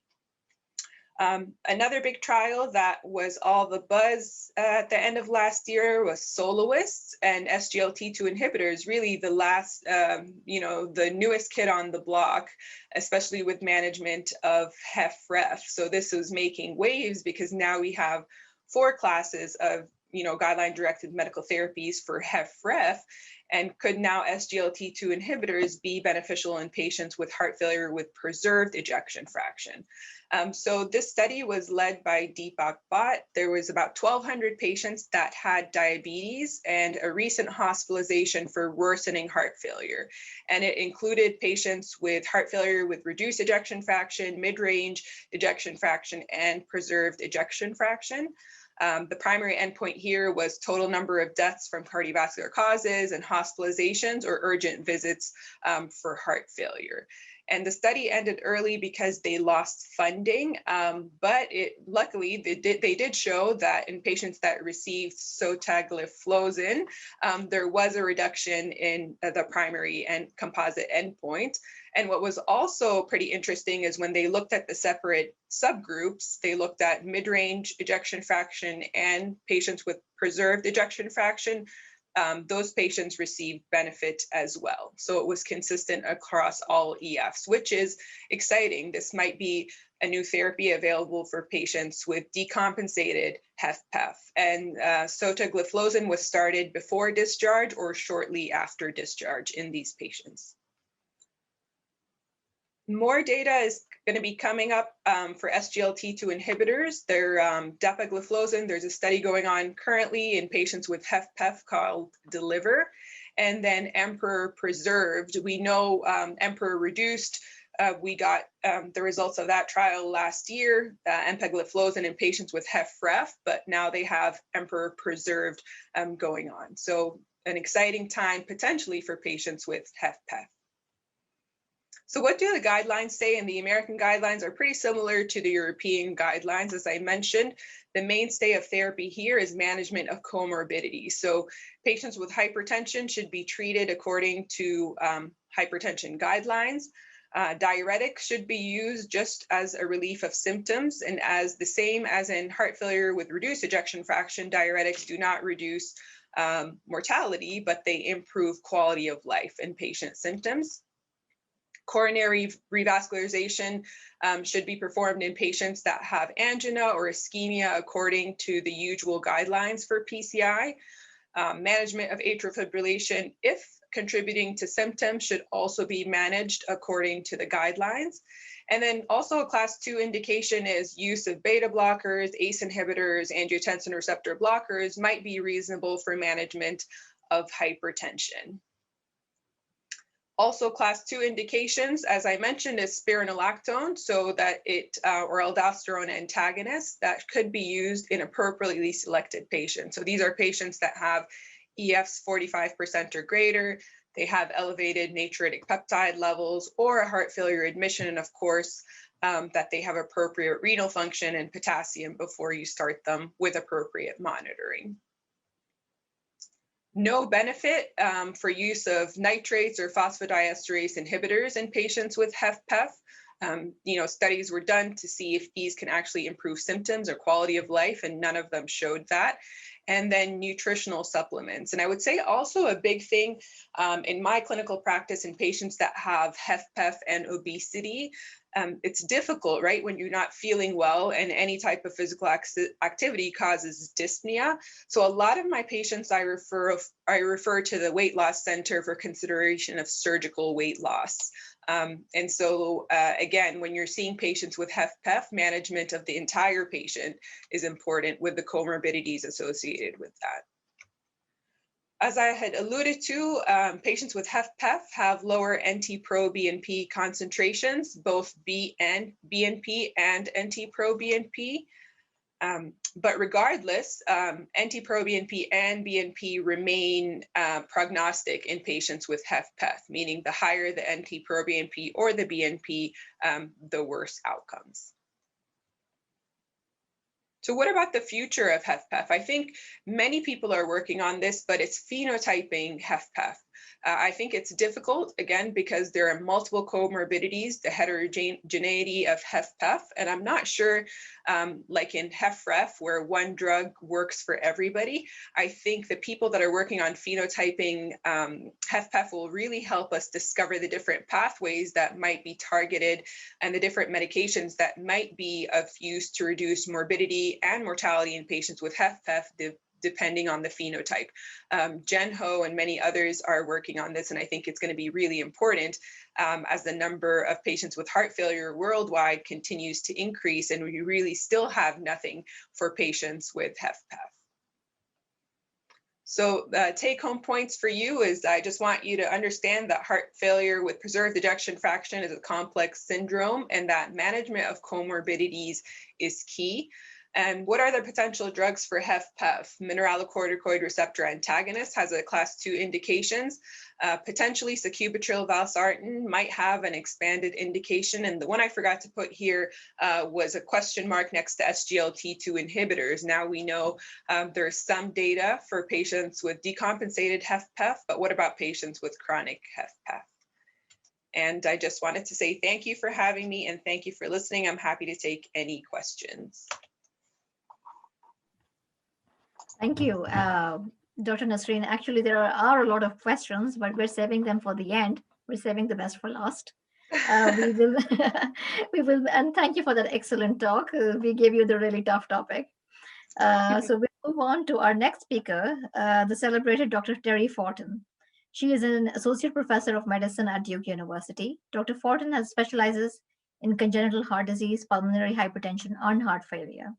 She graduated from the University of Massachusetts Medical School, and she will speak about managing the elephant in the room, right heart failure.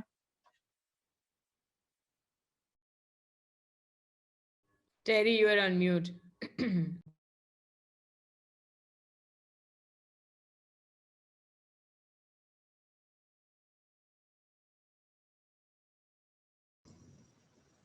I should be okay now. I'm just gonna try to open this up. Can you guys see my screen? Yes. Yes, we can. Yes. Okay. So you're right. The elephant in the room, managing right heart failure, or I call it the other side of the heart or the forgotten side of the heart. Thank you, Zanab, for having me, and good to see you, Sounok, as well. So this is what you hope your right heart doesn't look like, and this here is the right heart and not the left, sometimes confused, I think. And we'll talk about what to do about this if you find it.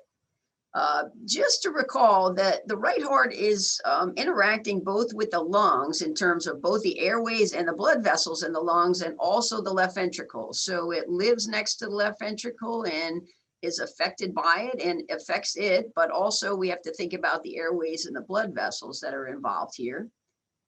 And we have to think about pressure. So blue is the right heart with deoxygenated blood. And again, the pulmonary artery bed sits between it and the left heart. And so because the right heart is downstream from the left heart, everything that goes on there really matters. And that becomes a problem. When we think about right heart failure, I think we really have to think about what the etiology of it is when we think about managing it. Sometimes RV failure is very acute, and those cases we'll talk about, and they're a little bit different than everything else, and we'll kind of go through them quickly. And then whether this is decompensation of some chronic right ventricular failure.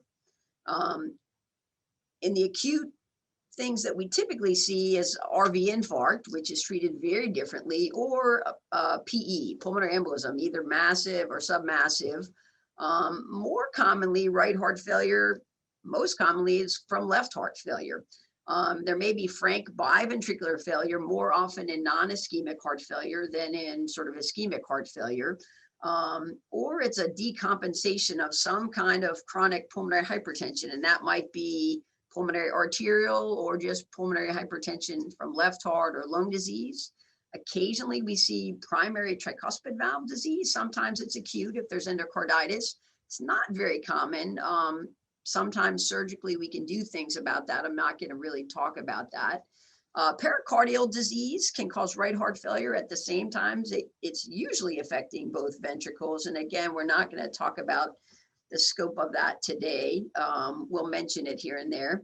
High output failure is something we don't think about a lot, but I end up seeing a lot of people in my clinic who have big right hearts, and high output is really the problem. Dialysis people is a growing group of people where I see this. And then people who have some mixed morbid obesity for long periods of time, and those same people often have other lung complications or other things that cause this. And then severe lung disease all by itself can drive this, even if it's not driving pulmonary vascular resistance so much. So in terms of managing RV failure, we first have to figure out what the underlying disease is and whether there's some new inciting event. And then we're going to manage it depending on those things. I think that instead of giving you a cookbook for what to do about things, I think if you understand the physiologic issues here, it will guide you. And you need to sort out, is this the right ventricle itself? And that's less common, although it can become part of the problem.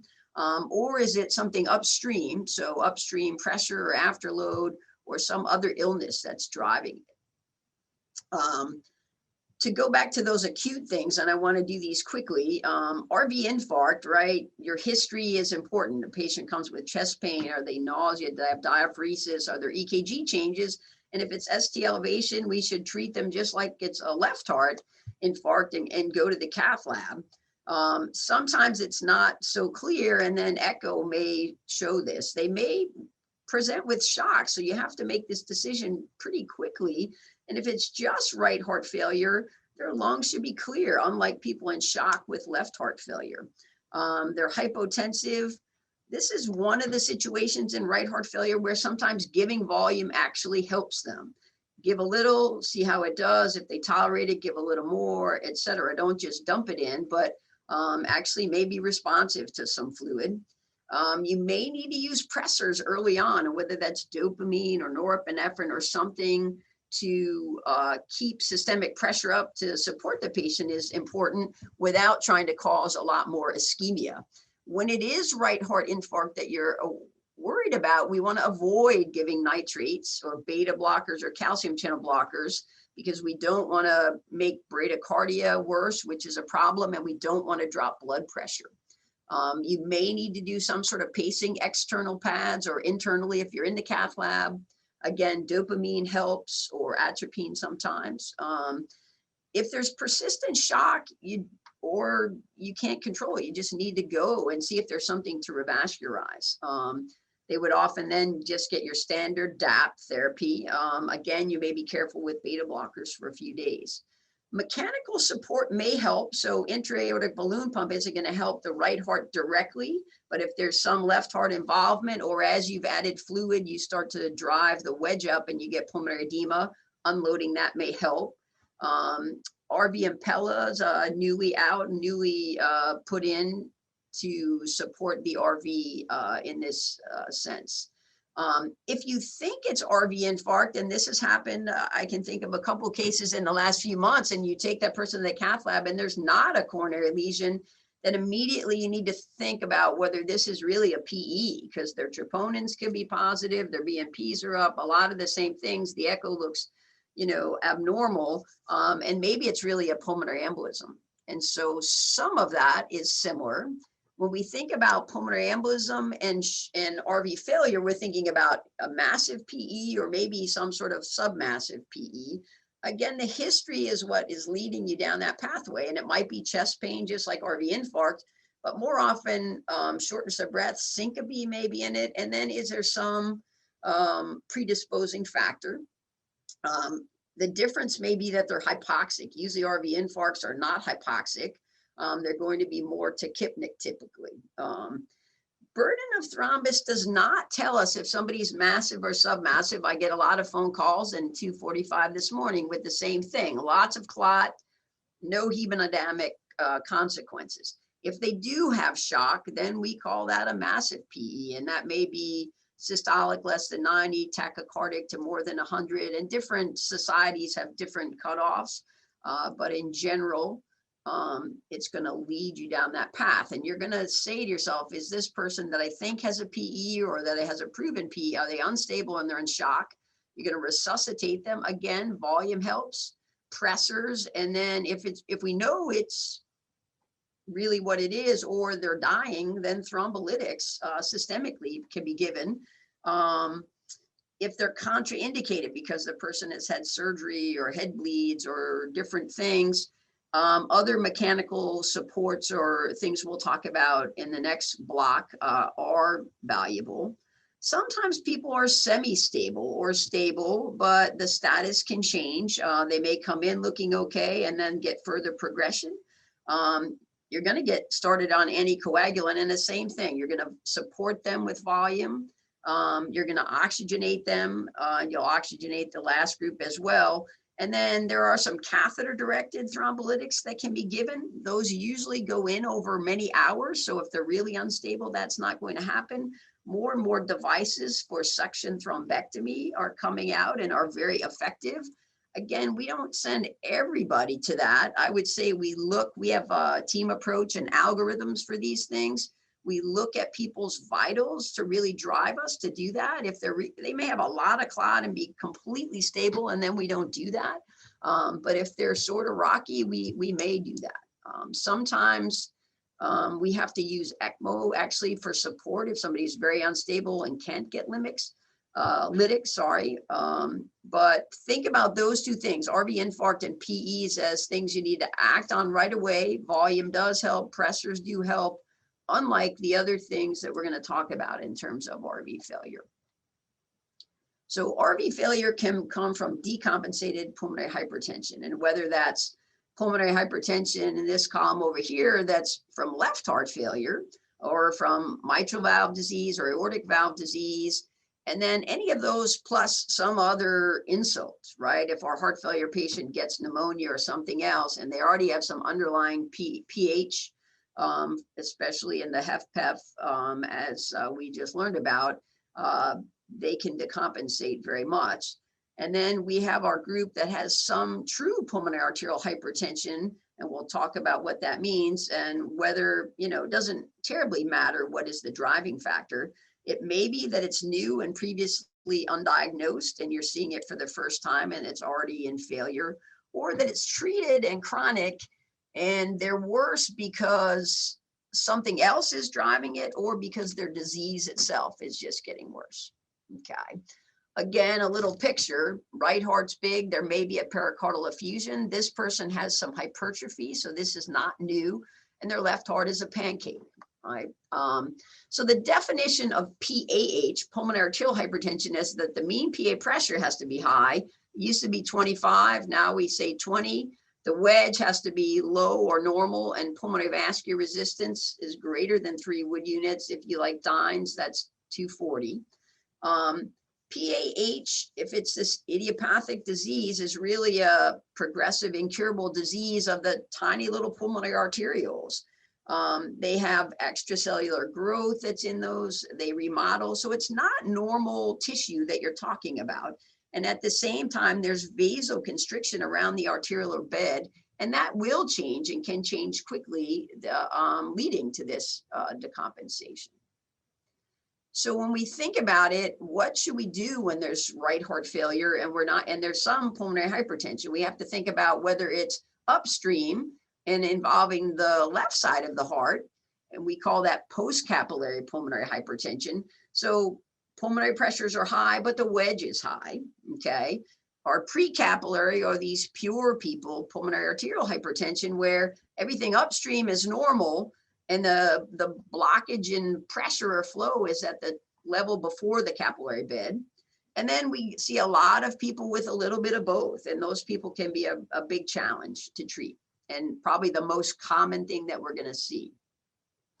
So left heart failure is the most common cause of right heart failure, and it doesn't matter what the driver of it is. If we try to treat the left heart issue, it often helps with your right. We do have to be careful that if left heart is really driving this pressure and we give them specific pulmonary vasodilators, it does not help them, and it may make things worse, right? If we open arterioles going into congested veins upstream, then we're going to get pulmonary edema and make the patient worse. There are some circumstances, sometimes after someone's been transplanted or has an LVAD, where the RV is not doing well, and we support that, and we may treat it differently. We occasionally treat what we call disproportionate pulmonary arterial hypertension, and probably in these mixed pre and post capillary, but we have to be really careful when we do it, because we can make people worse. This is sort of my favorite slide. So resistance is really the problem here in the pulmonary arterial bed. Pulmonary arterial pressure in the green goes up until the heart can't hang in there anymore. So as the right heart can't keep up with that pressure, we develop RV failure. And so people live somewhere along this continuum, and they can go up and down, but if they're in this RV failure side, we've got to get them back up over the hump and out of failure before they're going to get better. Again, somebody who has chronic RV failure and now they're decompensated, okay?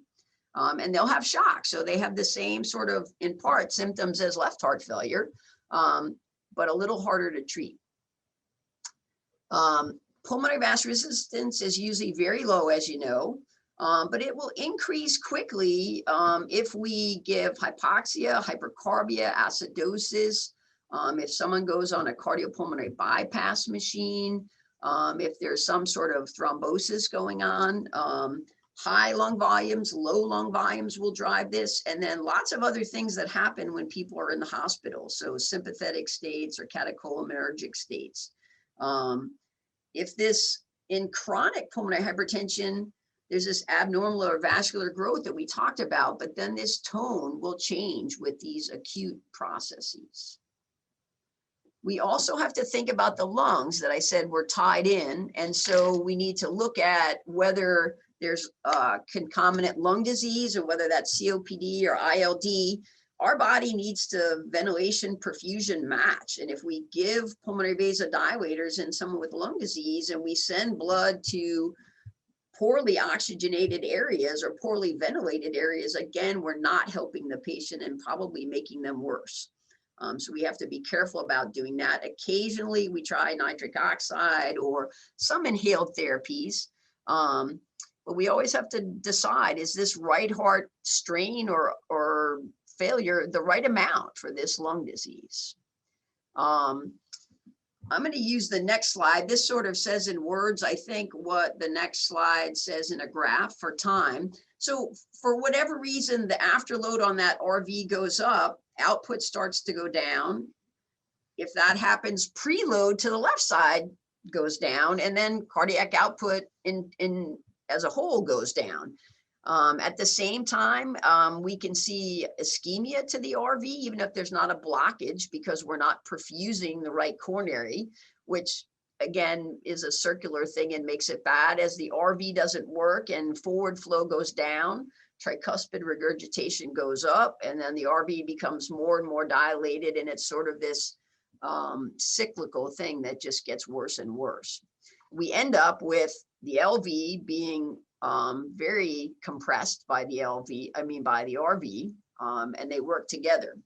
So our treatment would depend on us recognizing what the etiology is. Treat the PE if that's the problem, treat the infarct if that's the problem, and then addressing we don't have the magical, this makes your RV better drug. So you have to treat the underlying things, whatever those may be. Restore oxygenation and fix carbon dioxide if we can. I would try to avoid intubating these patients if you can. Sometimes vasopressors and inotropes are going to help. You have to be careful with inotropes, and we'll talk about that on the next slide. In most of these cases, we're not going to give fluid. We're going to try to take fluid away. Okay. These are your sort of inotropes.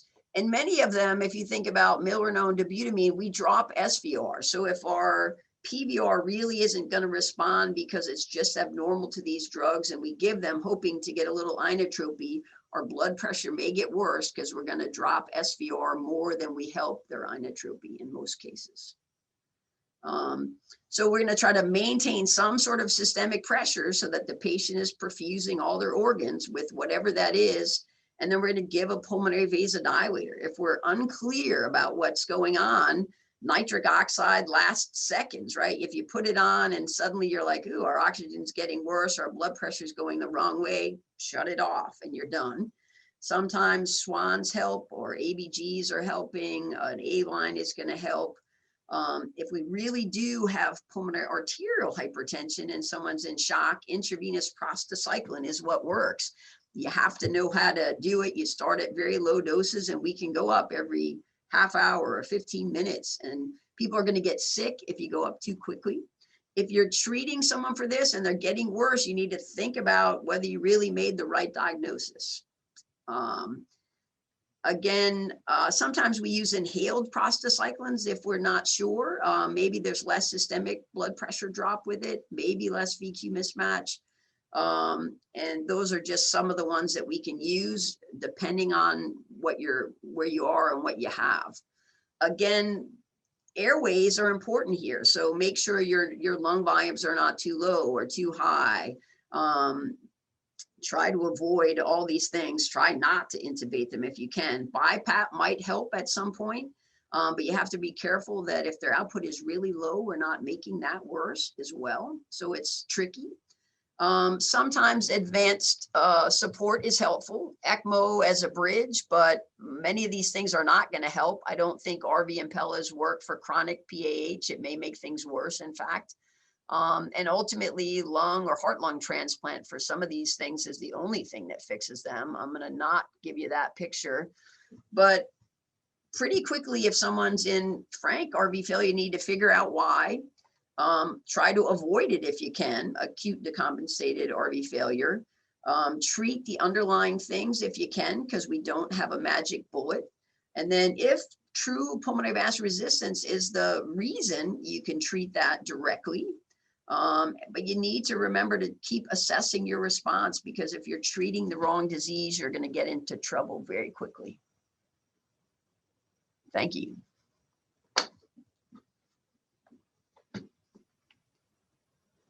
Thank you very much, Dr. Terry. That was a fantastic talk. And when I started my cardiology residency, actually, I read an article in the New England Journal, which was Right Ventricle, the Orphan Chamber. And I had vowed at that point in time to learn more about the right heart. But as I progressed, I realized nobody really knew anything about it, and nobody really talked about it. So it was pretty much, it went incognito throughout my training. So thank you. That was invaluable. Some of these things we have learned on the job, and some of these things still mystify us. So that was an excellent discourse about a largely ignored topic. Thank you very much. Thanks. So we have lots of trial and error. It is a lot of trial and error, but Thank you for this very common sense and very literate approach to right heart. So we have a lot of questions, and I'm sure it's going to be very interesting talking to you guys about them.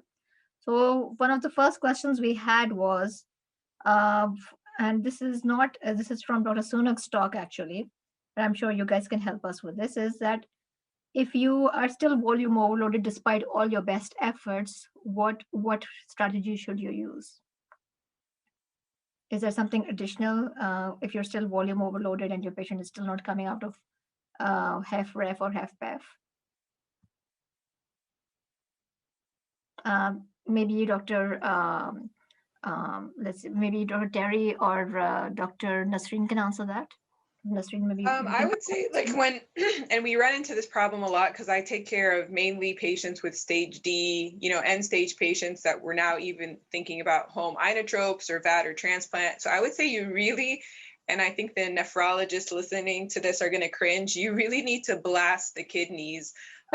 All loop diuretics, thiazide diuretics, you really have to push their kidneys as much as you can, but also you need to make sure that the forward flow is good. So when you're starting to struggle in these cases, I highly recommend a right heart cath. I definitely don't recommend routine right heart caths, but in a case like this where we're struggling, get a right heart cath in, figure out what the cardiac output or index in. Do you need a little bit of inotropes to get them through this period of volume overload, and blast their kidneys, get the nephrologists on board so that they don't, get really upset with you.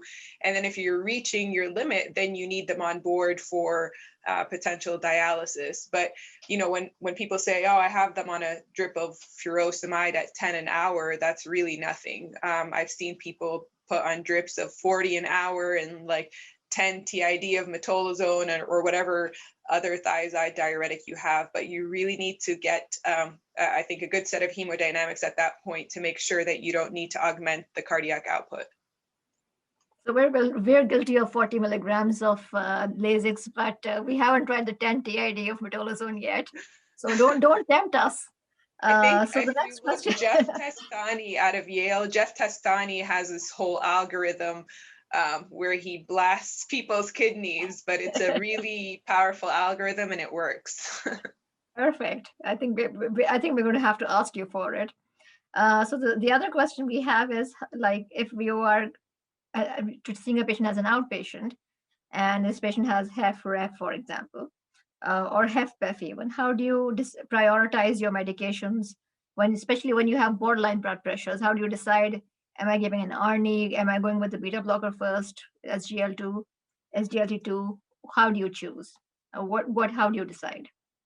So that's an excellent question, and I'm sad Sounok isn't here to talk because this was his talk, but it depends on the patient phenotype when I'm deciding. First of all, ACE inhibitors and angiotensin receptor blockers are no longer on my algorithm unless the patient can't afford sacubitril valsartan. As we know, like, drug pricing in America is a huge problem, and not everybody has access to affordable copays for the medication. But for me, it's no longer thinking about ACE inhibitors and ARBs. It's going straight to ARNI. So when I'm deciding if I'm going to start with a beta blocker or an ARNI, it depends on the patient. So as I mentioned, I'm taking care of patients with more like stage C/D. So these patients, the cardiac output might be borderline. And so I might not be able to push the beta blocker as much. But if the patient is wet, I prefer to start the ARNI first, because as you know, ARNI causes vasodilation and sometimes it augments diuresis. We've seen that in studies where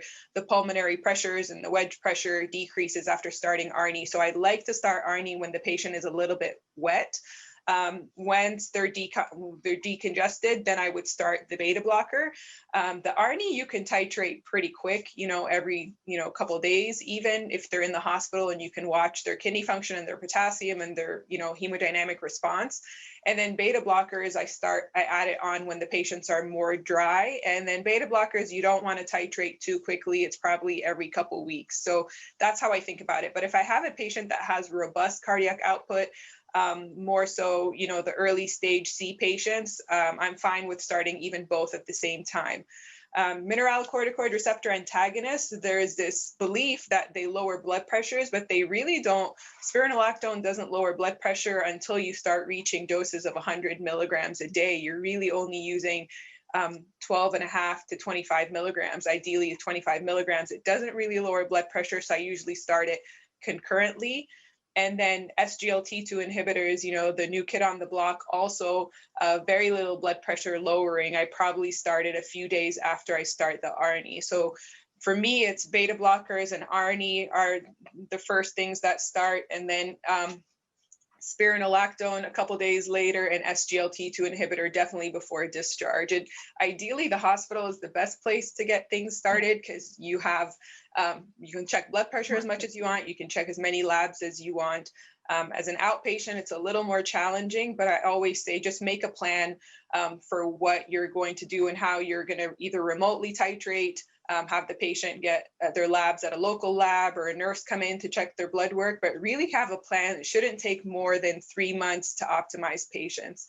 And of course, you know, with the marginal blood pressures, not everybody is going to get to target doses, but I've had great success using SGLT2 inhibitors and you know, mineralocorticoid receptor antagonists in patients that have marginal blood pressures. And if a patient can only tolerate low doses, I think it's better to be on low doses of the 4 classes than to only be on one of the 4.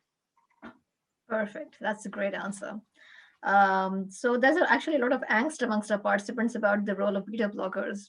And so you did not mention beta blockers per se in HFPEF, only in the control of hypertension. So would you like to comment on that? Is there any role of beta blockers in patients with HFPEF? I don't really, beta blockers, I don't go to for HFPEF, mainly because beta blockers, you know, with the heart rate lowering, sometimes patients say they have fatigue. I think in patients where this exertional dyspnea is really a problem, that the symptoms come up with exertion, I think they really do need that heart rate response. So when I have a patient with HFPEF that I need blood pressure control on, I go to ACE inhibitors or angiotensin receptor blockers. And then I always, for everybody, pretty much use spironolactone, because I love spironolactone or these aldosterone antagonists, because if I'm blasting them with diuretics, instead of giving them potassium supplementation, I end up using spironolactone instead of potassium supplementation. So beta blockers are not my first choice for HFPEF. Okay, so continuing with the thought about aldosterone antagonists, Dr. Terry, may I ask you, I have this strange little anecdotal experience of using aldosterone antagonists, and I know many of my colleagues do as well, for right heart failure, and somehow it seems to work wonders with them. Would you comment on the role of mineralocorticoid antagonists in right heart failure? Sure, we use them a lot as well. I think in general, we are using a lot of diuretic, and in part we're using spironolactone there as well.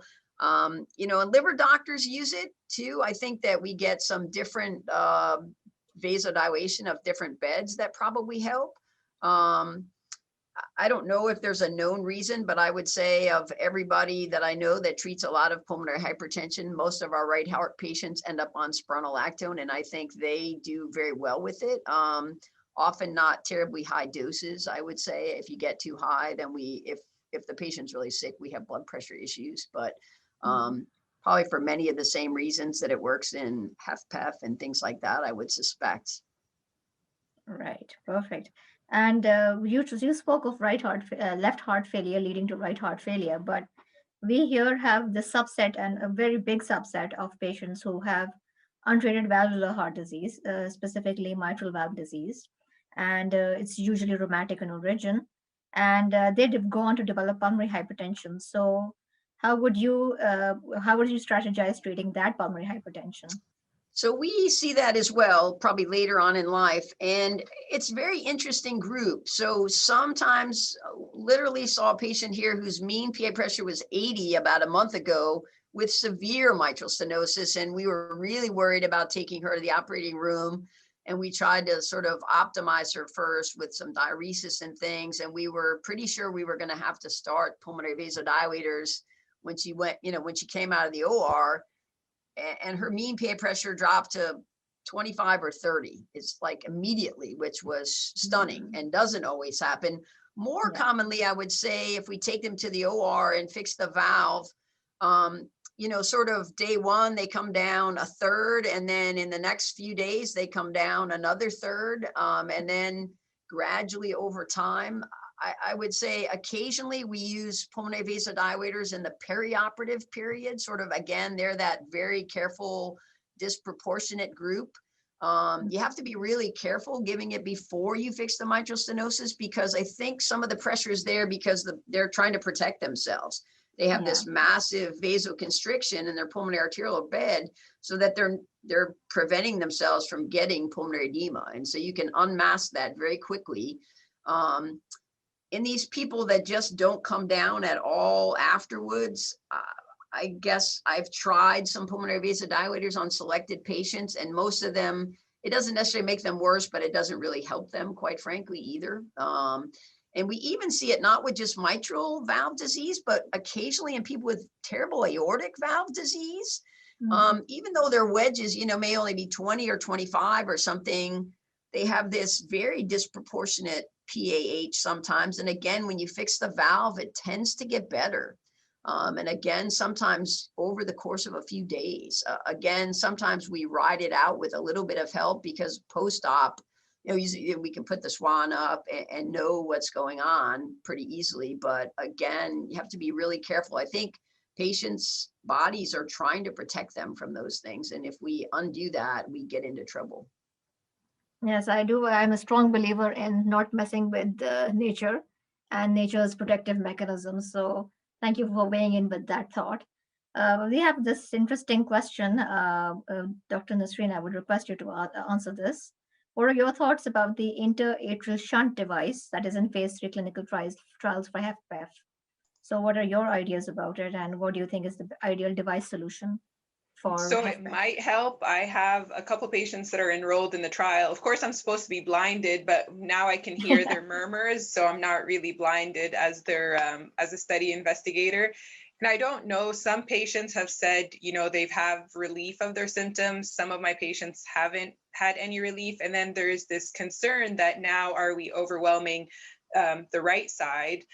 Dr. Fortin can probably comment on that, but there's a concern that now all the left-sided pressure is now transferred to the right side. So are we now causing harm to the right? Again, I think I like enrolling my patients in all sorts of clinical trials, and I'll be interested to see more data, but as of now, maybe it will work as a pop-off valve in certain patients where maybe the RV is robust, but I'm really not sure about the future application, clinical application of these devices.